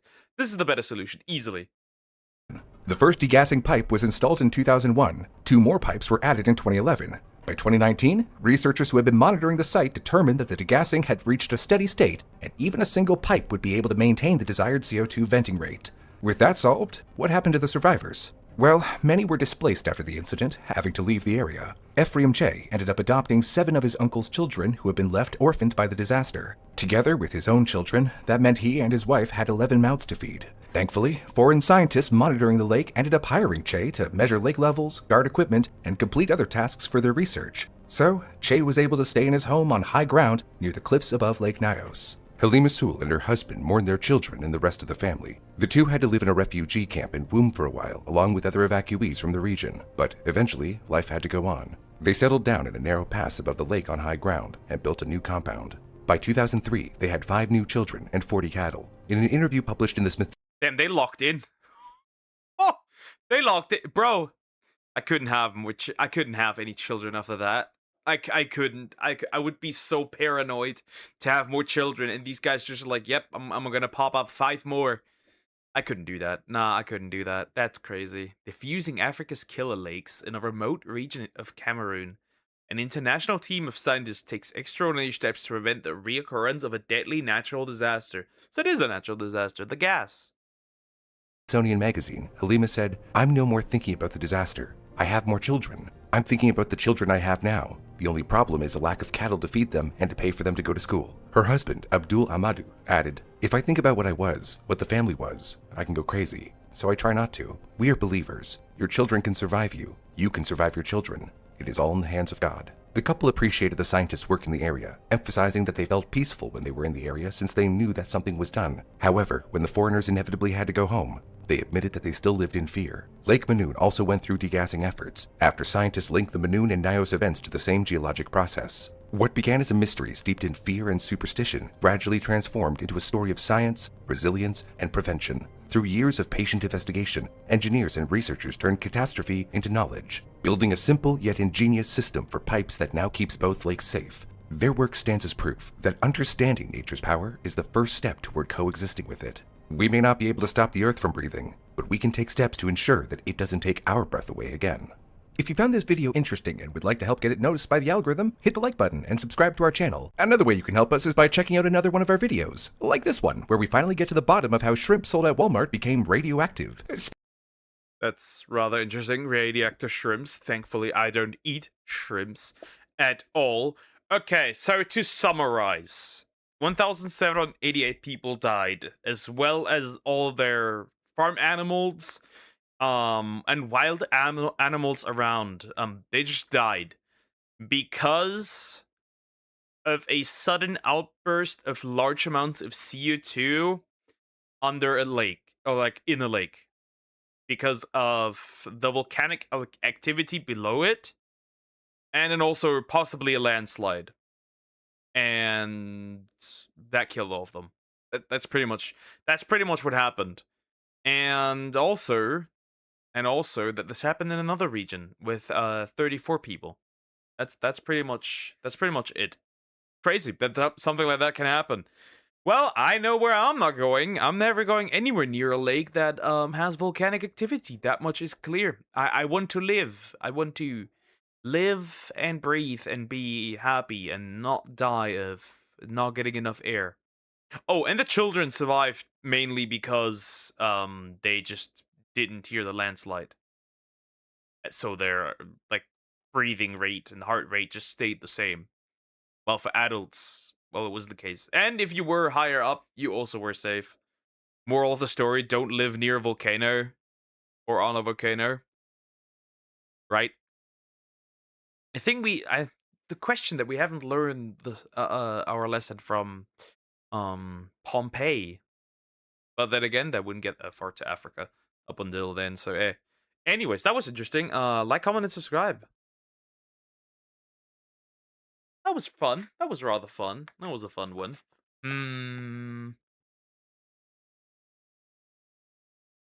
What are you at? She is hmming. Anyways. That was interesting. Or in a volcano. Why would you live in a volcano, though? How could you live in a volcano? Important, good question. How could you live in a volcano? Huh. Rather interesting. Wanna look at Discord kittens? You wanna look at Discord kittens? Let's look at Discord kittens, shall we? Because I don't want to watch the farmer spraying pesticide on himself. Let's do Discord kittens.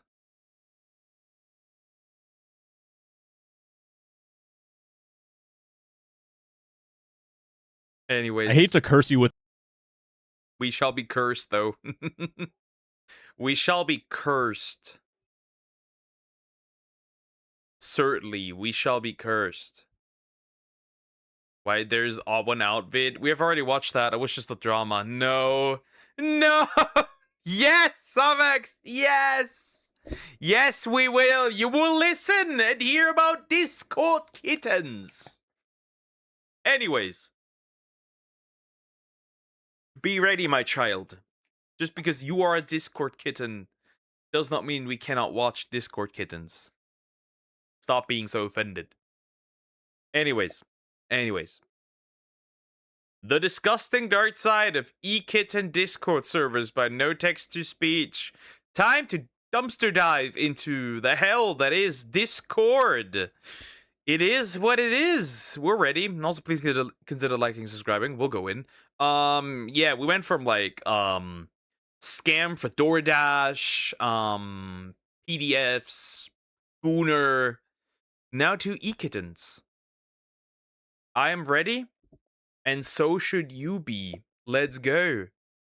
I hate to curse you with this knowledge, but there's something called Discord e-kitten servers.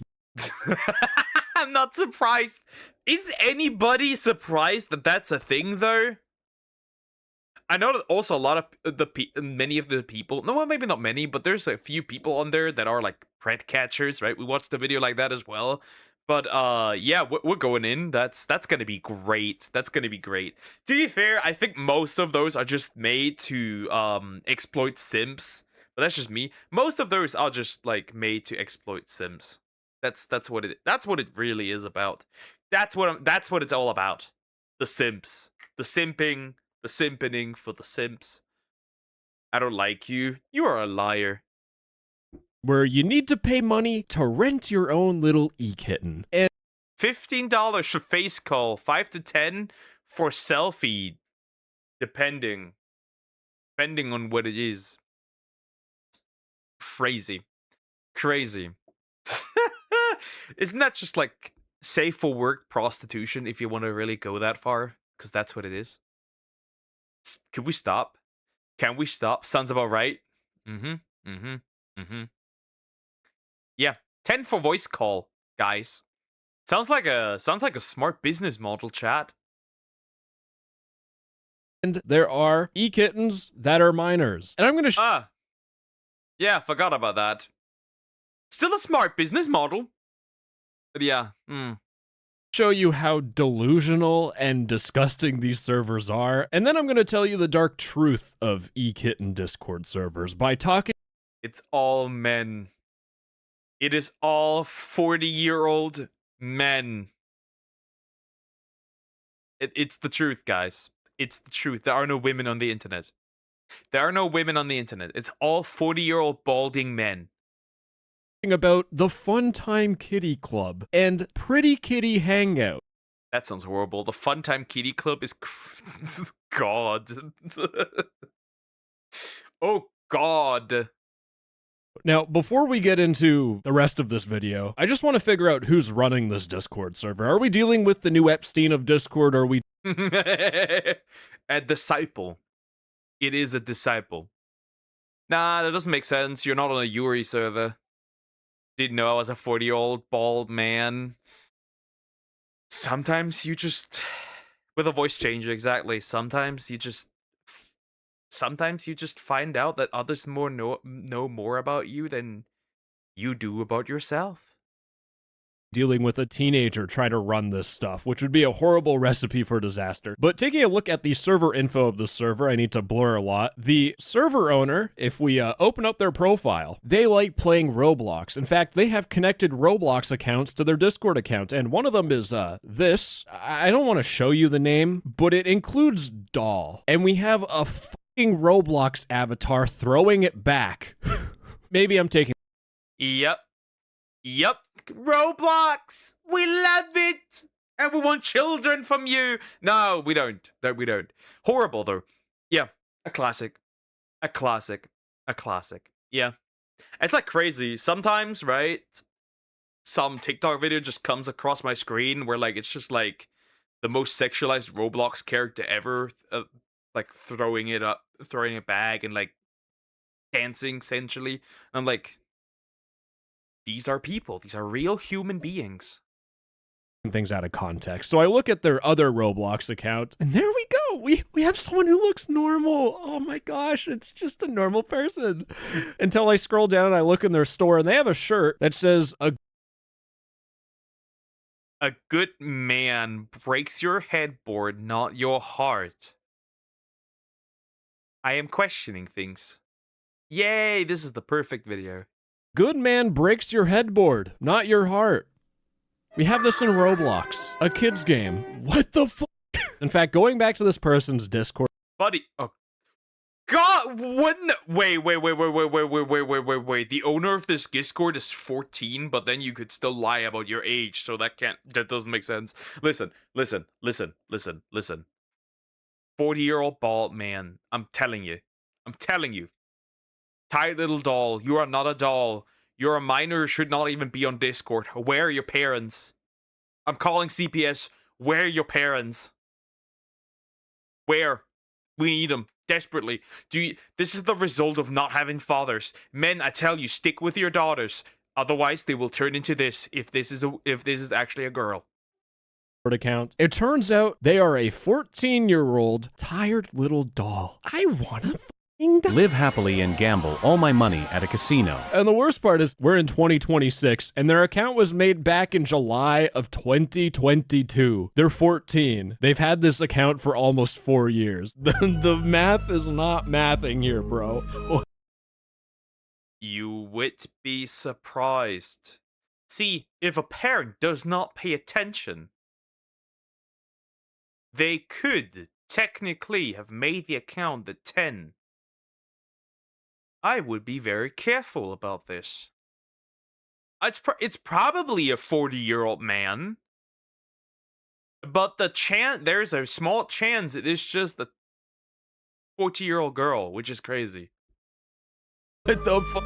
Alright, let's just look at the server. I need to get through this video as fast as possible. My sanity is already gone. So the first thing that I saw when I looked at this server is that they had a channel called DM, where people would post their DMs are open and ready for people to chat with them. And I saw this person here. Sorry, let me get really professional here. Selling pics for Robux. Oh. Why is the mother of hell, right? The mother of Satan, Roblox, always involved. Always. This damn game platform is always involved. Selling pics for Robux, safe for work, and DMs open. Looking for can you even get $5 Nintendo cards? I thought they started like 10 or something, or 15 or 20. I think 10 though. Huh? Looking for a $5 Nintendo card. And the worst part, this is a 13-year-old who is saying this. You need to be 13 to use Discord. So they faceless, by the way. Well, if you sell pics, you're no longer faceless. You know that, right? I think you know that, right? I think that makes sense, right? Good God. Wait, not even God can help us here. made a Discord account as early as they possibly could so that they could sell pics for Robux. I hate to say it, but from what I've seen on Discord, this person is just on the track to becoming a victim. In fact, things get even worse because I saw this person who posted it in the menus channel where they list off all the things that you can pay them to do. This person is a 16-year-old girl and she will do safe for work RP with you for $5. And if you thought, oh, that wasn't f***ed up enough, no, you can So where's what was his name? I forgot what the main character's name was from Rent a Girlfriend. That's great. Rent a Girlfriend. Stop. Maybe we need to see. Rent a girlfriend, buddy. Rent a girlfriend for 20 to 30 bucks a week. I can't. Well, that's crazy. Buddy, that's still a 50-year-old man. That's a 40-year-old man, balding man. It just is. And you are role playing with him and renting him for being a girlfriend. What are we doing? I'm so done. Let's stop talking about women's rights. Let's talk about women. Let's talk about women's wrongs. Cause like you can say like yeah, you can like say all the crazy shit, but let's be honest, a 16-year-old is aware of what they are doing. A 16-year-old is aware of what they are doing.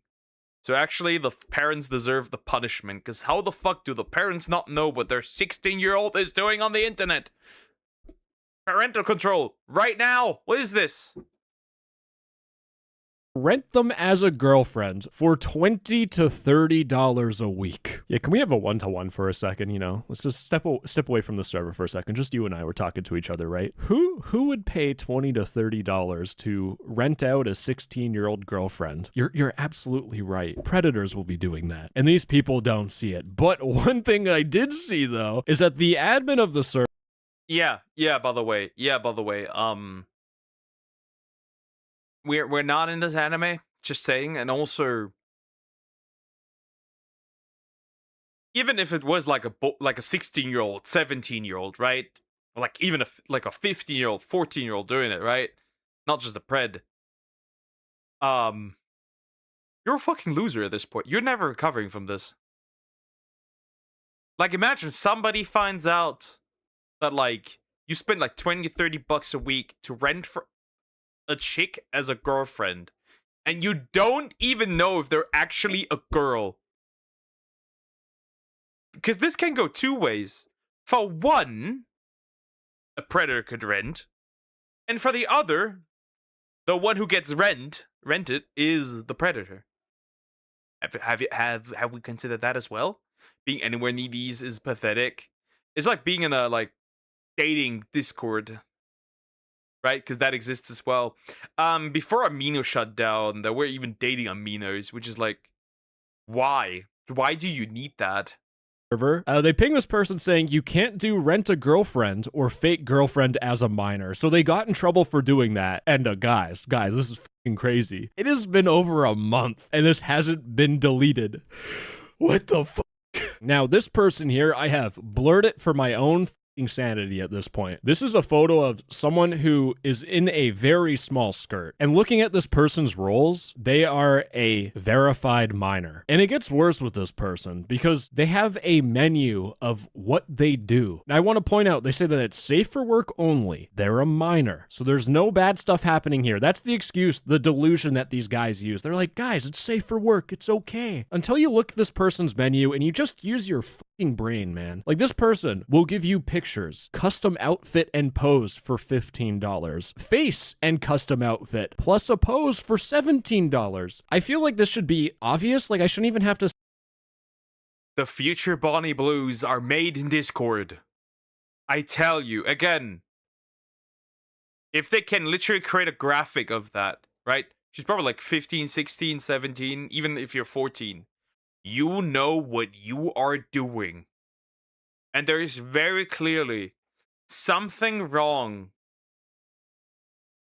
with a girl at that age when they're already doing it in that way, right?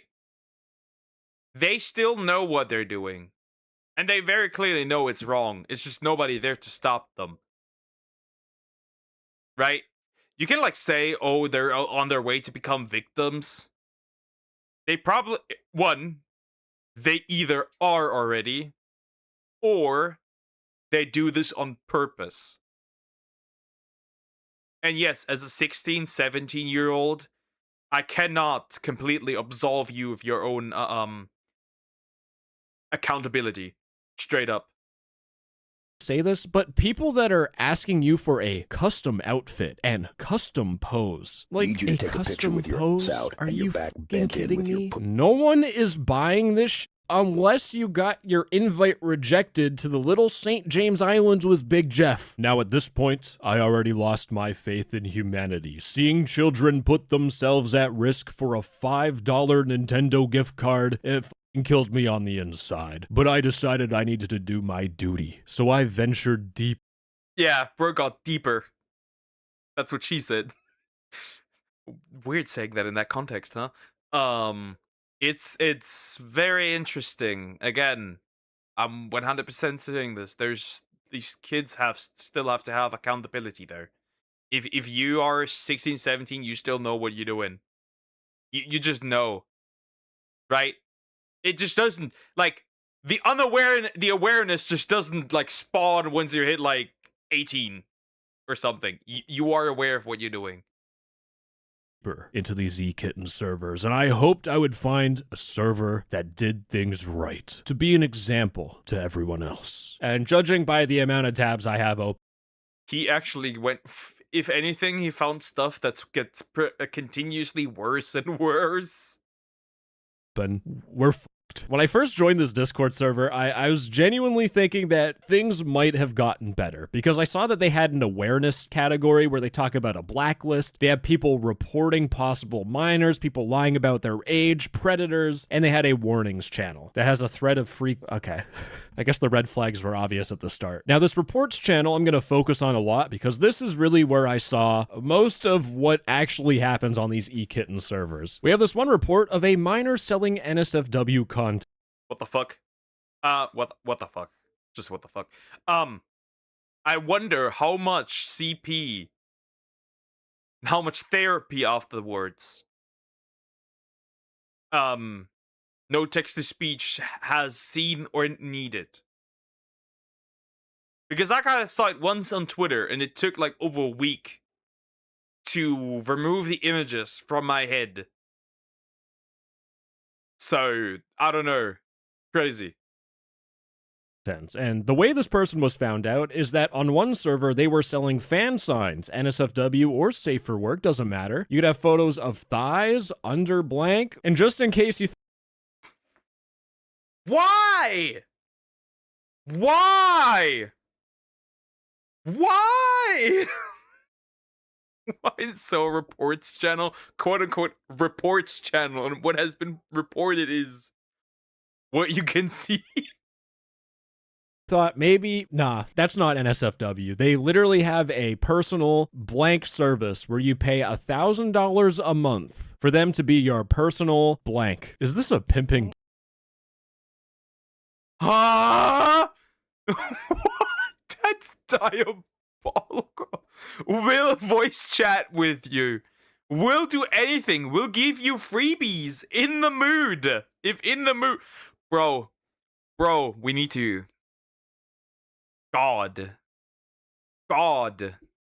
We need God. We need Jesus. You need to return and you need to do it now. Put on your sandals and calm down here, because we are cooked. Yeah, it's a minor just saying, yeah, pay me 1K and I'll be your personal slut.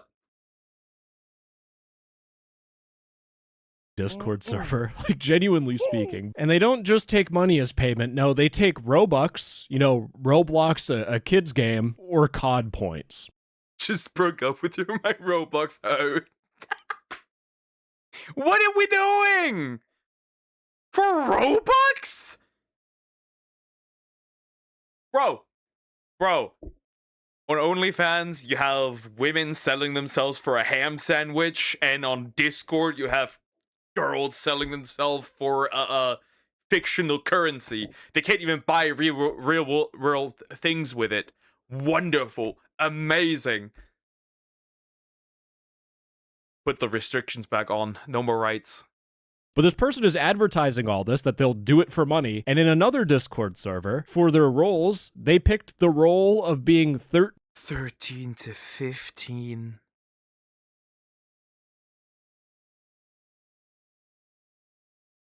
Wow. That means that this girl is either 13, 14, or 15. That doesn't change anything, but it's crazy. 13 to 15 years old. So we have a 13 to 15-year-old being a personal blank for $1,000 a month. The pause is intentional, by the way. I'm just letting that sink in. The only person that's going to have $1,000 to spend a month is going to be an adult that has a full-time job. That was just the first. We got an Epstein disciple paying this. Horrible. This is horrible. This is horrible. This is horrible. How does he even find? Okay, I have to ask this. How does my man even find these? Does he like really sit down and is like, yep, I'm gonna search for the most horrible Discord possible? Why? First person that got reported, because the second report that I saw was a predator alert. And I'm like, okay, let's see what sort of predators we got going on. And they linked this DM here where the guy said, you do any not safe for work? And the person's like, I'm 16. Would you want me to? if you could. How old are you, if I can ask? 18. No, I don't do NSFW. Don't ask minors that again. I just want to take a step back for a second. This is really what made me realize there. Smart girly. She just literally like, first of all, there's a lot of retarded dudes out there who think they can do this. That's the first thing. Second thing, she's a smart girly. There's a massive dark side to this fucking thing. Because would you want me to? It sounds like they are open to doing this as long as this person was a minor, because they ask how old you are. And I wonder what would happen if this dude said he was 16. Like, would this actually happen? And again, predators aren't going to be like, hey, what's up, man? I'm 45 years old, divorced, and I'm also on the registry. But by the way, this DM gets worse. It's a 2-for-1 combo, because the guy says, a lot of minors openly sell, and I've bought from a good amount. This is the norm. Admitting it out in the open. Well, it's technically Discord. It's technically DMs, but like you get what I mean. No stopping them. No stopping them. There's no stopping them. Straight up out in the open. This dude is literally admitting to facilitating CSAM content and paying for it. Now let's get to our final report that I saw, which was so bad it made me click off the reports channel and find something else to talk about. Because this person was reporting a minor selling bad content. And in the evidence they attached, they sent a screenshot of this person who says, hi, I go by blank. I am a 16-year-old who sells safe for work content, and I am assigned female at birth. And I'm pointing this out. So it's already a person that has mental health issues, and of course they're on here too. Not surprised. For that Funtime Kitty Club server, which I'll be talking about. But in the second photo, again, another depraved dude reaches out and says, you do soft NSFW? I'm willing to pay any price. And the girl says, it's not usually a part of my menu, but sometimes I do. So these minors will say that I only do safe for work stuff. But the second some random dude who could literally be 45 years old says, I'm dumb bitch data has been copied. Special beam cannon. Willing to pay any price, they're like, you know, that's so crazy. I was thinking about maybe I do sometimes do. Yeah, they can literally be bought. Why are these girls? Where are the fucking parents? Where? What is this parent lesbian? Where are the parents? Where? Are they on vacation? Oh, yeah, sure, okay, right. You cannot constantly control your child all the time. But, like, where's the moral foundation? Like, you cannot tell me a parent has never told them that that's wrong, right? Right? There's nowhere. God, this is why we're getting all the ID shit, because of these fucking kids. Soft NSFW. And the guy asks, what kind? Usually I'd be shirtless, but still having a bra on and showing off my upper body, rib cage, hip bones, etc. And sometimes also stuff in underwear. Every single time when I said, you know, the custom pose, custom clothing, like I said would be bad. I feel vindicated now. And the report just gets worse because the person behind it actually goes on the report and they say, hi, this is me. The soft NSFW in question are body checks. They are not intended to be anything to justify anything. Yeah, at this point, you know what. Sorry, but at this point, you're not a victim. You are actively participating in the distribution of CSAM. At this point, you're not a victim. You know what you are doing. Sorry. Naughty. Bro, we just read your fucking messages saying you're having a bra on, showing off your upper body, and doing stuff in underwear. How in the fuck is that not intended to be naughty? But no. They're labeled soft NSFW because people claim they goon to it. This person deserves a trophy for the worst gaslighting I have ever seen in my whole entire life. This person knows what they're doing, and it gets worse because they say that it's similar to stuff they also post on their public Twitter. This person posts their body showing. Yo, Elon! Hunt this bitch! Strike this bitch down! So I was right to put reports in quotes. Yes, you were. They're essentially not reports. They're essentially advertisements. That's essentially what they are.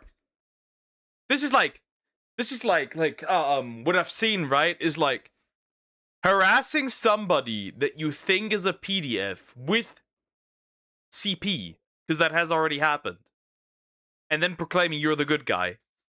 It's not entirely like that, but it's like equally as hypocritical. It's like, oh, we hate CP. Here are the people you can get it from. Mission failed successfully, I guess? I don't know, bro. A lot of skin. We have a 16-year-old posting this publicly on Twitter. Publicly. Speaking of, let's say Discord does not take this Discord server down, right? Wait, oopsie. Did no text-to-speech make an oopsie here because he said the name of the Discord server, or did he not? I don't remember anymore. If he didn't, then it's fine. I think he didn't. Because if he did, then this would have also just been an advertisement. But I don't think he did. Which is good. But yeah, crazy. On Twitter. Now, I want to point out part of their username where they talk about shed TWT or shed Twitter. Now, it's not shed as in stuff you put your tools in. That's what I thought at first. No. Yeah, no, you're really going to hate yourself learning this. Shed Twitter, it's actually SH and ED put together, but it's basically people will unhealthily cope with any mental illness. I'm learning things that I don't want.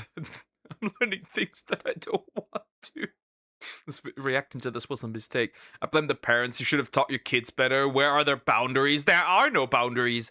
Because they know that... See, it's like being coerced into something is different than basically trying to gaslight everyone into, oh, it's not that bad. It's not sexual at all. That's the problem. This has nothing to do with boundaries. They know what they are doing, right? There are no boundaries being broken. This girl knows what she is doing.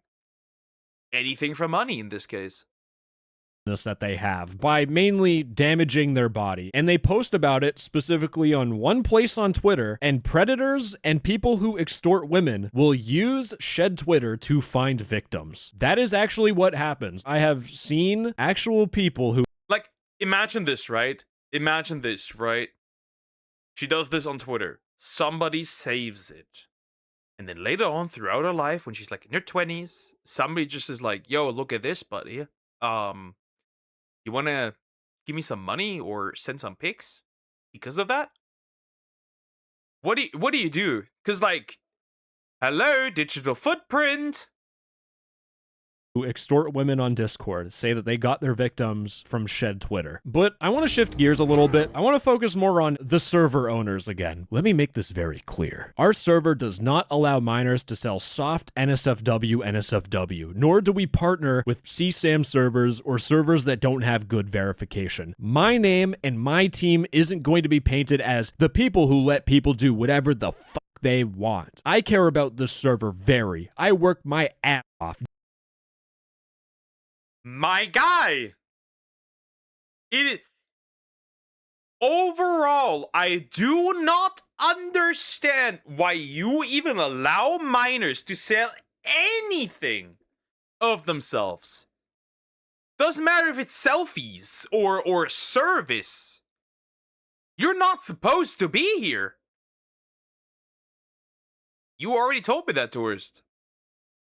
You already told me that. Hi, how are you doing? Hope you're doing well.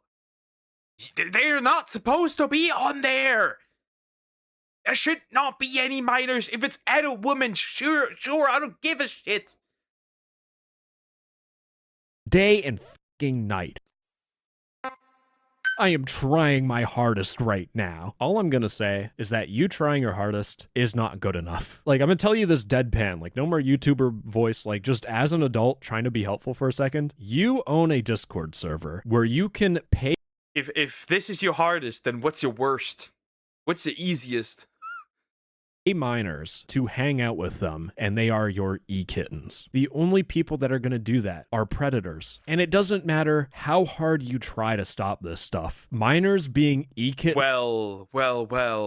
The hardest could be something else. Maybe something else is hard, considering that they allow these kids on there. Just saying. It's just weird. It doesn't make sense.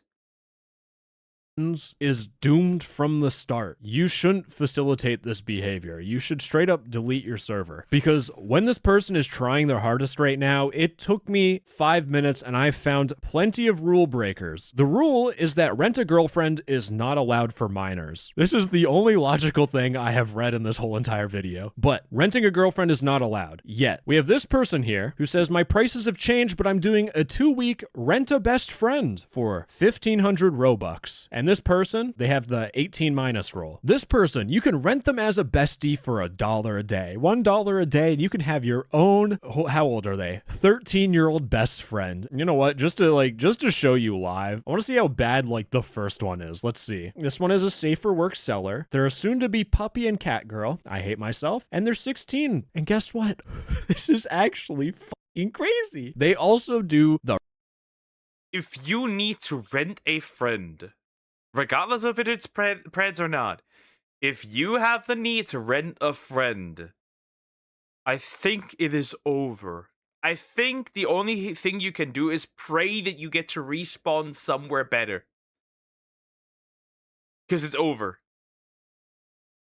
This is pathetic. It's pathetic that it exists. It's also pathetic that people pay it. Mine's the Preds. But, like, I'm assuming mostly Preds, though.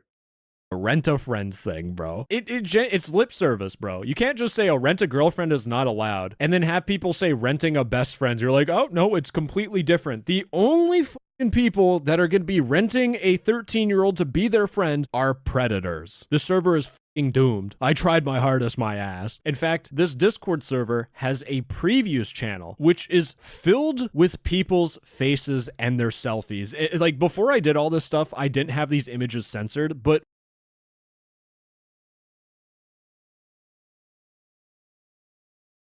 what are we doing? What are we doing? What are we doing? What are we doing? What's going on? What is this? Why is this? Yeah, thank goodness he did censor the server. Thank fucking God. Oh my goodness. It's pathetic. What are we doing? When I was scrolling through this, I actually felt disgusted. I felt gross just seeing people's selfies. And all I can imagine is that there is some predator who is browsing this like a Sears Christmas catalog, picking which person they want to turn into their next victim. Let's see this person's profile for a second. How old are they? Jesus. They don't even have to talk. Buddy, they don't even have to talk to them. Because if my eyes didn't trick me, there was one with, like, cleavage. They don't have to talk to them. They should just take the most revealing pictures out of all of them. Or any, to be fair, any pictures, right? It's not even that they would probably, like, do it because they get more explicit stuff. I think the thought alone is probably enough. They don't have to DM them. Those selfies are enough. Christ, bro. But for the minor that posted this, I want you to understand what's going through a predator's brain right now. What they see is that you are a minor that has your DMs open and that you will do anything for money. And that is the perfect way to start prying into you and starting to extort you. They're going to start building a rapport with you. They're going to be your friends, and then he just gives you money. It's a win-win situation. He seems like a nice guy. And then eventually this guy's like, you know what? I know I've given you like $300, but would you be okay with maybe showing me like a photo of you in your skirt with a little bit of thigh? You eventually do that for a little bit, and then the predator springs the big question on you. I know Yeah, it's like a slippery slope, right? And then you're like, but they're giving me good money, so I might as well, you know, go the whole way. Maybe get some more out of it. Who knows? Maybe he'll pay more. Where are the parents? Where are they? It's right out in the open. And the more important question, where is Discord? What is Discord cooking? That's the more important question. What is going on with Discord? I know you're not comfortable, but could I maybe see a little bit more? I know you feel uncomfortable, but this is something that is really important to me, and we've been friends for a while, and look at all this nice stuff you've gotten because of me. You eventually send the photo, and congratulations. That is when they start extorting you and prying into you. If you don't send me more, I'm going to share this with your parents, I'm going to send it to your friends, I'm going to send it to your school, and that's it. You've become a victim. You are living in your own hell, which is all caused by you posting on a Discord server and advertising that your DMs are open and that you need money. And the problem is that despite me seeing this shit with my own eyes and trying to warn these minors about the dangers of doing this, these minors are unfortunately so far gone sometimes that it's so disheartening. One of my viewers sent me this DM where they were talking to... Yeah, but the thing is, a lot of these already have mental issues or issues in their family. That's why no parent is even looking out for them. That's the sad part. A 15-year-old who had NSFW in their pronouns. And the 15-year-old said, yes, because I sell mildly NSFW stuff. And they say that there is a difference between blanking a 13-year-old and a 15-year-old willingly selling NSFW. They say there is a difference. There is no fucking difference. And I want to point... By a legal definition, there is no difference. I don't even think,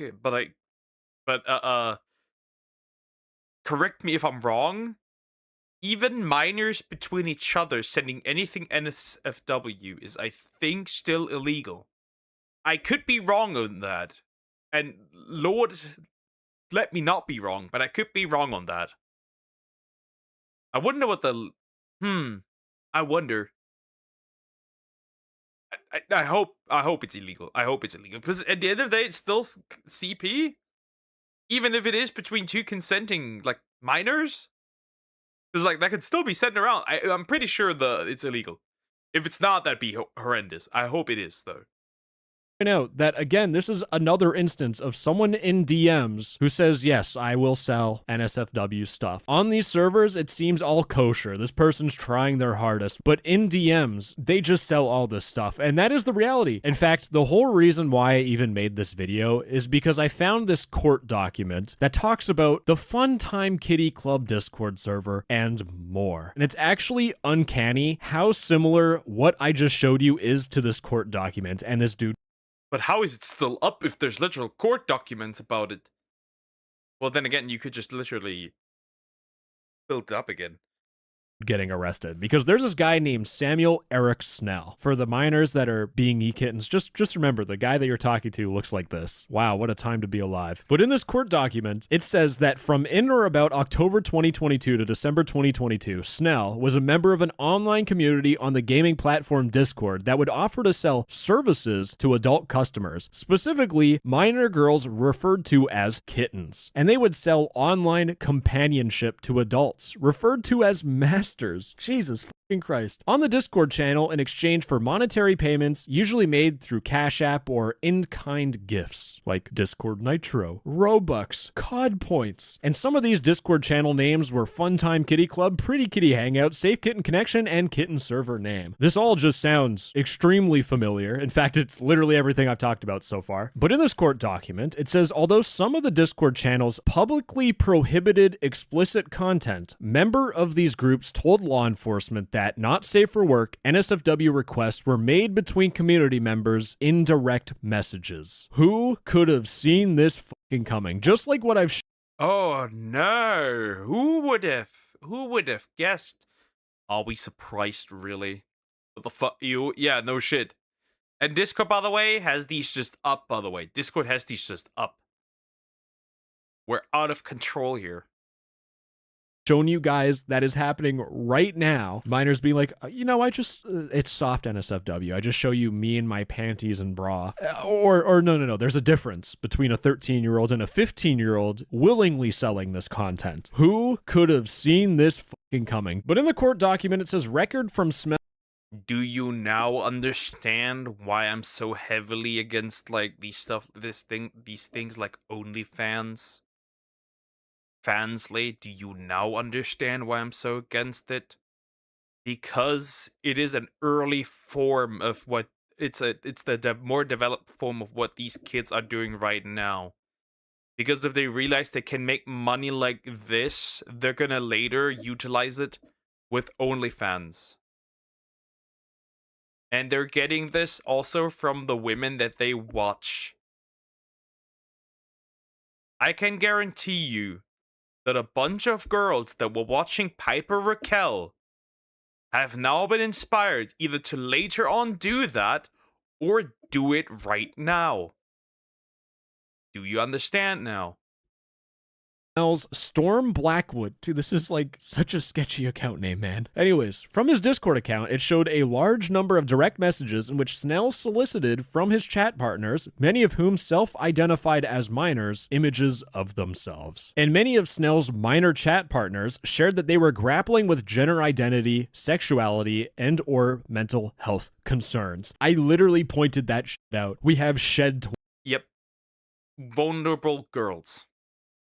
That's what it is. Makes sense. The usual procedure.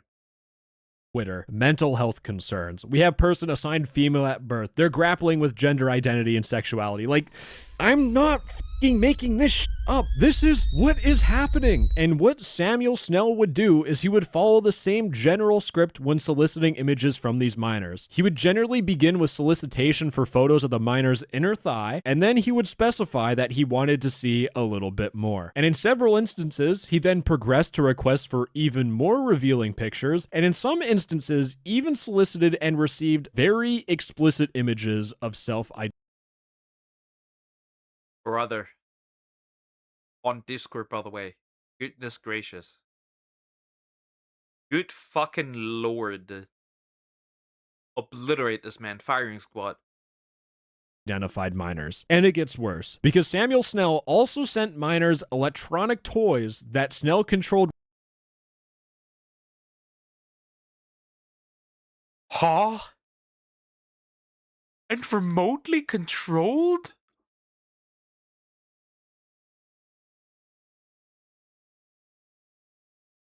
Ew.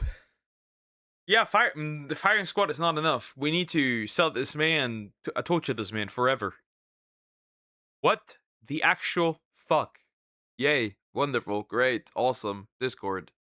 Remotely. They're known as teledildonics. So he would send things to minors to their home address or maybe to a P.O. box, and then he would solicit and receive depictions of the minors using those devices. And it doesn't stop there. It gets worse, because on at least 2 occasions, Samuel Snell took a minor to a hotel where Snell paid the minor $100 to engage in blank, and afterwards, Snell provided the minor with emergency contraception. And the crazy thing about this is that nowhere in the court document does it say that these minors were objecting to it. It seems like they were just okay with it, which again is like, this is why it's so disheartening.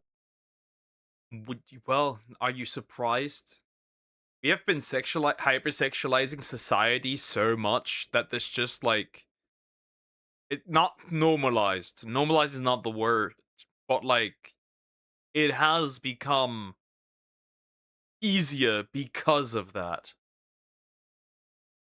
And you can throw around like, oh, morality, this has nothing to do with adult women. Yes, it has. Yes, it has. It has absolutely to do with how we treat women and how we have sexualized women.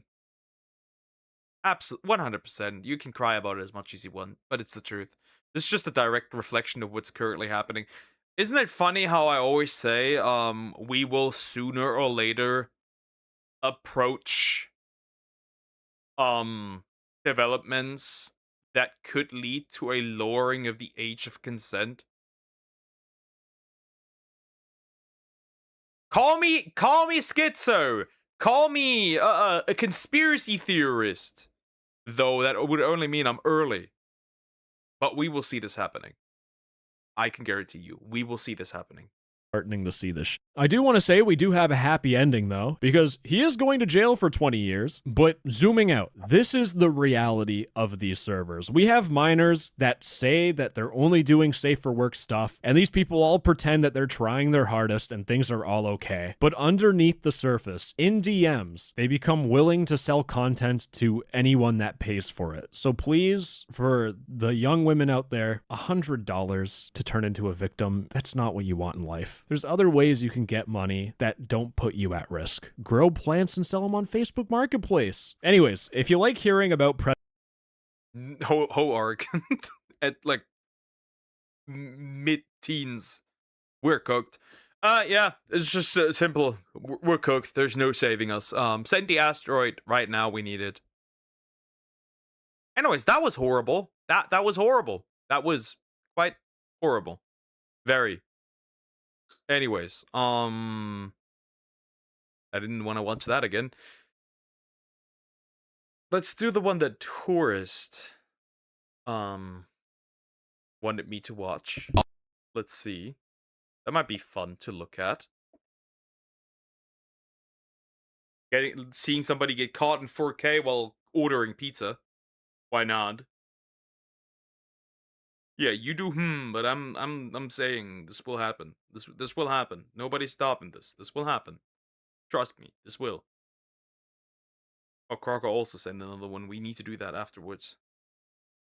C&P's school dance. Oh goodness. Another one? Great. Alrighty. Alrighty. Let's look at this. Maybe that's a bit more normal. When police catch you while ordering pizza by Midwest Safety. We're gonna look at this. This might be interesting. What did this Officers in Glen. What did this man do to get... Oh, shoplifting. That's something more normal. But like... How do people come to the conclusion that after you shoplift, the next thing you do is order pizza? Is this like the victory banquet? Something like that? It's always pizza. Always. Dale, Wisconsin are informed of 2 shoplifters at Target who are currently fleeing the scene in their vehicle. As multiple units arrive on... Wait, is this Nina Lynn? SA superstar Nina Lynn? Just stealing at Target? I'm just kidding. She was stealing at Target though. Scene, one officer spots the suspects and begins to approach their vehicle, unaware he's about to take part in one of the craziest pursuits and funniest arrests of his career. By the way, what the fuck is happening? Why is there a blanket? I think it's a blanket? Something to cover, however. On the car, Poke, Crockrock, you have noticed, I've already added the CNP. Taking off northbound on Port, King David Paul 3628, Texas. Silver SUV, 1 Delta, northbound on Port, 6000 block. What did they even shoplift that they were this desperate to drive away in fear? What the fuck did they even steal? It can't be something crazy, right? Green light at Chipotle, continuing northbound speeds of 50, traffic is light.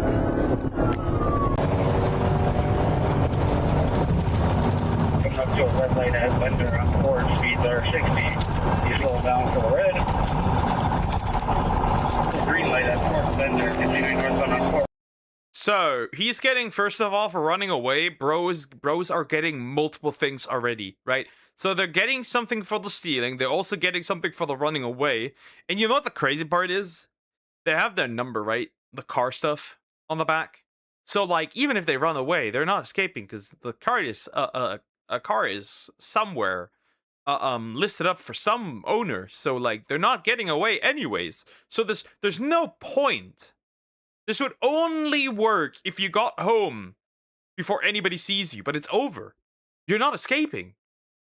Retail type vehicle, silver Volkswagen or Volvo, I believe. It's a GMC. Therefore, continuing northbound, passing Clovernut green light, speeds are 95.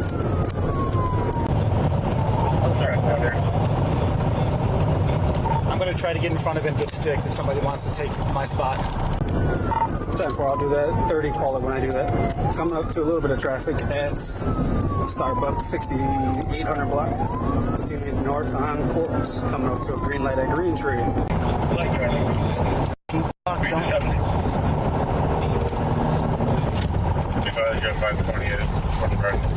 Pulling off our green light. Going west on Green Tree from Corpus. Bro, almost got cooked. Bro, almost needed to stop. He still escaped. Or wait, 2 suspects, right? It said, I think, or maybe it's 1, because like 2 shoplifters were mentioned. Yeah, he's trying. They're trying, but like they're not getting away. It's over. Westbound coming up to G Nicolay, speed of 40, no traffic out here. Continuing westbound on Green Tree. Speed of 65, no traffic.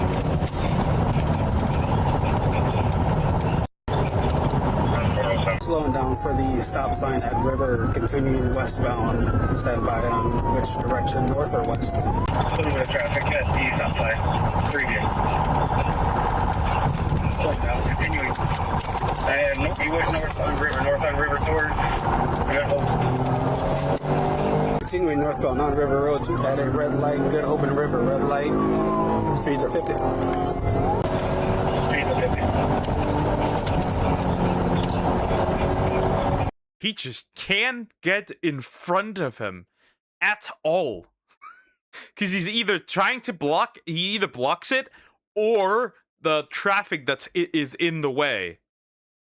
But like, it's just not worth it. What did they even shoplift that it would be worth it for? Don't tell me they stole an air fryer. Slowing down for that red light at Good Hope. Westbound Good Hope from River. Westbound on Good Hope, speeds are 45. We are in pursuit of a retail theft vehicle.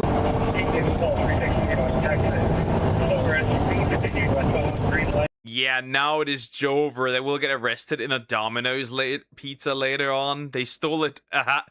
Just a hat?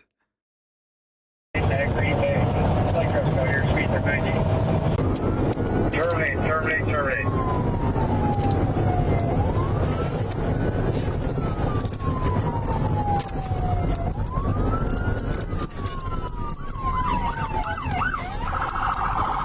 12, did you say terminate? I did. He's doing another Bro fucked up. Bro fucked up. Well, I think it might be Jover. This is just gonna drag out even longer.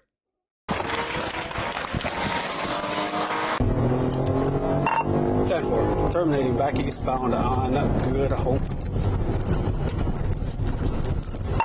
He's doing another U-turn going westbound on Good Hope, coming up to Green Bay. Red light there, stop 6.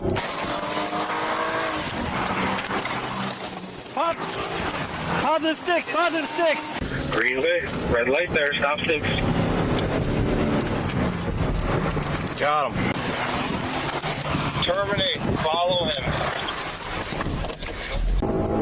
Terminate, follow him. And it's over, right? I think one of the wheels just popped, right? It's over. The air is out. 10-4, terminated. Everything's off. Continuing northbound. That vehicle is, I'm 35 miles per hour. He's northbound on Green Bay. It has got good sticks on the driver's side. Tires are deflating right now. Passing the 7300 block of Good Hope on Green Bay northbound. Just following, not in pursuit.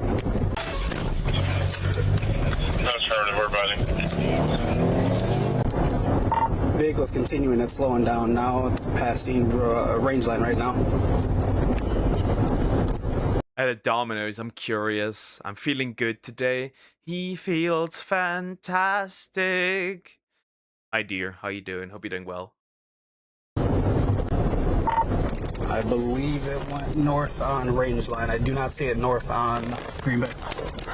I got a citizen saying he went south on range line from Good Hope. Or I'm sorry, from Green Bay. Gonna continue to check the area, see if they ditched the vehicle. Gonna check Brown Deer Park. Disregard. He is southbound on Range Line. He's past the entrance to Brown Deer Park. He's gonna be coming up to Good Hope, probably westbound. He's gonna be making a U-turn eastbound on Good Hope. Probably gonna go southbound on Range Line. Had heavy tire cases at the intersection of Range Line and Good Hope. You're losing the front driver's side tire. Which direction are you going? Currently southbound on Range Line. So.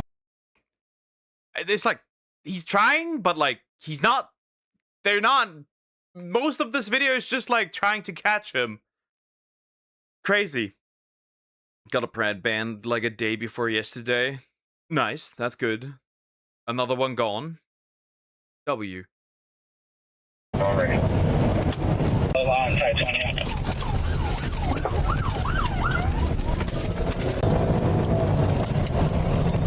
Alright, he ducked in the neighborhood. While officers lose sight of the suspects after they enter a neighborhood, reports of 2 male subjects were seen running in close proximity to where the suspects were last seen. I was just told that 2 subjects ran westbound across the railroad tracks.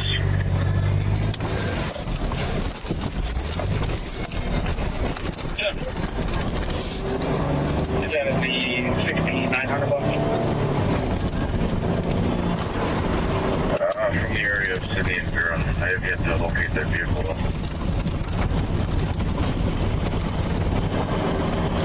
734 is going to be on the west side. I believe it's Vera or Green Tree that comes up in the neighborhoods. Behind leader towing.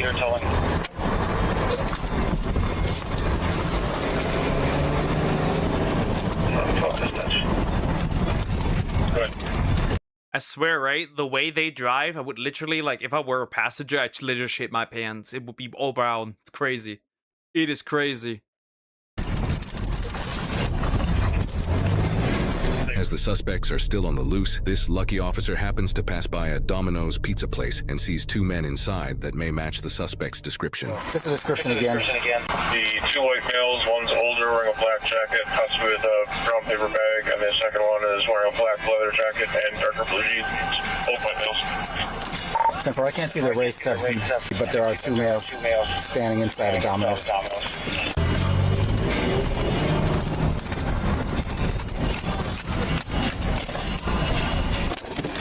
This is them, 750. Interesting. Let's see it. Let's see it. Let's see it. Anyone in this chat who dies this year is a weirdo and likes children? Shit. I was planning on going this year. Anyways, I guess we're not doing that then. Well, there go my plans. Fuck. You got us. We can't die. Next year there's a chance though. Come on out.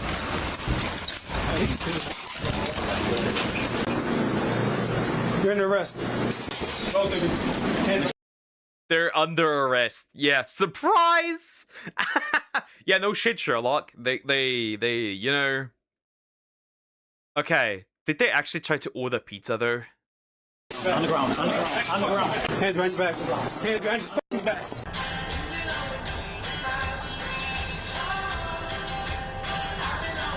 You hear me? Get on the fucking ground. Get on the ground. Have you lost your motherfucking mind today?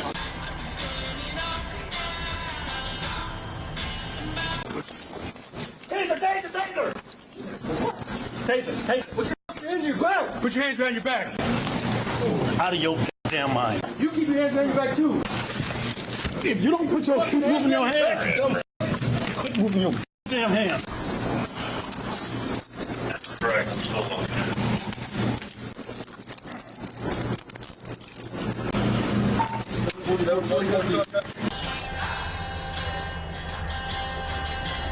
From the outside, the music's so chill.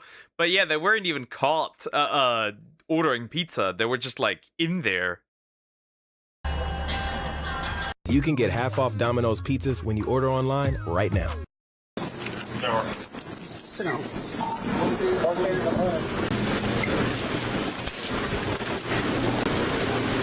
Pick on my Glasses right now. Were you concerned about your glasses? So explain to me why I should be.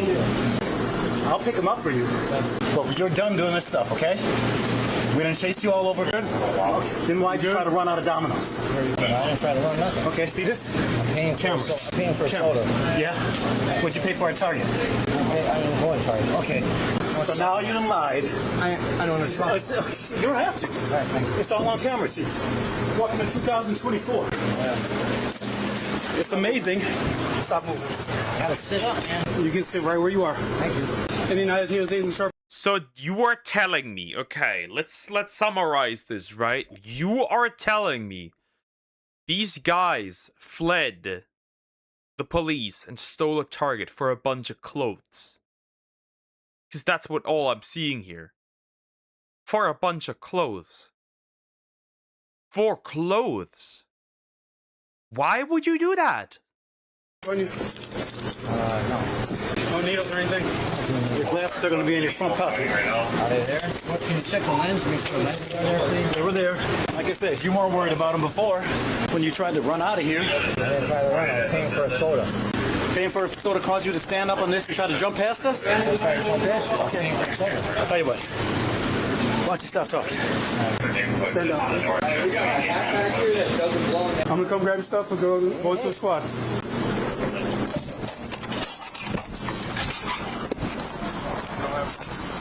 Is it yours free? Yeah, mine's free. Yeah, I got mine on the bike trail. Pop a seat. You injured at all? Yeah. What's going on? Yeah. My elbow, my rib where you need me. What do you need you? Yeah, you did. Okay. Other than that, you're okay? My wrist was very... Okay, I give him that.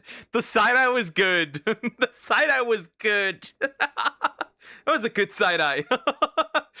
The fuck? You did need me. Is it the cuffs because you were fighting with us? I wasn't fighting. Okay. I wasn't fighting. You came... How you doing, sir? Sorry to interrupt your business like that. They came into your business, right? They didn't order anything? Was anything odd about their behavior? Did he say anything in specific? Nope. I appreciate your time. Yep. Where's this hat at? It's right here.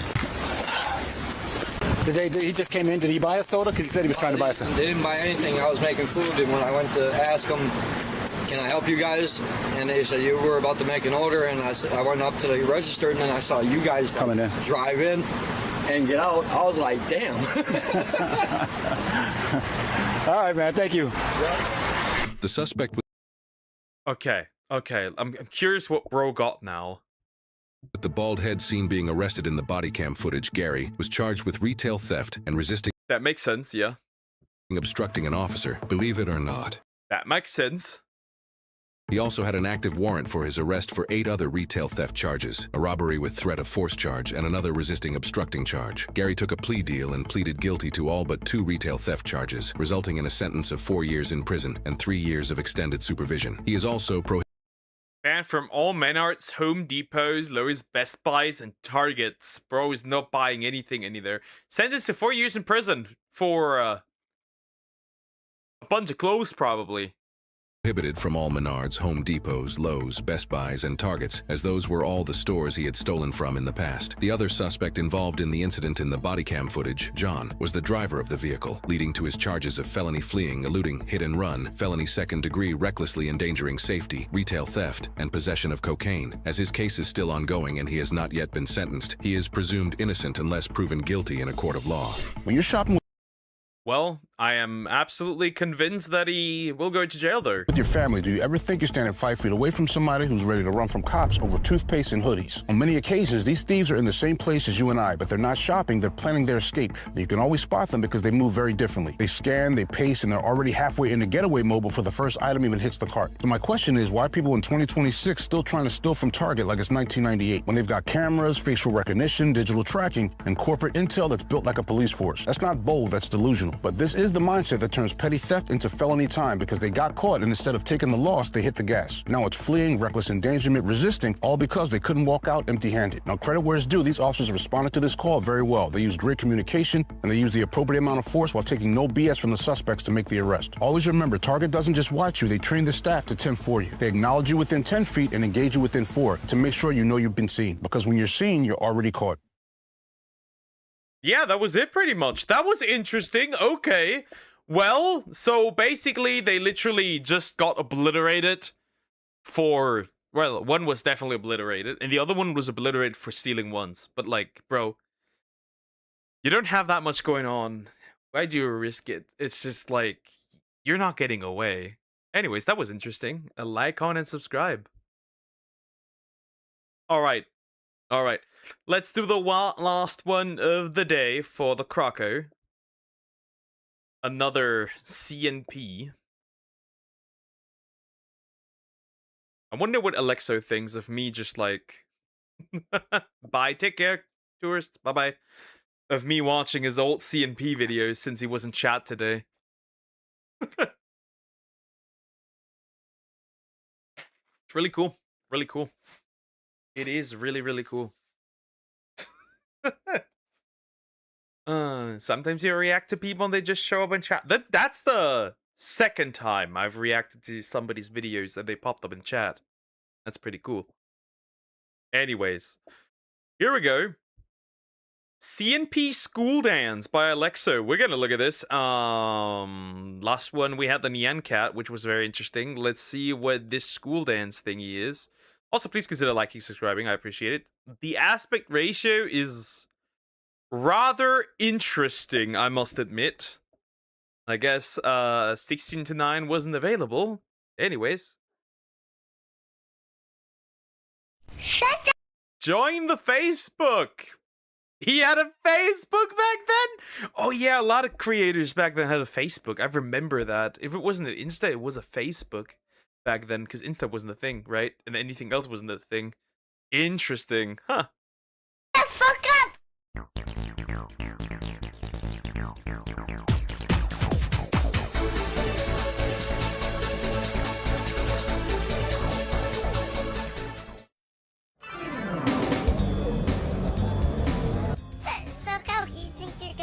All right, it appears lunchtime, and Coke and the other guy whose name I always forget are here. Interesting.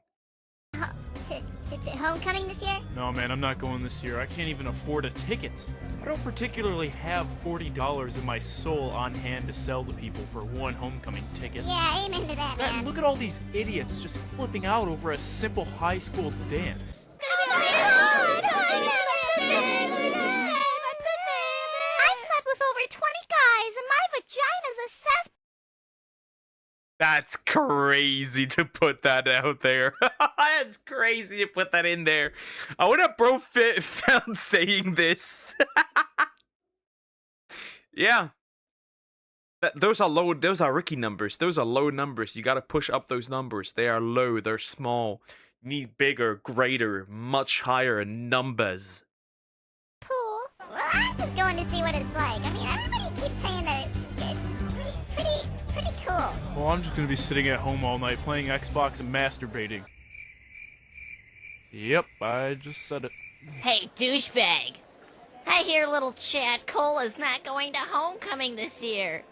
That's so sad. Oh my gosh, you went a sentence without saying the word. Oh, crap. I'm sorry. Popular. See? I said it. I said popular.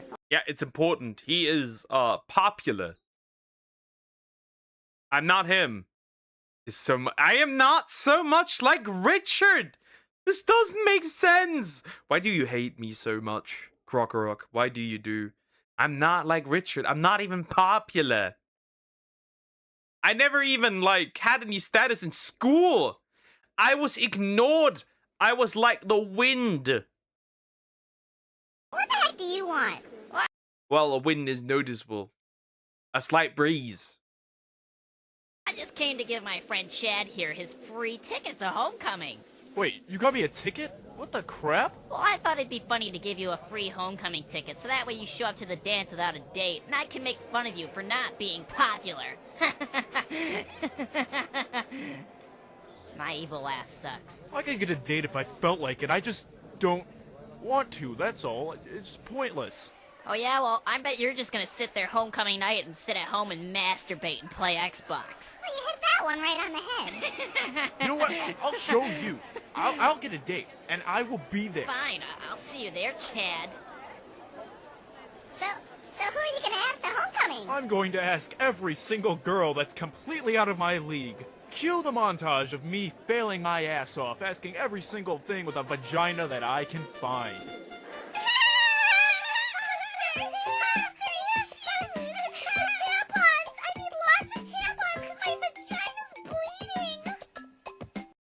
What the fuck? And then the Chow Garden music in the background too? Why? These decisions are interesting, my guy. But yeah, it's just interesting. It's just interesting. Some of these jokes are rather at this point why would I not just bark? They're interesting. Just saying. Also, we never had any dance thing, by the way, in school, like, right? The US has this thing, like, but like we don't have that. Hello, ladies. May I interest one of you in accompanying a young man like myself to the homecoming dance this Friday?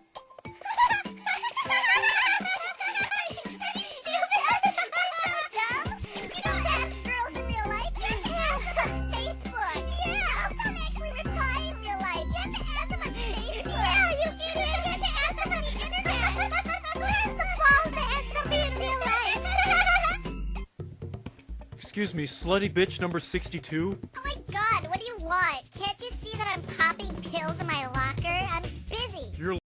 I mean, I can't say it. I can't say it. I would not say this. Woman accurate woman accurate depiction of woman. I don't care about the 3 dots. It's accurate.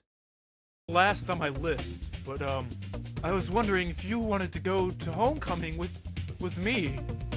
Well, let's see. There's a few options I could make here, Coke. I could go to the dance with you, and we could just leave the dance and get a hotel room, and we could be screwing each other for the entire night. You're telling me there's a... Or I could just make the easiest choice and say no, because I don't like you and you're not popular, Coke. Now, which choice do you think that I'm going to make? Choice number 1? The last one, the latter, because Coke might actually be more like me, if anything. Crocorock. I'll never be caught at any dance with you, Coke. What about choice 1.5, where we just say screw the dance and go get the hotel room? Okay, so we couldn't find any dates. So what? Yeah, it's not like it really matters. We can just go as friends. It's not like anybody's gonna think we're going as a date or something like that. Yeah, just because 2 guys attend a dance together doesn't mean that they're dating or anything. Gay. Not Coke is like me. Oh, so you ask out women and get rejected. Since when did that happen? Spoiler alert, you don't. You're even scared to talk to women on Discord. Something is not adding up. You're the green guy, if anything. Hey! You guys are a bunch of homos! Ow! Oh, I stubbed my toe! Oh! Oh! Ow! Oh man, that really hurts! Oh! Okay. I'm alright! No, but seriously, you guys! Understandable, though. Stubbing your toe is diabolical, especially if it's the small one. It hurts a lot. I can agree. You know what's worse? Sitting somewhere on the... So, you know what's worse than stubbing your toe? When you're... Do you call it, like, when your leg falls asleep? I think it is, right? You sit down, right?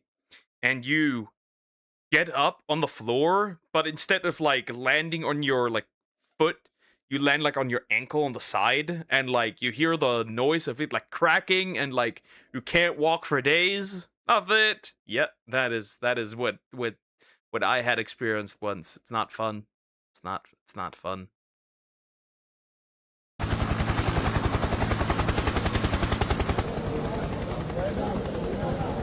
Holy crap, there's a lot of people here. Well, have fun at your little dance, buddy. You know, make sure to dance with all the girls and stuff, okay? Don't go each other in the ass now. For the last time, it is not a date. Oh crap. It looks like we're gonna be sitting out here for a while. Look at those stupid buses. Who rents a party bus for a freaking school dance? It's right down the street. The reason I can rent this bus is because I suck my daddy's. I mean, I don't. What the fuck? Yeah, dick is popular. No. You have not. Yeah, of course you haven't experienced that. That's a unique experience. I had that. I was basically just sitting on the floor. I got up, but instead of, again, landing on my foot, regular on my foot, I landed on my ankle. And, like, you could really hear the sound of my ankle just cracking loudly. And now, yeah. It hurt a lot. I think it hurt for like 3 days straight. I don't know why I have this bus. I'm probably compensating for something because I'm popular. And I can pick up all my friends who live 5 minutes from the school. Oh my god, it's so cool. Oh my god, it's like latest dresses. Oh my god. It sounds like all the idiots are upset that their slutty skin-tight dresses aren't keeping them warm. Well, obviously it's the designer's fault. You'd be surprised. I had this for my high school graduation, the same experience. So at that time, it basically, right, it was just like, it was really windy, right? And the girls were all dresses. Now, it wasn't particularly cold, right? It was still like, for the most part, it was a warm day, but you could tell that like a thunderstorm was coming up. And then they were complaining about it because, of course, thin fabric, and it got like windy and it got cold. So I actually know what that looks like. This gives me a similar feeling. You don't even know how to get up properly. Hey, I may be retarded, but not that retarded. It was a mistake. I just got up too early. And then it made a loud sound that was very painful. Felt like I broke my leg or my ankle. And it isn't their fault for wearing slutty skin-tight dresses in 40-degree weather.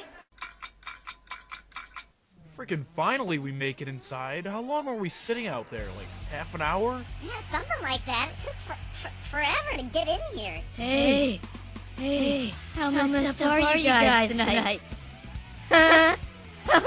Great portrayal. Great way to portray somebody who's high. Amazing.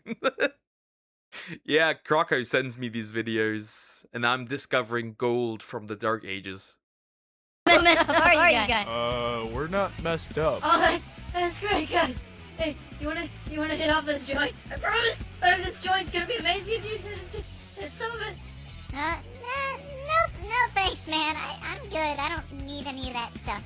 Well, excuse me, guys. I'm gonna go take a dump out in the middle of the dance floor. Wow, listen to this beautiful. Well, while I'm like aware that happened, I had somebody so I was at a convention and somebody just shat on the floor at the Fortnite stand. Like, he just shat on the floor. So, yeah, not great. Would have not been the dance floor, but he shat on the floor. Yeah. And there were people who shat into other things as well. And when we had our like graduation party, you couldn't even dance because the floor was sticky from all the alcohol. Like, you couldn't walk anywhere. It was just sticky. I'm glad Poke is starting to get closer to the better quality ones, the super old ones. he's been watching even make me cringe. I think they're peak. Hey, what's life without a little bit of cringe? Beautifully orchestrated soundtrack. It reminds me of in the meadow on a Is he singing Massive Titties? Perfect music. Wonderful. Saturday morning.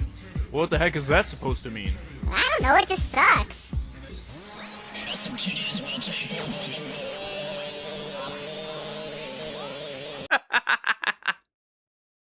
Did he just say massive titties will take over the world?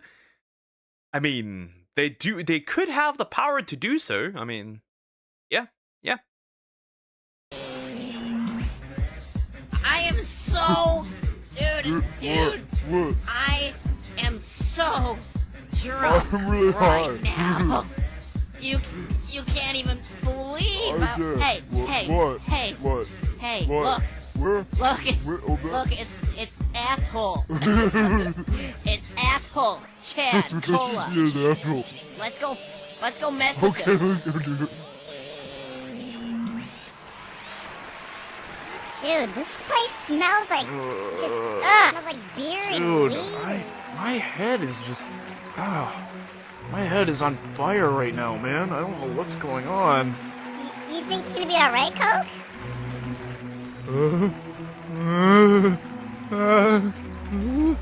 Coke?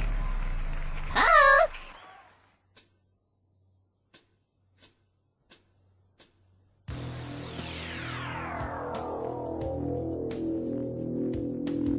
Bro, he's super high. Poor Coke. Modern day warrior, mean strike. Today's Tom Sawyer, mean pride. Doobie doobie doobie doobie doobie doobie doo. Doobie doobie doobie doobie.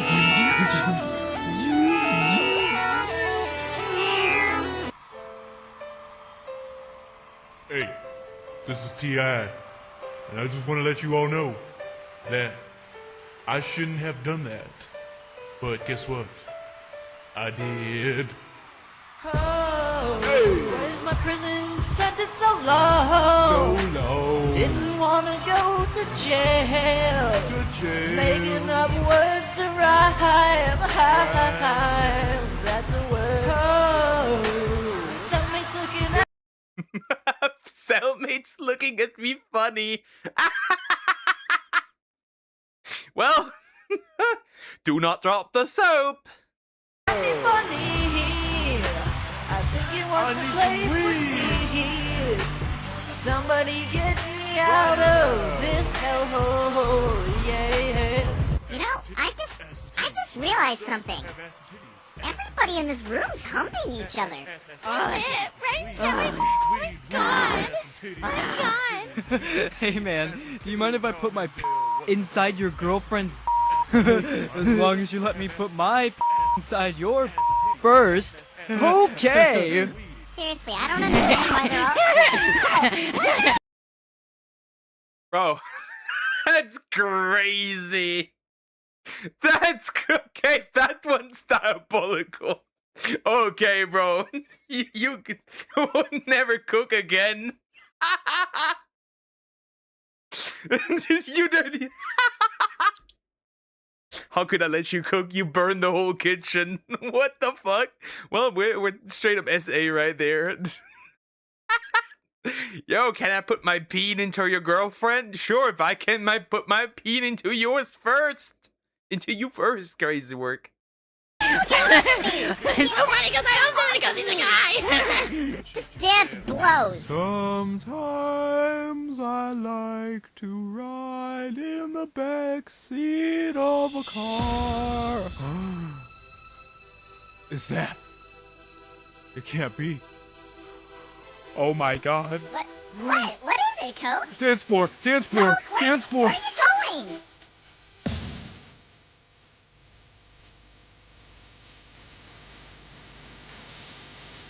Oh, sorry about that, kids. I don't know how that non-rap song got into the mix.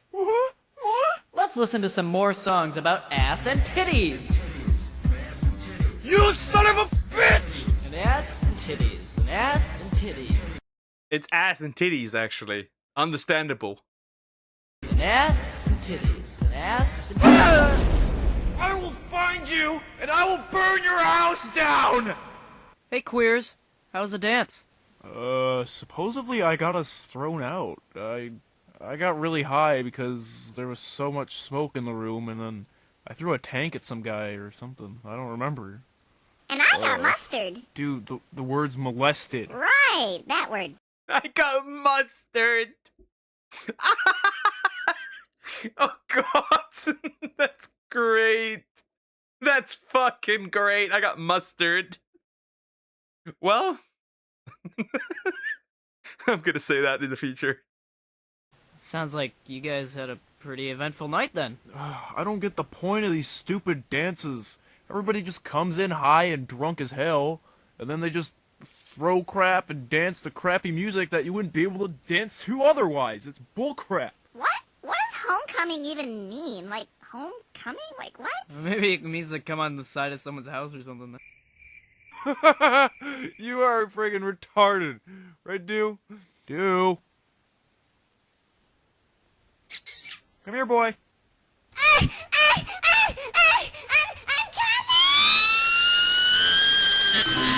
What the fuck?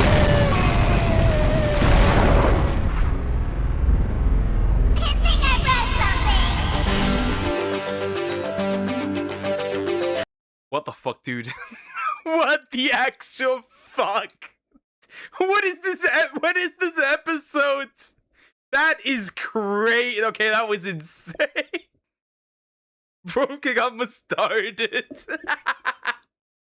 Okay, that was the best one yet. That one was actually genuinely funny. That is crazy. Anyways, that was wonderful. That was wonderful. God. Oh, my sides. My sides. Whew. Whew. Okay, that was something. That was something. That was crazy. Okay, wow. That was insane. Anyways, Celestium is streaming for 24 hours. That's pretty cool. Huh. I guess I'll jump into Duck. The title and thumbnail doesn't match. What doesn't match? What doesn't match? Regardless, doesn't matter. Wow, that was great. That was amazing. That was good. That was a good one. Regardless, guys, I'm ending here. I am ending here. Yoink.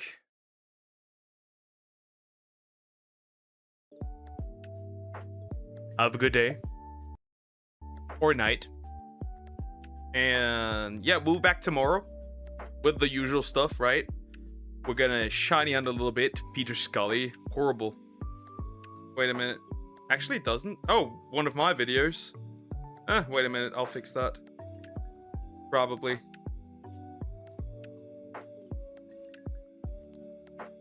Oh yeah, I have noticed. You are correct. I guess that didn't save. Let me fix that real quick. Might as well. Have a good one, Poked. Take care. Alright, guys. I'll see you tomorrow. Bye-bye, and thank you for that information, Sumex. Take care, guys. Bye-bye.